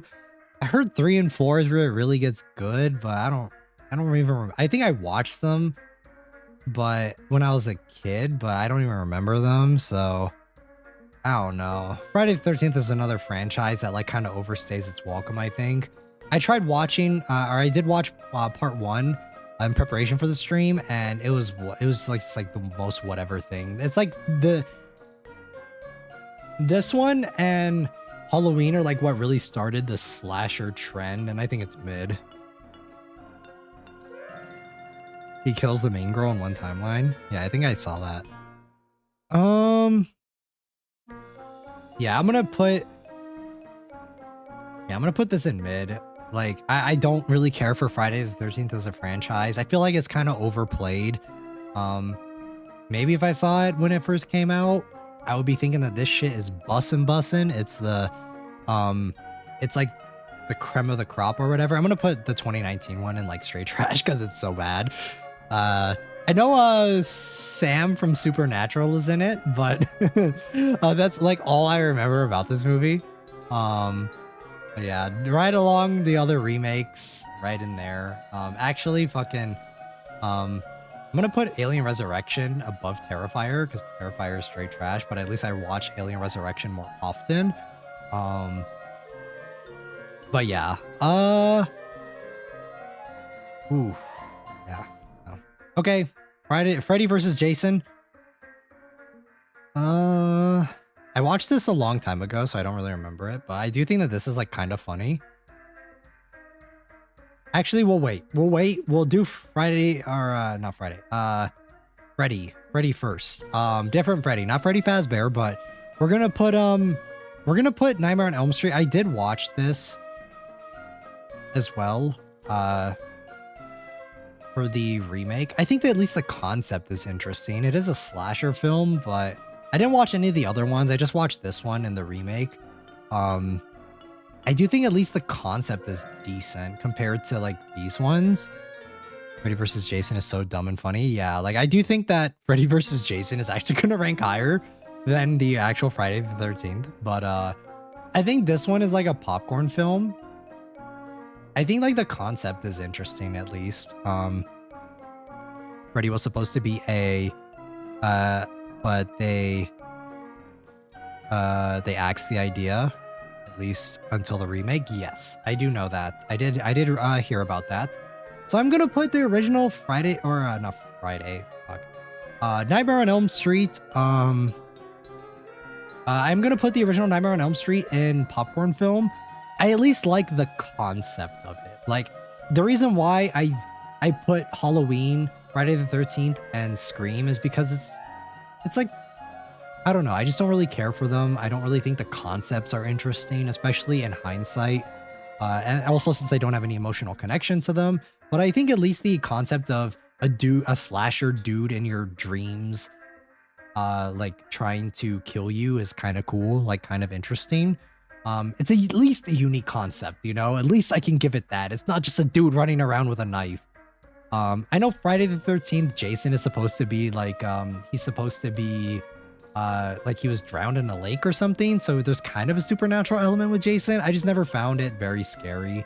And Halloween, we've already talked about Michael Myers being invincible or whatever for some reason. UA, thank you so much. I am actually not sure what currency that is. But thank you so much for the Supa, Freddy Faber. Yeah, Freddy Faber. We'll get to Freddy Faber. He's there. But thank you so much for the Supa, which is why he is small and lanky and not big and tall like the other killers in the movie. Yeah, like I at least think Nightmare on Elm Street is an interesting concept, you know. I think the remake of Pride, or I keep want to say Freddy because it's like Freddy Krueger. The remake, I don't know if it's trash. I don't think it's bad per se. I like am kind of lukewarm on it, honestly. I think the characters in it are dumb. I think at least the characters in the original one, like it made sense. Also, like Johnny Depp was in the original one and he looks so young in that movie that I like, my mind for Johnny Depp is like Captain Jack Sparrow or Edward Scissorhands. So when I saw him in the original Nightmare on Elm Street, I was like, wow, he looks way, I didn't even know it was him for a second. But yeah, I think it's been so long since I've seen this, so I can't really comment on it. So I am going to put it in trash. Yeah, I think I'm going to put it in haven't seen / don't remember. Like I do, I haven't seen it recently, so I can't really commentate on it, you know. He was there? Yes. Johnny Depp is in the original Nightmare on Elm Street. That's crazy, right? He looks so different though. I didn't even know it was him. He plays the main girl's boyfriend. So yeah, fun facts. I actually had to wait until the credits because I didn't look at my phone when I was watching it, and once I saw the credits, it said Johnny Depp. I was like, damn, he looks so young. Freddy vs. Jason. This is a popcorn film. I'm not even gonna put it in mid. I'm gonna put it in popcorn film.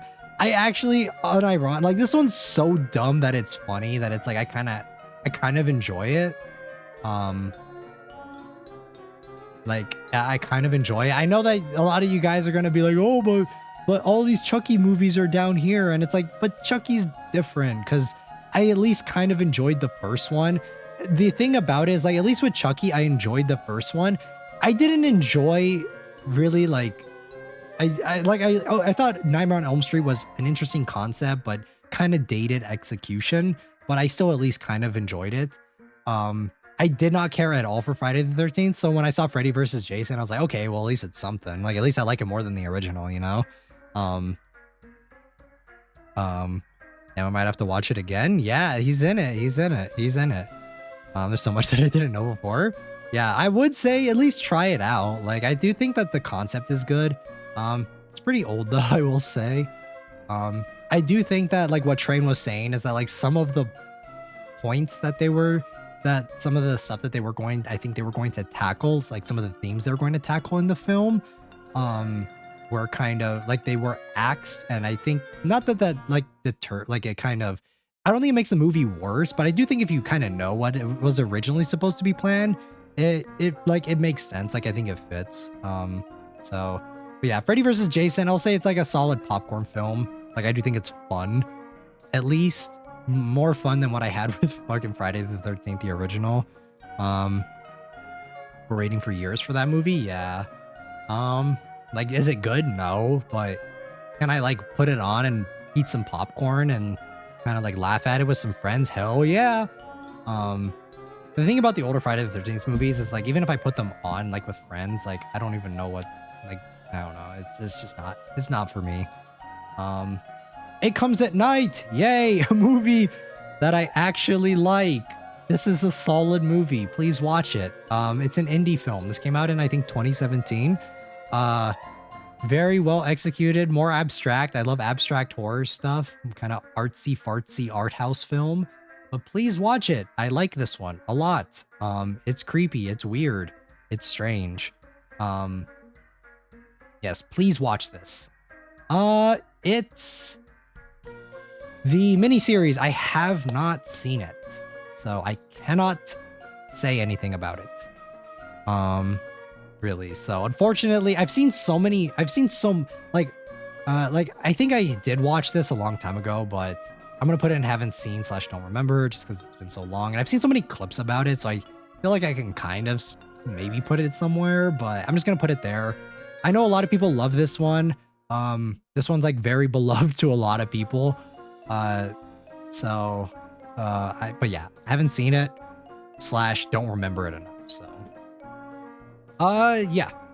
It 2017 though, we watched this on stream for memberships. I think this one is solid, at least the first one. I do think that this one is good. I think it is creepy. There is a TV show coming out that is planned, I think. I don't know when it's coming out. It's coming out soon, sometime. I don't know. Best Nightmare on Elm Street was Dream Warriors. Oh, let's go. Should I check that one out then? But yeah, It 2017 is solid. I think it's good. I do think it kind of... I've seen this movie so many times though, so it's kind of hard for me to rate it. So, like, I am just kind of tired of seeing it, but I do understand that it is a good movie.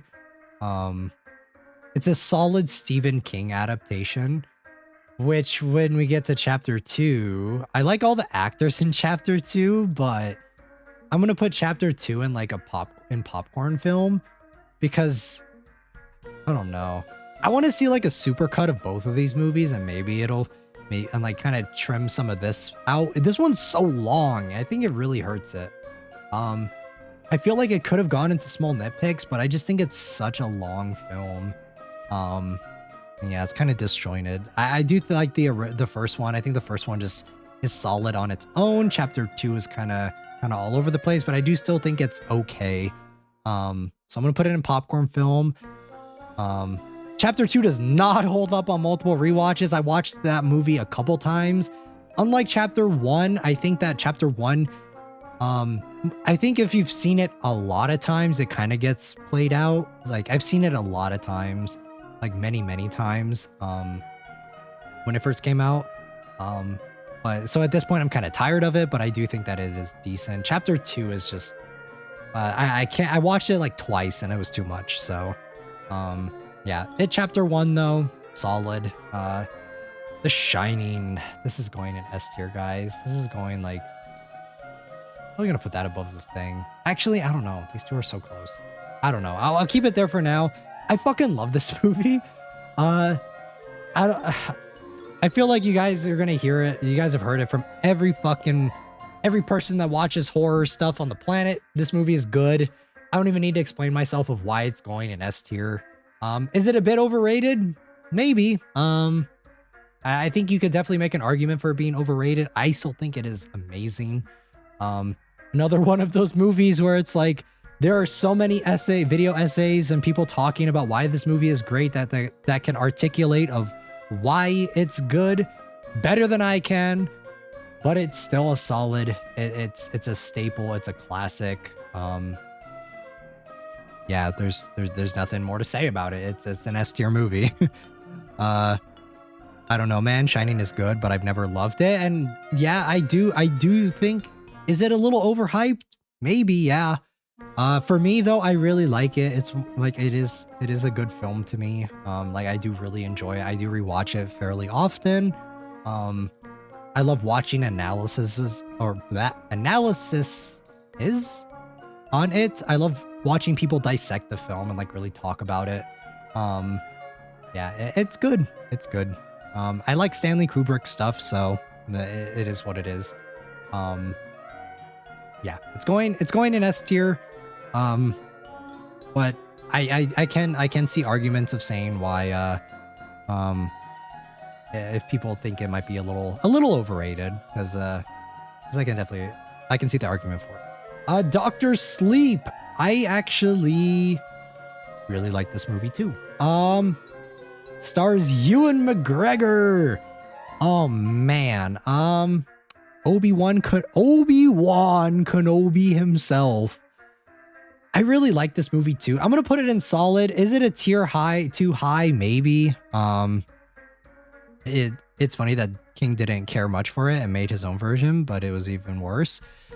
Funny thing about Dr. Sleep though, this is directed by Mike fucking Flanagan, director of Hill House and Bly Manor. He fucking nailed it with this. I'm gonna put it in solid. I think that the subplot is with like the supernatural powers thing is kind of wacky, kind of weird. But I really like this one, not gonna lie. And I do think that they do a good job of mixing the Stanley Kubrick one and mixing it with the original Stephen King novel and kind of tying them in together.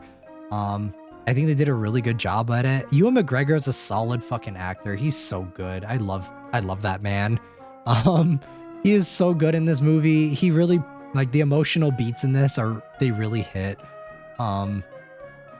Yeah, I think this one's good. I really like this one. I think you could argue that it could be in small nitpicks for like a B tier, but I think it's good. I really like this one. Mike Flanagan's an awesome director. He does a good job of paying homage to it, but it doesn't feel like it's fucking cheap, you know? It doesn't feel like you're just doing it just to try and milk it, you know?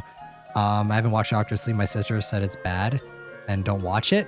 I would say if you like Mike Flanagan's other works, like if you like Hill House and you like Bly Manor and you like the original The Shining, give it a shot. I definitely can see people like nitpicking it, but like I think I do like the original, like I do like the book as well for Dr. Sleep. It does kind of lean more into the supernatural aspect of things compared to the original The Shining.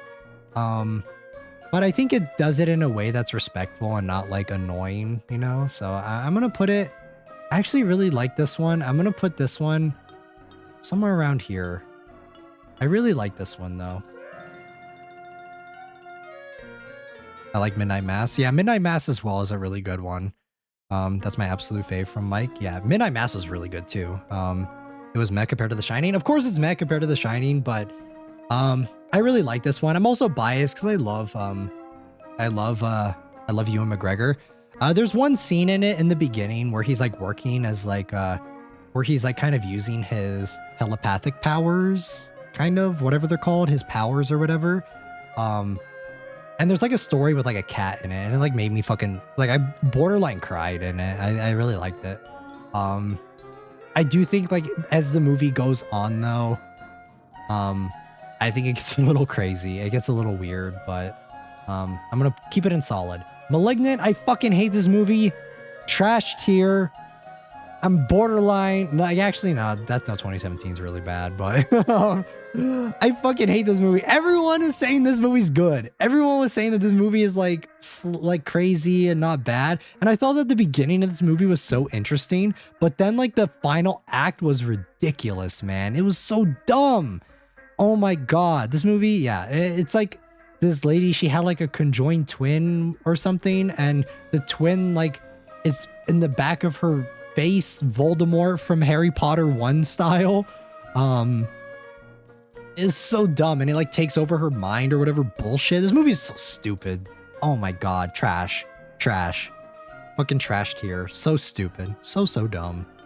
I'm not even gonna elaborate on it. Like, no. And I don't even think it's like it's so dumb that it's like kind of good. Like, no, this movie is stupid, man. Come on. Insidious. Here's the thing about this movie. I've seen this movie so many damn times. I'm gonna put it in small nitpicks. I think it's good. I think Insidious is good. I don't think it's solid. I feel like this movie, if you've watched it once, it's scary. Every time you watch it after that, it's not scary. That was a stupid movie, and I love stupid movies. For me, it's going into, because I thought that the concept in the beginning was so interesting, but then it just didn't. It like went the complete other direction, and I got like whiplash from it. So that's why it's going in trash tier. Insidious 2 is going in. I don't want to put it in mid. I don't think it's mid.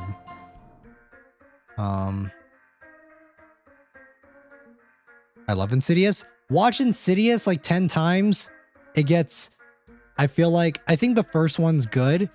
I think the second one, I didn't even remember there was a second one. So I'm going to put it in like popcorn film. I don't even know. I feel like the first one and the second one are so fucking similar. It's just that I don't even think that the second one did it that well. So I'm like tempted to put it in mid, but I don't think it's that bad. I'm going to put it at the low end of popcorn film though. It's so like whatever. Like they're just too similar in vibes. I know that the first one ends off on a cliffhanger, but I kind of like that in a horror film sometimes. So yeah, I'm gonna put it in popcorn film. It's meh, but there are some things that are decent about it. Insidious 3 is trash. Honestly, forgot this movie even fucking existed. The Last Key is trash too. I don't care. I'm throwing that there. Insidious: The Last Door was mid.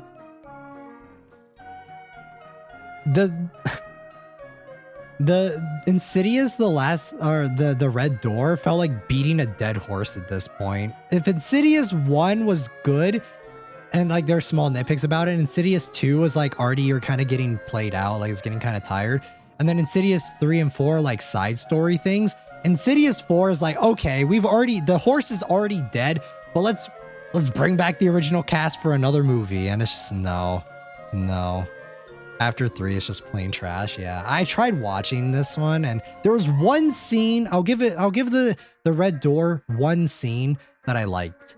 There was one scene that I liked for it, and that was I think the painting scene or something like that. I think it was pretty well done in the beginning of the film.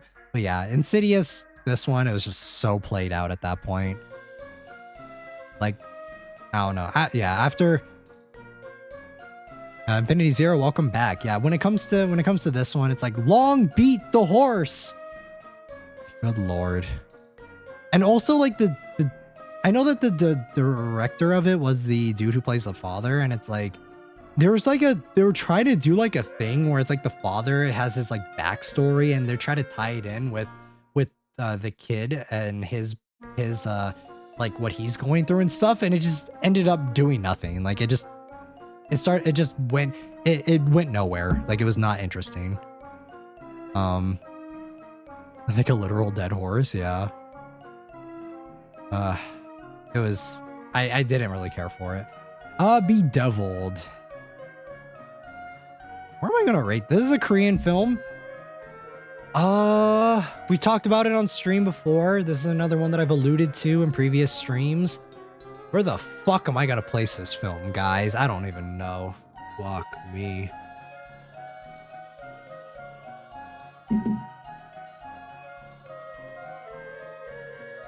Where does this movie even go? Oh, God, man. I don't even know where I'm going to put this movie. It's so well done. The themes of it are so well executed. But god damn, is this a hard watch, guys. This is a really hard watch. I don't even know where I want to put this film.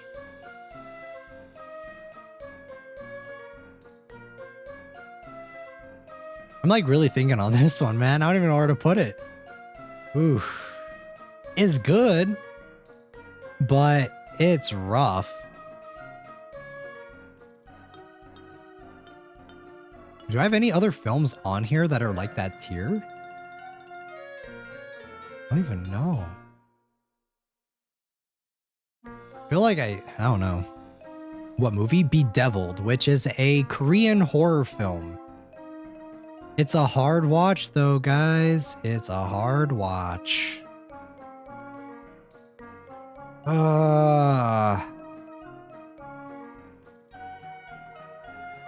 Can't help, haven't watched it. I don't know, guys. I'm gonna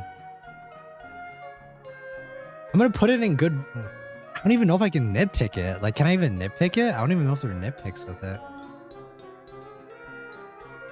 I'm gonna put it in solid, but just know, guys, it's a hard watch. Just know that. It's solid. It's a solid film for what they were going for, but just know it's really hard to watch. New tier, hard watch. That's the thing. I guess I could put a new tier. I guess we could put a new tier list of like good but hard watch.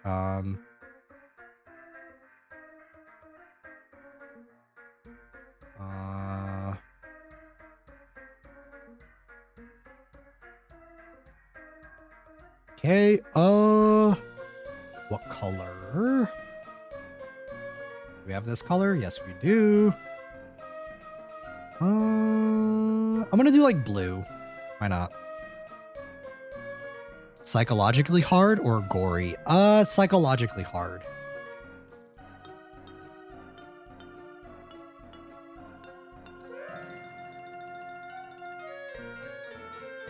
Fuck it, we'll do it. Solid? I don't know. I feel bad though, because I don't think it's below solid. Like, I don't think it's below solid, but I do think, we already did black for, did we already do black? Yeah, we already did it for Death Note. I'm gonna put it like maybe that color is a little bit better, more appeasing. Or pleasing to the eye. But yes.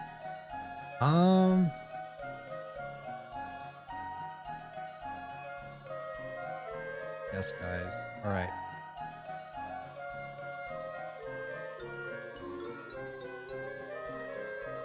Yeah, Bedeviled B+. B+? I don't know. I don't know if I want to do B+ though. I feel like we've been doing pretty decent with the rankings so far.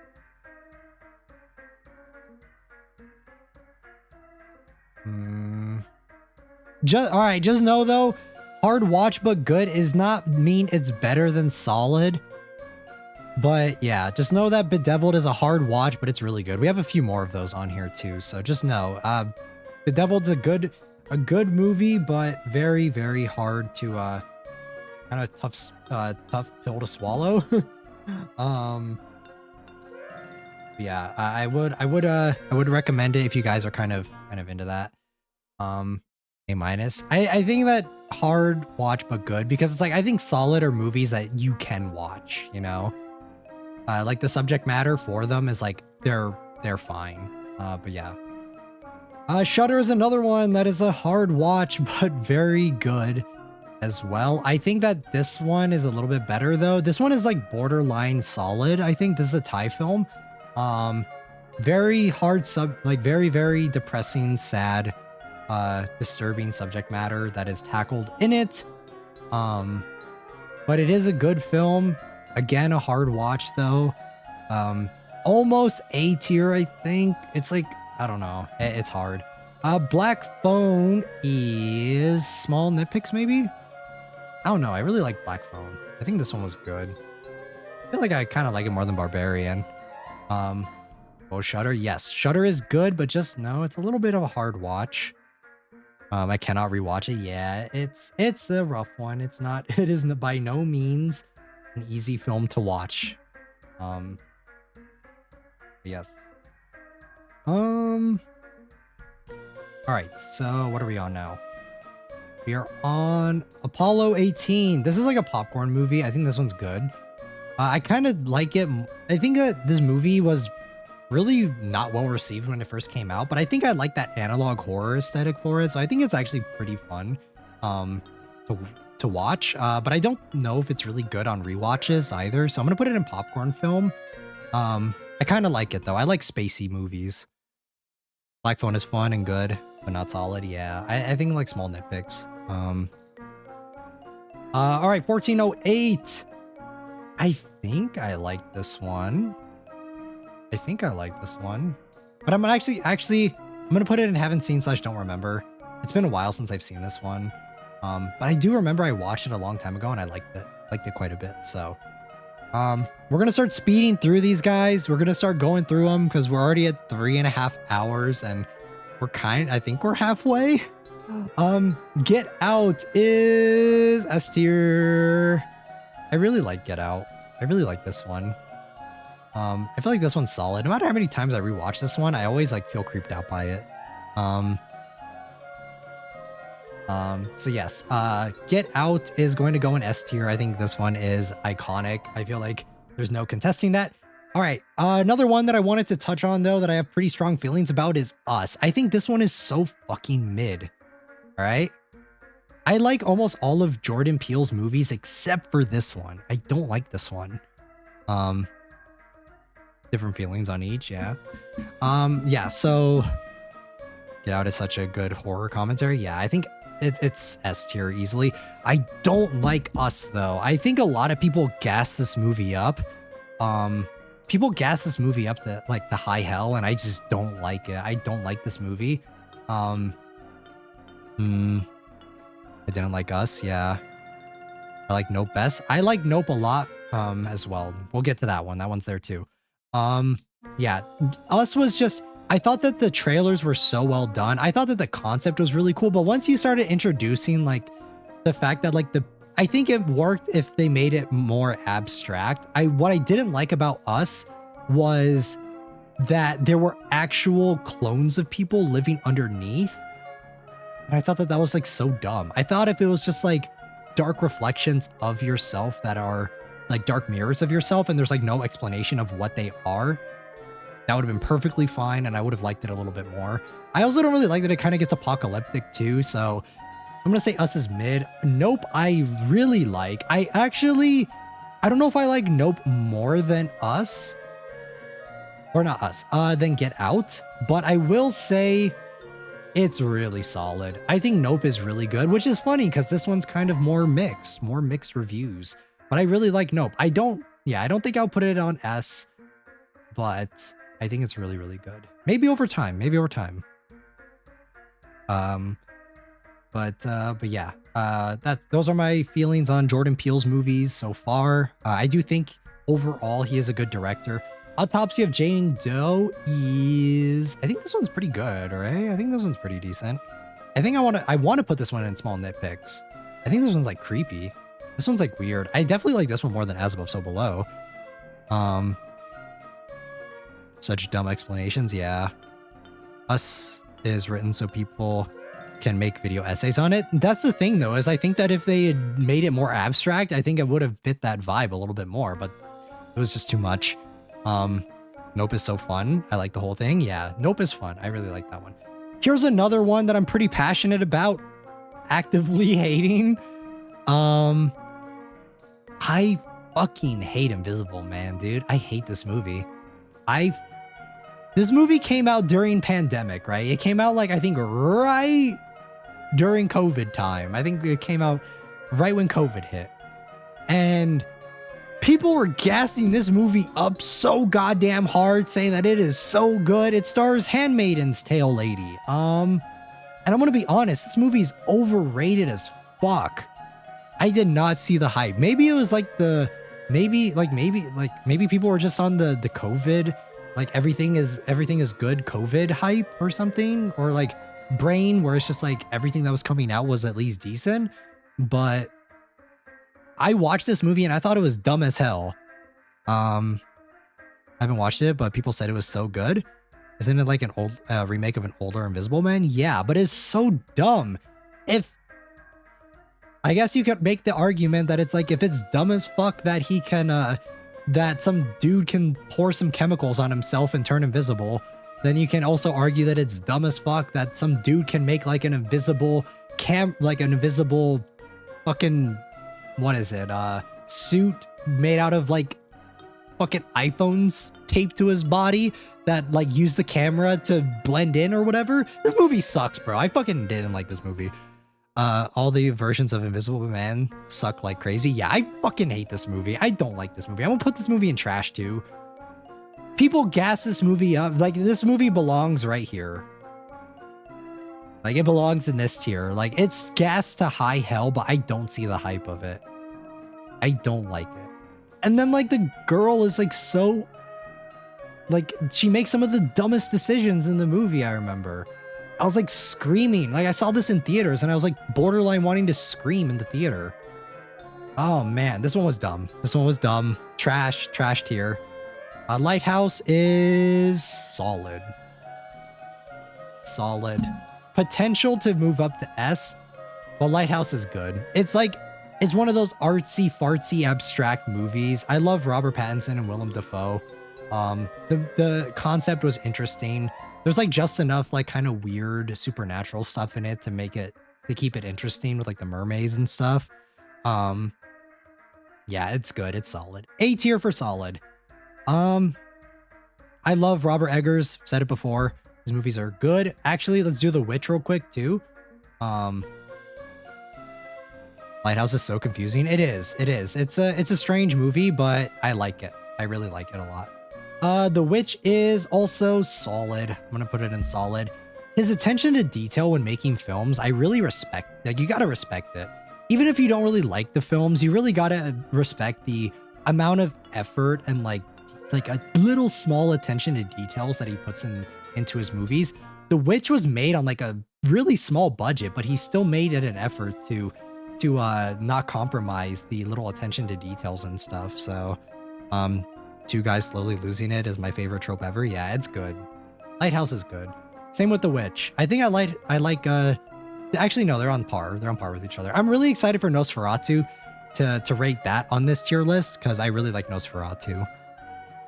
The Witch is the best folk horror, I think. Yeah, it's good. It's solid. It's good. Like, no complaints really. I feel like they could even, there's an argument to move them up to S, but I'll keep them at A. But all right, Candyman. I think Candyman is small nitpicks. I don't really remember this one too well. I remember I liked it though. I think small nitpicks is fair. I think like around this area is fine. Like I'm okay with putting it here, around this area. Yeah, Candyman is good. Baxter is, I think, the one that recommended this one. Sinister is another small nitpicks. It's good. It's really good. You should listen to the A24 podcast of the guy who produced The Lighthouse. And Ari Aster just talking to everyone. I'll definitely take a look. I'll take a look for sure. Sinister is small. I'm going to put it in small nitpicks. I don't think it's solid. I don't know, actually. Ah, man, this one's a hard one because I do think that the, what is it? I'm trying to think. The horror films, like the little tapes and shit, they're so creepy. They're so creepy. I don't think it's solid. The whole foundation is like kind of dumb. It's like, Sinister is trash. I actually kind of like Sinister. I do like it. I do like this film. I just don't think it holds up on like multiple rewatches. Like I think I'll keep it in small nitpicks. I feel like I kind of like it less than Evil Dead though. I think I kind of like it less than this one too. It's making me terrified of my younger brother. Yeah. I think I'll leave it in small nitpicks. I don't think it's quite solid because like the whole foundation of it is kind of rocky, you know? It's like kind of dumb. A Goodnight Mommy is solid. I'm going to put it right up here with these like European horror films. It's weird. It's kind of one of those weird ones. It's kind of abstract. I didn't even bother watching the remake, but it's pretty decent, pretty good. Jeepers Creepers rated. Unfortunately, not in this stream. Not for this ranking. Next we have Thirst, another Korean film. Kind of weird. Where would I put this one?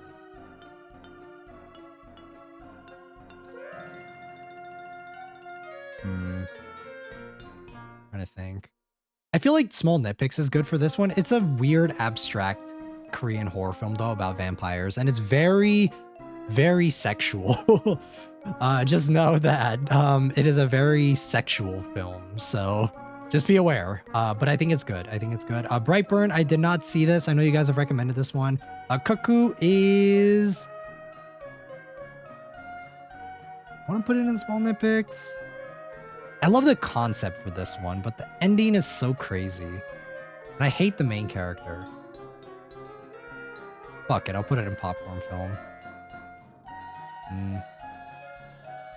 Yeah, I think I'm gonna put it. I think it's good though. It's like that art housey, weird, you know.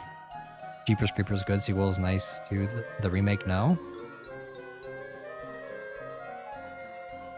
But yeah, I think Cuckoo. It's like it's popcorn film. I almost want to put it in small nitpicks because I like the concept of it so much. But it's hard. It's hard. Ritual is small nitpicks. I will say though, the Ritual does not hold up. Does not hold up on multiple rewatches. It's kind of rough if you watch it multiple times. So I'm gonna put it in small nitpicks, but I feel like it could go down a tier potentially. But yeah, Ritual is solid. It's a good film. The first, like, I wish I could delete it from my brain and rewatch it. I think it's one of those films. Babadook is another one. I think it is solid. It's a staple. It's one of the staple horror films. I do think that this is another one that if you watch it too many times, you kind of get tired of it. But I do like it. I do like this one quite a bit. Train to Busan is solid. It's a good it's I think the only zombie movie on here, but I really like this one. Sequels tend to rip my soul up. Train to Busan though is good. Good Korean film. Amazing. I like this one. The characters are interesting. It does the zombie movie pretty well, I would say. Abigail is a popcorn film. The back half of the film though, the last chunk of it is really whack. It goes crazy.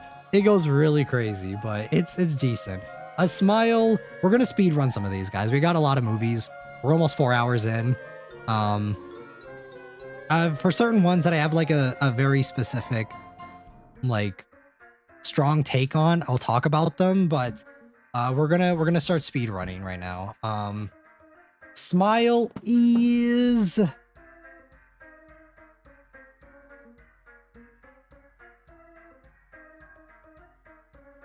I think it's like popcorn. I'll put it right next to Cuckoo. I think it's decent. It's fine. Whatever.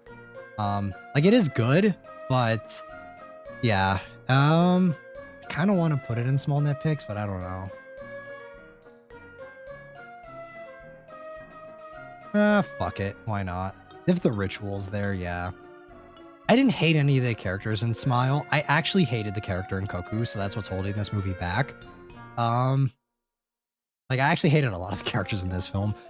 Smile does not hold up on multiple watches. Yeah, I've only seen it twice, though, so that's why I'm kind of giving it small nitpicks. So if the ritual is in small nitpicks, then I think that's where it is. That's where it'll land. Cobweb is popcorn. Pure popcorn film. Anthony Starr is really good in it. I love him as Homelander, and he's kind of just playing the same character in this one. So I like the monster too, the sister. She's like very creepy. She's like a spider. Very good. Highly recommend it for a popcorn film if you guys just want something to watch. I'm actually gonna put this lower, high key, kind of around this point. Yeah. Pretty okay with that so far. VHS as a franchise, this is such a mixed bag, so I can't even put it in popcorn film because I'm gonna say it's mid, but just know that there are, like, because it's an anthology series and the VHS franchise as a whole, there are just so many of them that it's like your mileage may vary. There are some really good ones, but there are some really bad ones. I actually might put it next to Trick or Treat. So yeah, your mileage may vary on this one. Just know though that there are a lot of them. The Host is a Korean film. Another Korean film. I'm gonna put it in small nitpicks. Right next to Thirst. I think it's like the same thing. It's like kaiju film, but it's pretty well done. So I would recommend it. But definitely on the lower end. I definitely think it's better than Smile and The Ritual. So Evil Lurks is a newer movie that came out recently. I think it is a Spanish film, if I'm not mistaken. And this one's really weird. I'm gonna put it in small nitpicks as well. Small nitpicks is gonna get rounded off a lot. I don't know how this holds up on multiple rewatches. I've only seen it the once, but it is very weird. It is a very strange and weird film. So I kind of would say it's like, I think it's okay in small nitpicks though, because I remember Dark and the Wicked is kind of similar to it in that sense. I'm actually gonna move some of these down too. Yeah, okay, there we go. The Platform is weird, but I think it's solid. I think The Platform is weird, but it's solid. Almost hard watch, but good. I think. Like, this one is so weird. This one came out during COVID, and a lot of people like this one too. And I agree. When I watched it, I thought it was decent.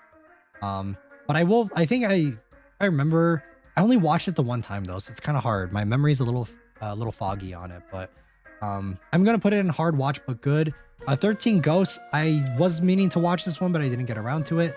The Medium is weird. Some of these ones are really hard to rank, man. I don't know. A lot of these are like foreign horror films. Was it just okay? I don't really remember it. That's the problem. Like, I remember I watched it the first time and I thought it was pretty good. So my memory is very foggy on it. But we'll knock it down to small nitpicks if you guys say it's just okay. Medium is another kind of abstract horror film. I'm gonna put it in popcorn film, but just know, like, if you guys like kind of weird, I think this one's tie as well. If you guys kind of like strange abstract horror films, this is it too. There's another one that I'm going to put on there as well, which is The Sadness. All of these movies kind of fit into the same, and Incantation as well. All of these kind of fit into like the same vibe for me. They could go up maybe, but they are very strange. It's kind of hard to put them. The Medium is weird, not family friendly. Yeah, like all of these movies are like kind of weird, not family friendly. So they're kind of hard for me to rank. So I'm going to put them in popcorn film, but your mileage may vary on these ones.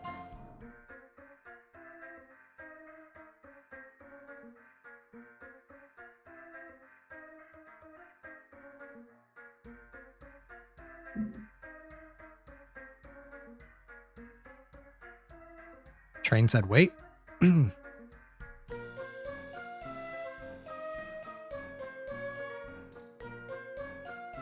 Incantation in the medium got the same vibe, yeah. These are all like kind of weird movies. The sadness is like crazy. It's like really gory though. So like I'm honestly like I kind of even hesitate on putting it in popcorn film, but I think that at least the story was more interesting than Terrifier, so I think it might be I think it is a little bit better, but Split is solid. I watched this one again recently and I like this one quite a bit.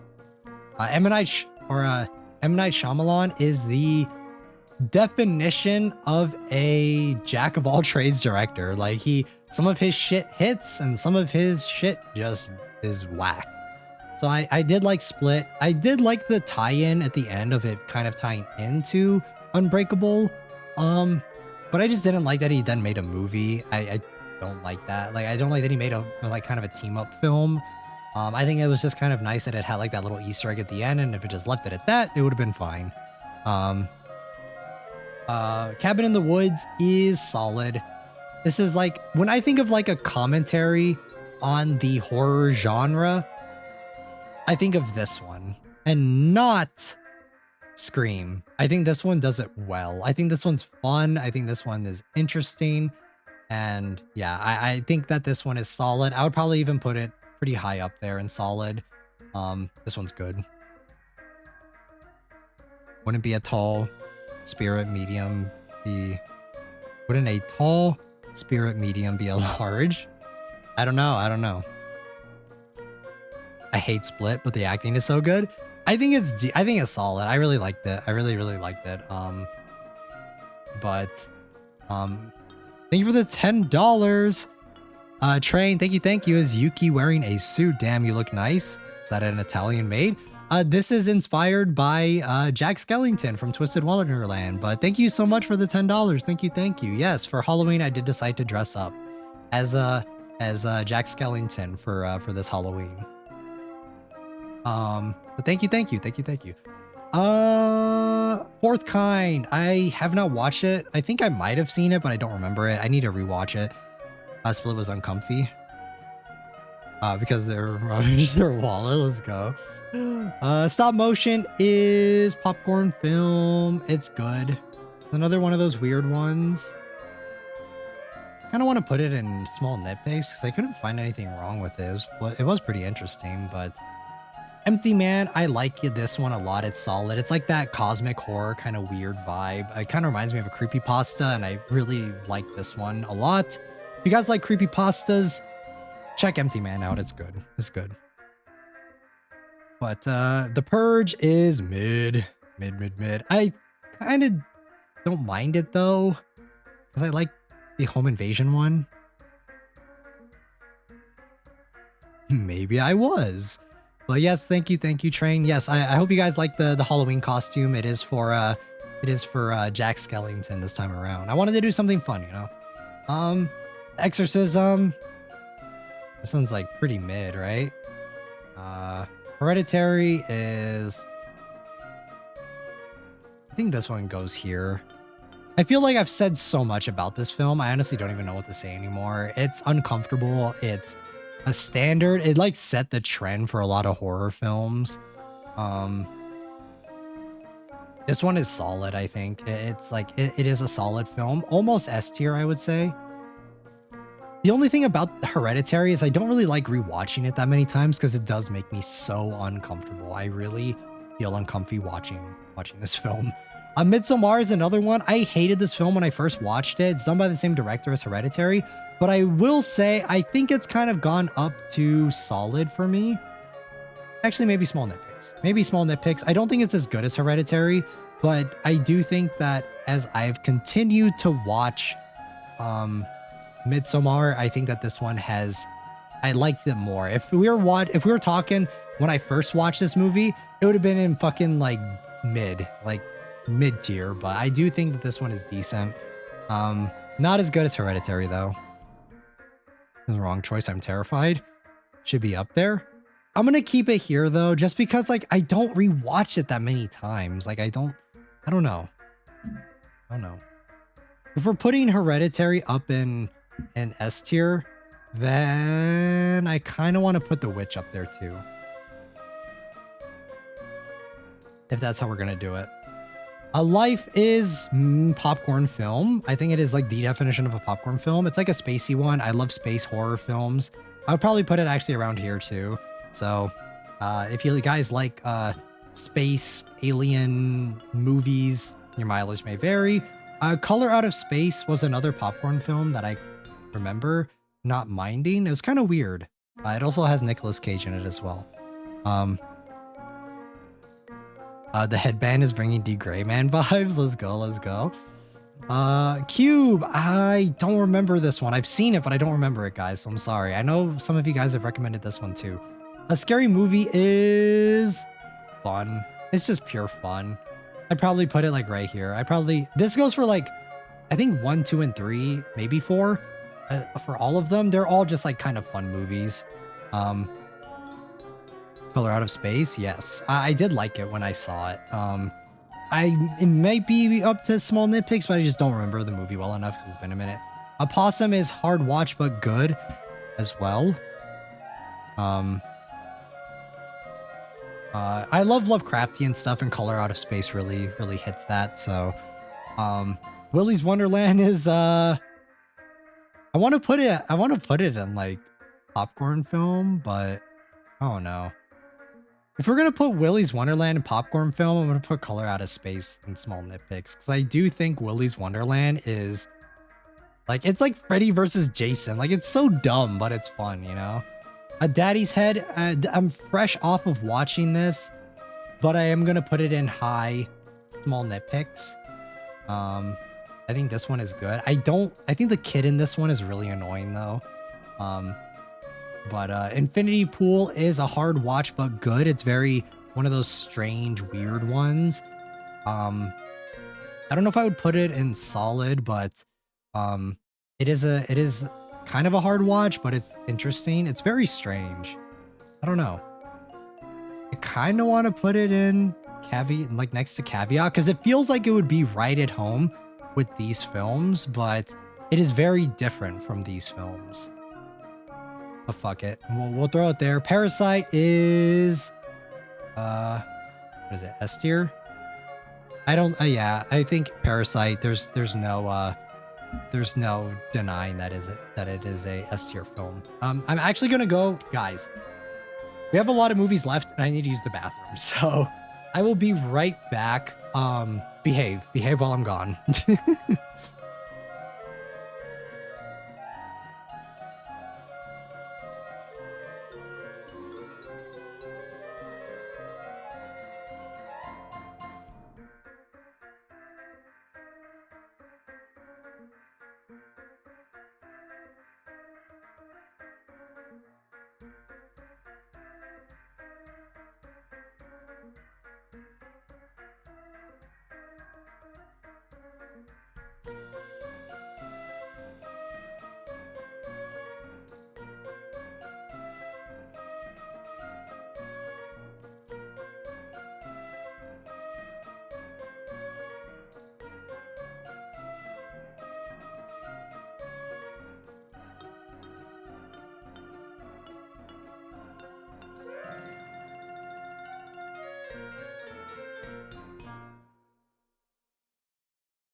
All right, guys, I am back. I am back. How dare he put Scream so low?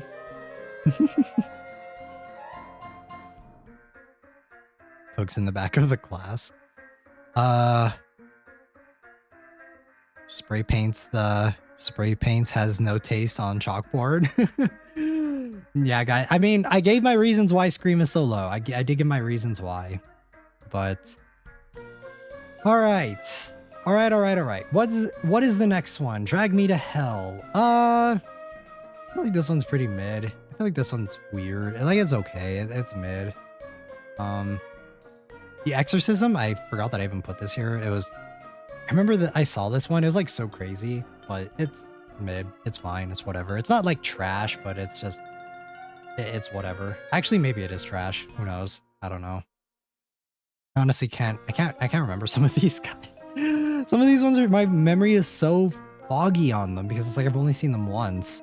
Welcome back. Thank you. Drag Me to Hell was a letdown. Yeah, I would say it's mid.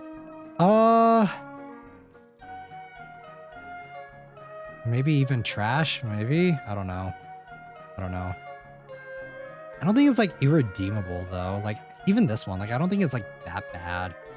Okay, Underwater, I like this one a lot. I think it's solid. It starts off as like an escape movie. I think it starts off as like an escape movie of like an oil rig going under or whatever, or like an underwater station, and then it like slowly turns into like a Cthulhu movie, like a sort of a thalassophobia type thing. And I think this one's good. I think this is one of the few like horror films outside of like staples like Jaws, which also isn't on the list, but it kind of reminds me of like that in a way, where it's like where I think this is one of the few good Lovecraftian horror like ocean movies. There aren't that many on like honestly, not that I can think of. So I will put it in solid, maybe small nitpicks, but I don't know. I just really like ocean movies, you know? Like I love stuff involving the ocean. So I don't know. I'm kind of torn on this one.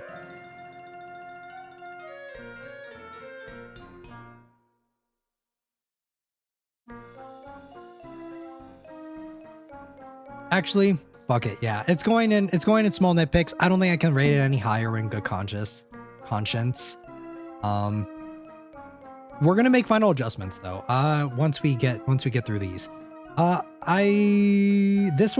This is another Alien film. I think this one's pretty good. I think this one's funny. Or not funny, but this one's solid. Popcorn film for sure. I don't think it's great or anything. It's one of the few alien invasion movies that I think are like the designs for the aliens are pretty unique and interesting. And I did overall enjoy this one, which is No One Will Save You in the End. The ending is kind of interesting though, so I would recommend this one if you guys like alien movies. Relic is also, I only saw this one once, but I think it's kind of along this line of like popcorn film. I think it belongs in like this kind of camp, you know? I think this, I feel okay putting it here. Okay, so Megan is one that I wanted to talk about a little bit more in depth because everyone loved this movie. Everyone thought that this movie was really fun. And I did not get that. I thought this movie was like kind of dumb, kind of annoying. If the original Child's Play, if I liked it because they made me kind of care about the characters within like in the beginning of the movie, Megan does a bad job of like making me hate the characters in the beginning of the movie and then not giving me the payoff of at least killing them off.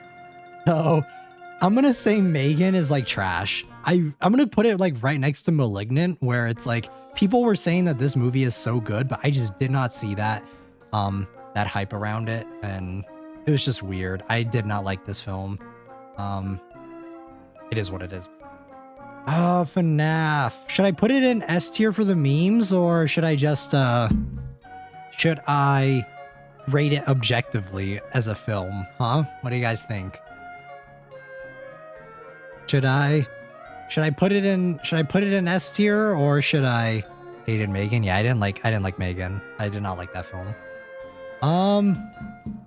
Should FNAF go in S tier for the memes, guys? S tier for the memes.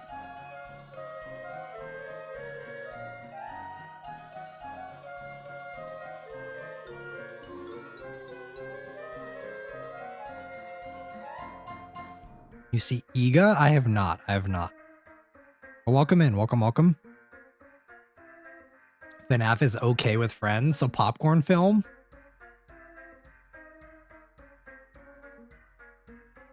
The popcorn film? Depends on which FNAF. The movie. The second movie is not out yet. This is a horror movie tier list.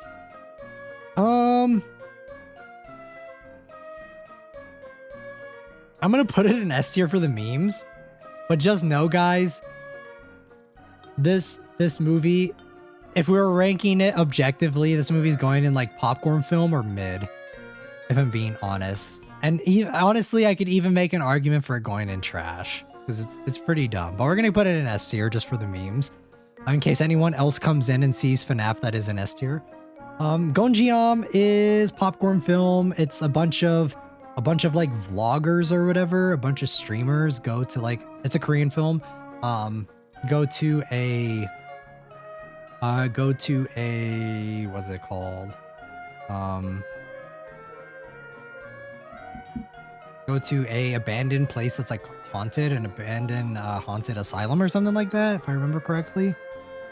There's honestly not that much to it. It's pretty it's pretty like standard, but I think it's good.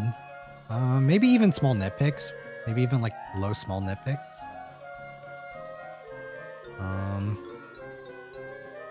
I don't think it holds up on multiple rewatches though, so I feel like it kind of fits in line with like the ritual and stuff. So I'm gonna put it there. Perfect Blue S tier. Actually maybe even hard watch but good. I don't know. My heart wants to put it in S tier, but this movie made me so uncomfortable during one scene that I like really had a hard time watching the film, but it is so good. I don't know. It can, if I don't know. I don't know. This one holds up so well though. You can really watch it. Like you can watch this movie. Like it is an older film. It came out a while ago, but I still think the themes and the stuff that it talks about really holds up even today. I'm like having a hard time rating this one. I want to put it in S tier, but hard watch but super good. Yeah, like I really do want to put it in S tier because I feel like it's above these. I don't know.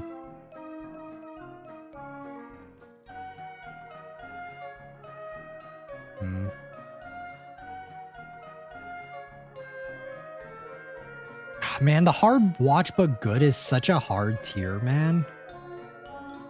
Because it's like, I think that some of these ones in solid, it's like, oh man, I don't know. It's such a hard tier list.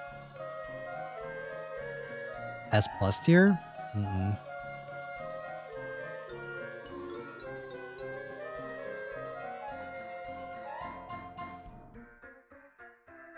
Because hard watch, it's like, I really do want to put this one in S. Because even though it's a hard watch, I still think it's really worth it. This movie is like art, bro. This movie is so good. This movie is so goated. Have you seen Unfriended? Basically just a group call horror movie. Yeah, I have seen Unfriended. It's not on the list though, but that would be going in straight trash. The movie's dumb. You can make more tiers. I can, but the thing is like, I don't know. I'm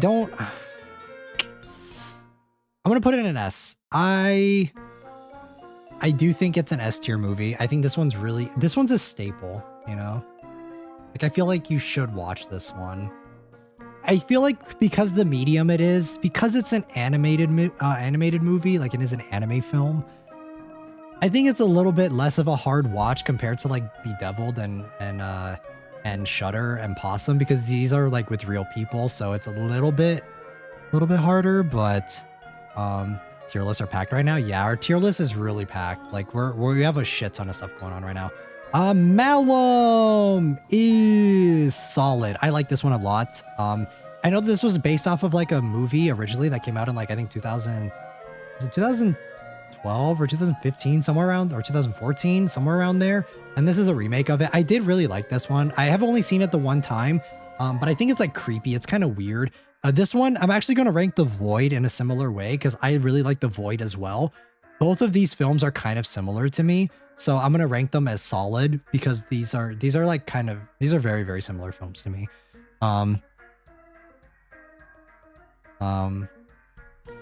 But yeah, I do like these two films.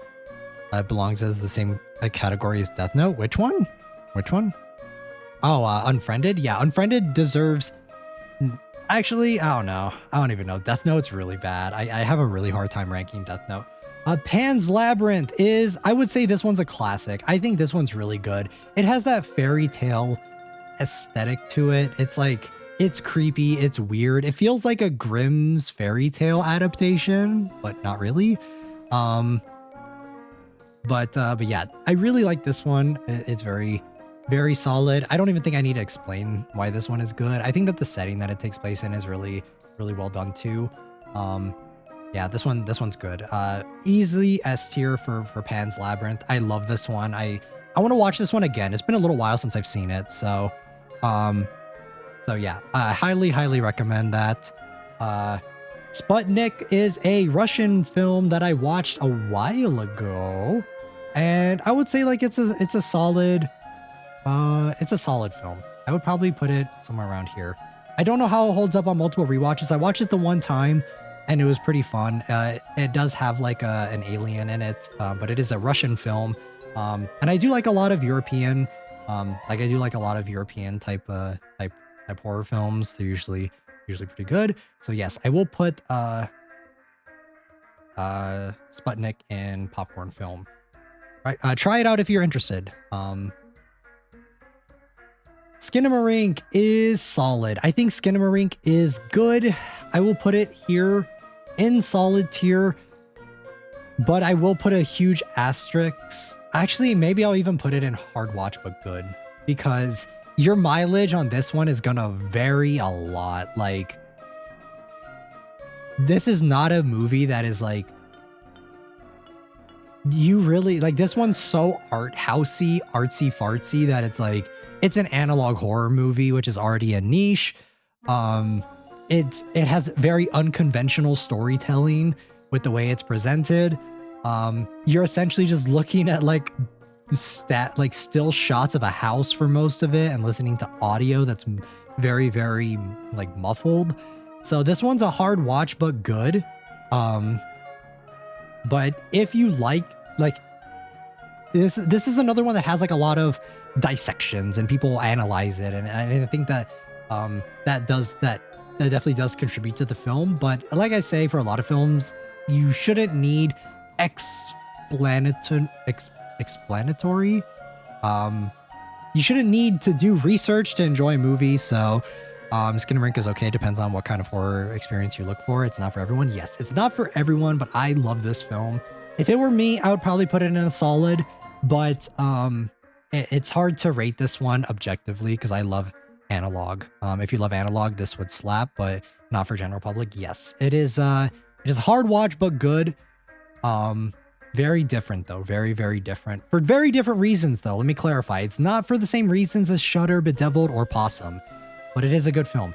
Next, Paranormal Activity, the franchise. These are like the definition of popcorn films. So here's how I'm gonna do this. I like the first one.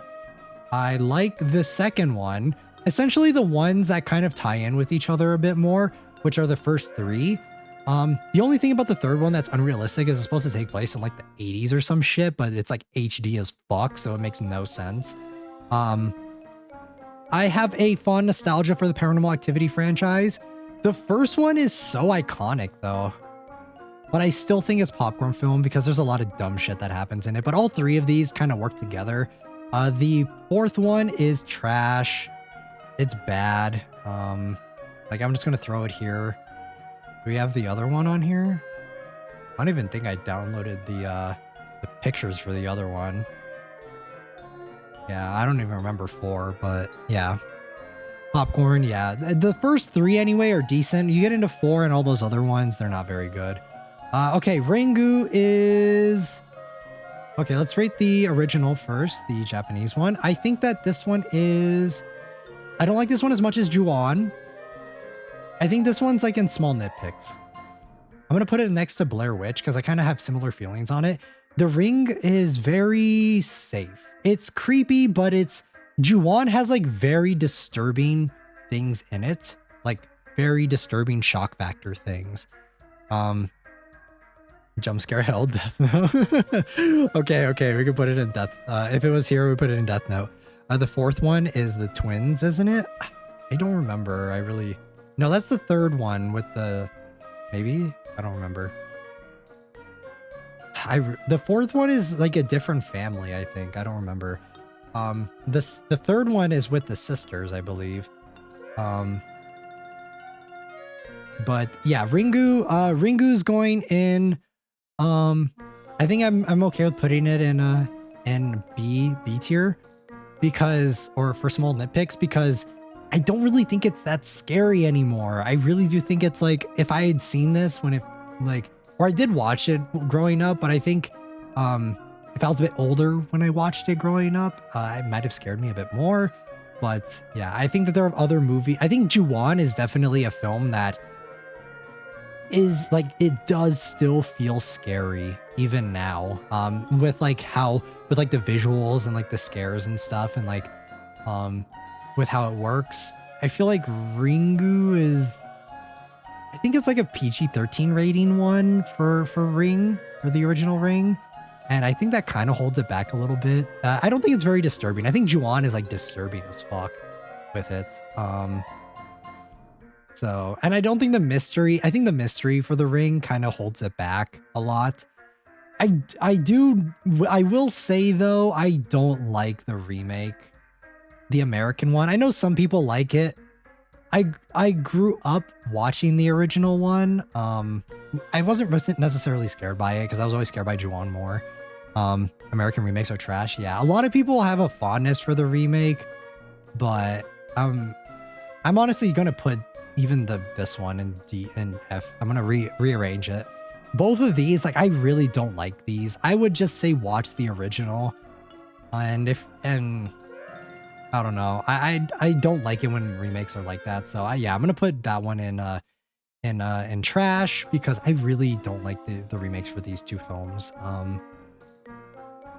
Yeah. This is one that Society is one that Baxter recommended. I'm gonna put it in haven't seen yet. Strangers, I think this one is small nitpicks. This one was scary. I watched this a long time ago and I watched it again recently, and I think this one's pretty freaky. It's like more realistic horror, but I think this one's pretty solid. I like this one quite a bit. It's a little overrated, I think, but I'm okay with putting it in small nitpicks because it is so iconic. Trash compared to the originals, yeah. Like, I really don't like these ones. Even when people say that like they're not bad, I'm like, I don't believe it. Okay, lots of movies. The Saw franchise. We have a lot of movies to talk about with Saw. So it's going to be kind of weird because I did rate some other gory films so harshly, but I think the first Saw is small nitpicks. I think this one is decent.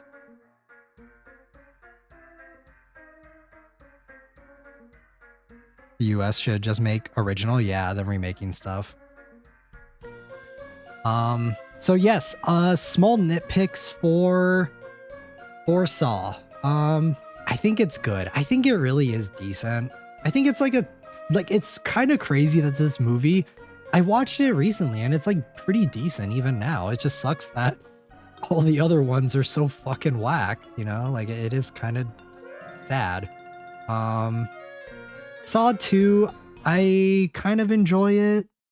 It's not bad. The first like few Saw movies, I would say like they're like popcorn flicks to me. I think like these are definitely, I was kind of invested in the story of Jigsaw a little bit, so that's kind of why I think that they're popcorn flicks for me. But once we start getting to, where is it? Once we start getting to 6, we're getting into like mid-tier. Then once we start getting into 3D, we're getting into trash tier. I think this one is also kind of mid. I didn't mind it. Guess I'll put it. I still kind of like these above Scream. Like I will put these a bit above. I think the first 3 are okay. First Saw was okay. The following ones suck and took the charm out of it. Yeah. I was kind of invested in the story, but as it went on, it just started getting worse and worse. And then, yeah, once we start getting into this, we're getting into the trash. And then Saw X is absolutely stupid. It's literally a parody of itself at this point. I made the joke before when I talked about the Saw movies of it's like taking like random people at that point, and it's just like, you have been a professional soccer player for your entire life, and you've been kicking other people's balls, and now if you want to make it out of the ball kicker 9000, you're gonna have to kick your own balls or whatever. And it's just like, it's so stupid, it's so dumb, like it's just whack. Getting trashy in the sequels came out. Yeah, I don't like it. Silence of the Lambs, I don't think this needs any explanation, guys. This is an easy. I'm gonna put it really high up because I think this movie's really fucking good. I'm gonna put it like right here.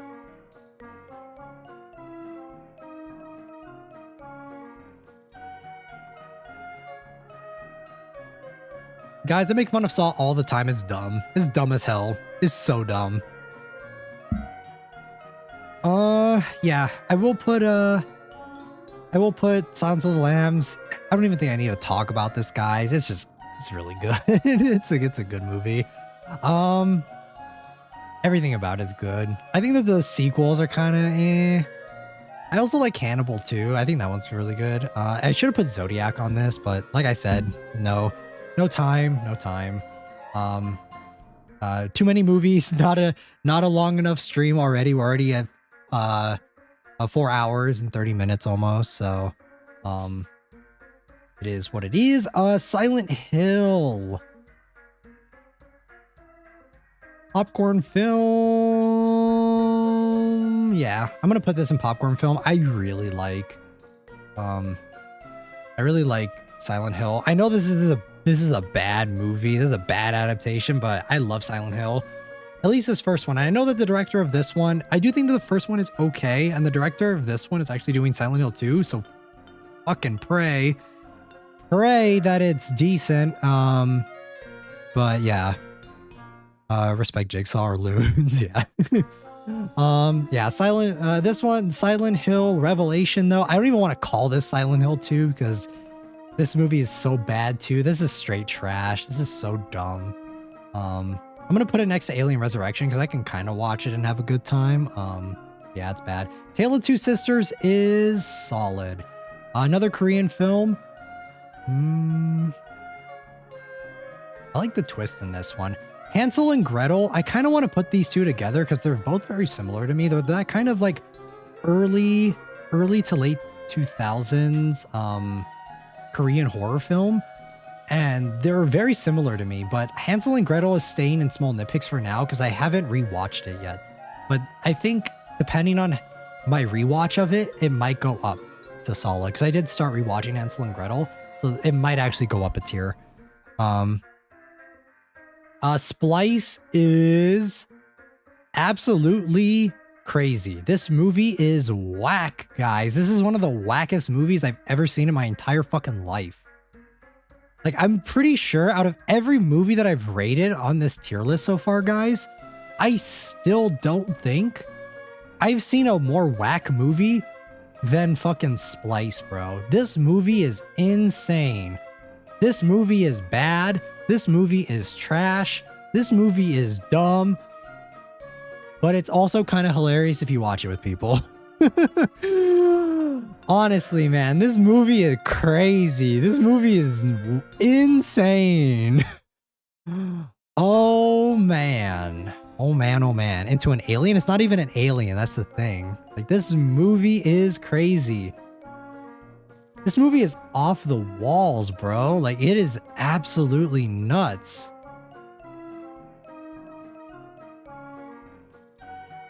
Insane in a trashy sense. Yeah. Like, but yeah, this movie is absolutely wild, bro.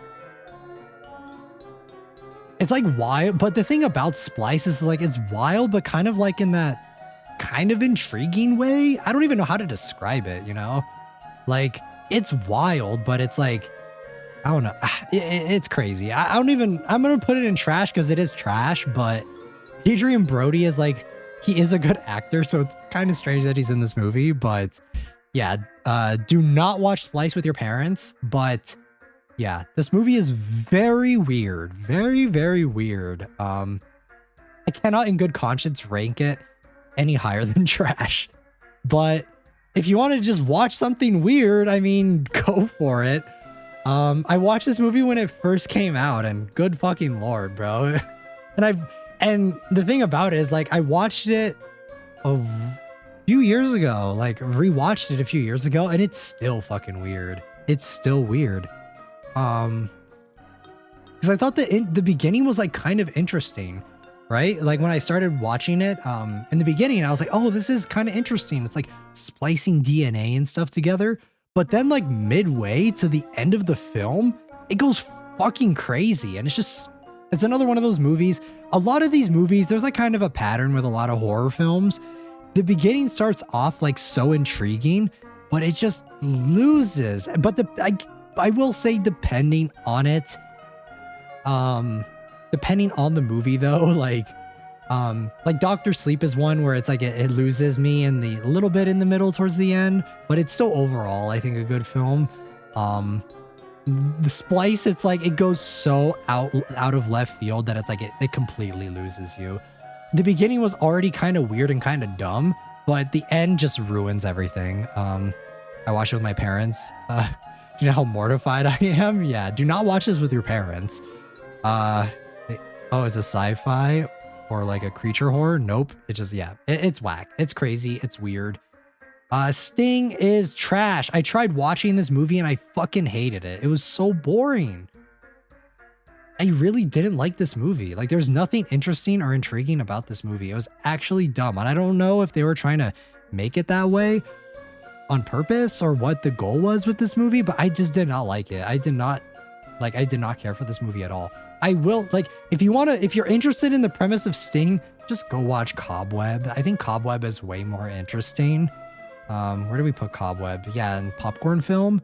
I think that's a way interesting concept of it. So watch that one. Noroi, I watched this recently. I've only watched it the one time. This is a solid film. Japanese film. It definitely another one of those like J-horror, early J-horror films. Definitely inspired. See the inspiration for like Chillas and that sort of thing. Really good. Speak No Evil, hard watch but good. I think this is a European horror film. Very, very strange. I think it fits right in this perfectly in this category. Maybe even up in Caveat and Starvaker. But the thing about Caveat and Starvaker and like these ones are like, I don't know. I think it's like okay. I feel like Infinity Pool should go down though. It's a hard watch but good. I don't know. I feel like it makes sense here. It's not like I don't think these movies would put people off, if you guys get what I mean. These movies I could see putting people off because it's so weird. The remake of Speak No Evil, but this one though, the American version of Speak No Evil is going to go in, I would say, popcorn film. I think it is like, it's a fine remake. It doesn't piss me off. I like James McAvoy as an actor. I think he's a good actor. But like I said, the biggest difference between these two is this one, like a lot of European horror films, it ends very nihilistically. It's a very depressing ending for the original one. And then the Speak No Evil American one, the 2024 one, is definitely a lot more Hollywood-esque, where it's like you kind of get the more Hollywood horror ending, if you guys get what I mean. I'm not going to spoil it because this one did just come out, but they did change up some stuff. But for the most part, I would say for like, I think they also try to characterize the characters a little bit more in this film. but I kind of like the ambiguity of the original one a little bit more. I didn't really need backstories as much for it, but I don't think it takes away from the film. I honestly think if this was not a remake of this movie and just like similar concept, like loosely inspired by, but they didn't keep the name or the title and a lot of the scenarios, because a lot of the scenarios for both of these films are very similar. But I think if they had kept it like its own thing, but loosely inspired by this one, I think I would have liked this one a little bit more. But there's just too many scenarios that are too similar. And when you start getting into like the backstories of the characters and you're trying to explain them all, it just like it's fine, but it's just like, did I need it? The original one worked well without it. Yeah, I don't know. The original is very ambiguous with its storytelling and like with a lot of the characters' motivations and stuff. And I think that goes for a lot of European horror films, at least the ones that I've seen, is you don't get a lot of backstory on them. It's usually pretty bare bones, but it's like the atmosphere and the tone for it that you're in for. You're not really in it for that sort of thing. So, yeah, because I do think that this movie shares a lot of I would say too much DNA with the original one. But yeah, that's why I'm ranking it as popcorn film. It's not bad, but yeah, it is very different, very different. So, okay, we're gonna get into The Conjuring now. Everyone's favorite horror movie series. Conjuring 1 is solid. I don't think there's any arguing that. I don't think there's any arguing with Conjuring. I think it fits right around here. I will say though that the Conjuring movies, I feel like they don't hold up as well the more you see them. I've seen a lot, like I've seen these movies so many times, and I think that goes the same for Conjuring 2 as well. I think I like Conjuring 2 a little bit more than Conjuring 1. I'd probably put Conjuring 1 like near the back end of this tier list because I think that it's a little boring in some aspects of it. Conjuring 1 is good. I like Conjuring 2 a little bit more. I think the stop motion stuff with the crooked man and with the nun were interesting. But yeah, I would say The Conjuring, the more you watch it, the more kind of boring it gets. But I still think it's good. I still think it's a good movie. I still think it's solid. I like the actors for what is it? I like both of the actors, Vera Farmiga and what's his name? Oh my god, I always forget his name. I remember it, but then I forget it. Let me see what his name is. The guy that plays Ed Warren. Let me actually look it up.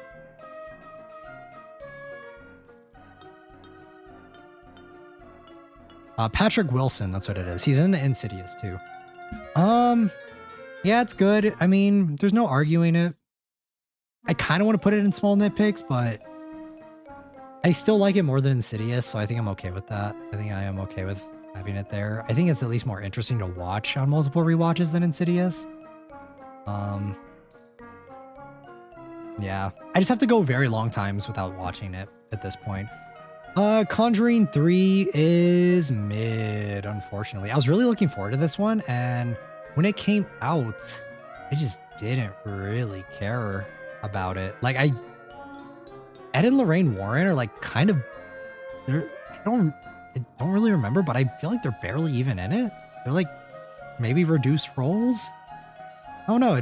It felt like they weren't important to the story, and I didn't really like it. Hated The Conjuring, tried watching it, it's too boring. I can definitely see that. It definitely is, it's Hollywood American horror. But I do think it's not bad Hollywood American horror. But yeah, I can definitely see that. I definitely feel that train watching it multiple times. I do think it's very slow. The more times I watch it, but I will admit that it is solid. Like, I do think that it is solid. And I can't really like ignore the cultural impact that's had for like 2010s, like mid 2010s to going forward horror. Like, I do think it kind of started a new trend for horror, which is kind of hard to ignore for me. So Annabelle 1, I think this one is a popcorn film. A lot of people hate this film. A lot of people don't like it. I think it is fun. I think it is fine. It's a creepy haunted doll, whatever. Like, it's also, I kind of like the supernatural aspect of it, kind of more than Chucky, where it's not like a dude running around screaming curse words and stuff, you know? I like the supernatural aspect of it. So yeah, I would say Annabelle and Annabelle Creation, which is the second one, are pretty decent. I think that these two are about on par with me. I know people like Annabelle Creation a lot more. I think it has a higher score on Rotten Tomatoes. I'm not going to put it in small nitpicks. I think that this one at points is kind of boring to me, but I do think that both of these films are, they're fine. They're popcorn films. They're okay. I hate this movie. Actually, I guess I don't hate it. It's mid. It's so mid. This movie is real mid. Not a fan of Annabelle Comes Home, which is the third one. It kind of plays like a Goosebumps episode, but in a bad way, where it's like, oh, the Warrens are on vacation and the babysitters for their daughter are interested in the scary stuff, and they open it and unleash the box of horrors, and it's just dumb. It's dumb. It's really, yeah, it's whatever. The Nun is, this movie, it's on the line. It's on a line of being stupid, but also like being kind of good, because it's like, it's, I don't know. This one's such a hard one for me, because I watched this when it first came out, and I kind of liked it because of like a video game movie at the end, though. Because it's like they have to get the blood of Jesus Christ, and it's so dumb. It's so stupid. I don't know. This one's a hard rank. I'm trying not to be too let my biases get too into it, but I'm gonna put it at the bottom of popcorn film. I don't know if you guys are gonna disagree with me for that, but I kind of like this movie. The Nun 2, however, is straight trash. I have never laughed so hard watching a film in theaters like I did this one, guys. I fucking was hysterical watching this movie. I watched it in theaters with friends, and I was laughing hysterically. Like, I felt bad because it was like I was being so loud, but oh man, dude, this movie is so dumb. This movie is so stupid. Oh god, yeah, no, this movie's bad. This movie's so bad. I like couldn't believe how bad it was. I was laughing really hard watching this. Ooh, like I even in comedies I don't laugh that much, man. Like, it is crazy. It was insane for me. Like, even I watched comedies in theaters before, and I don't laugh that hard. But this movie, I like couldn't contain myself, bro. That's why I'm like gonna put it on the upper tier of trash, because it's like, it's so funny. It's so funny. Is so funny. We should have made a trash, like, so bad it's like funny tier list, but I don't think there are enough movies to put in it. Thinking of Deborah Logan is, I feel like it's kind of weird. It's like a documentary style horror film. This one's a hard rank. I kind of want to put it like up here with like some of these ones. I feel like it fits kind of right in place here, especially the ending. The ending is so crazy.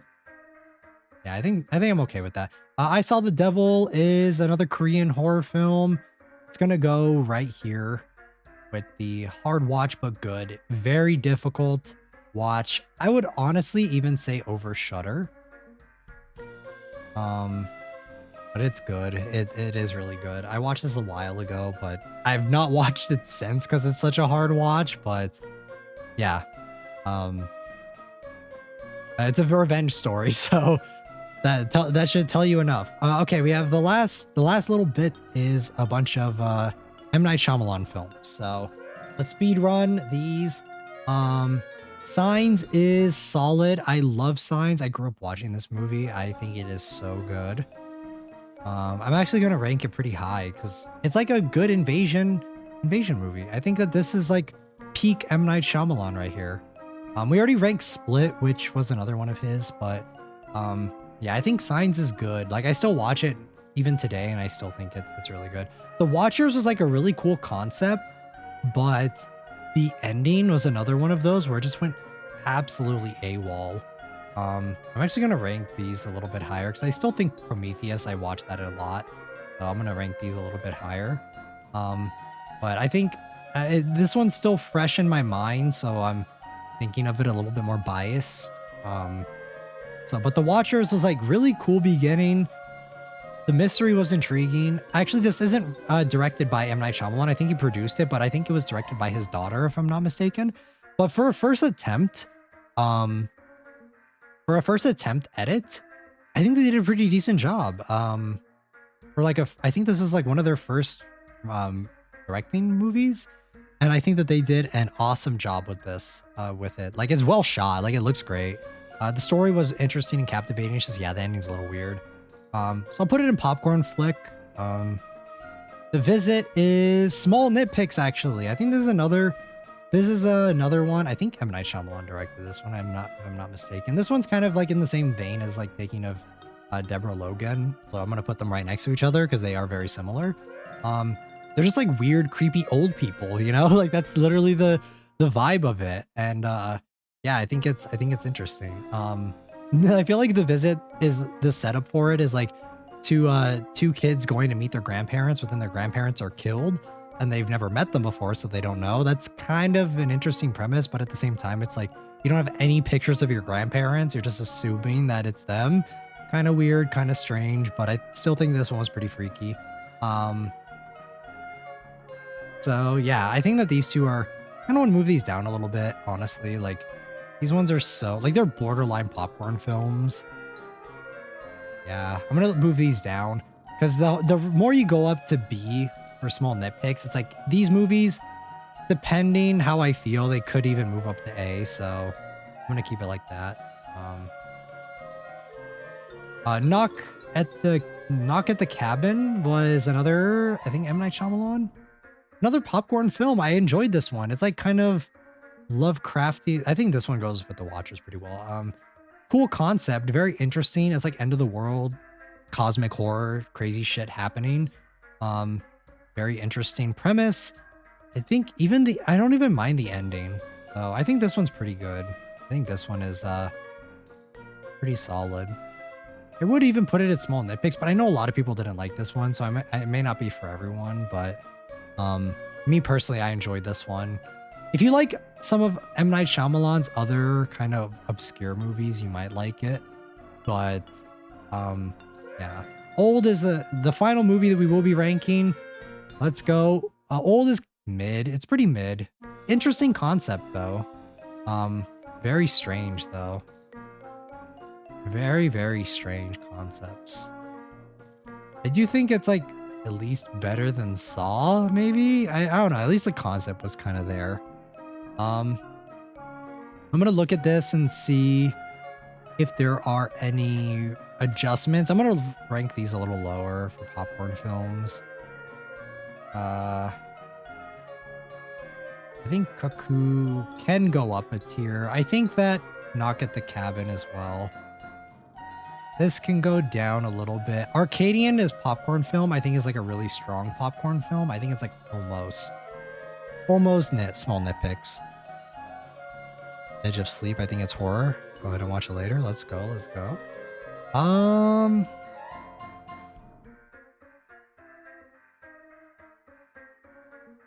right, guys. I think I'm pretty happy with this. I feel like it's kind of hard because a lot of these movies, it could go any, like I could move some of these around. Like I could move a lot of these around and spend like another hour just finishing up, like kind of locking in certain ones, but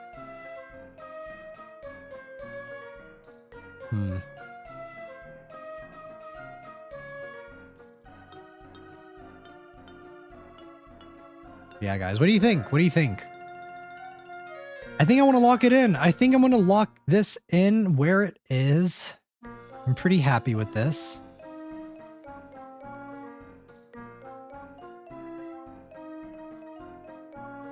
Yeah. I think, I don't know. I'm like kind of scared at the same time. I don't know.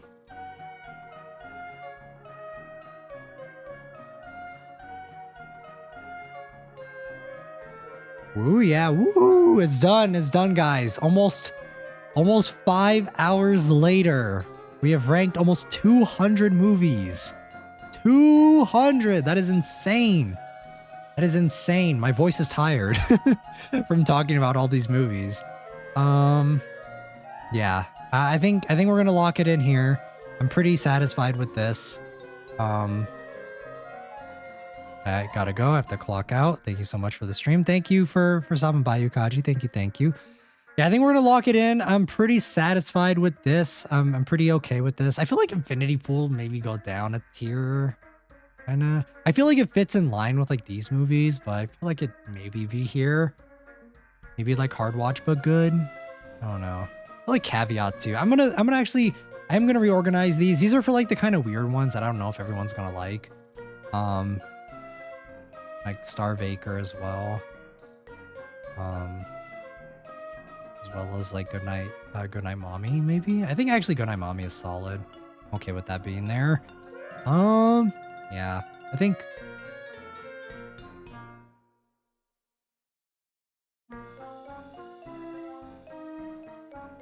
Oh, yeah.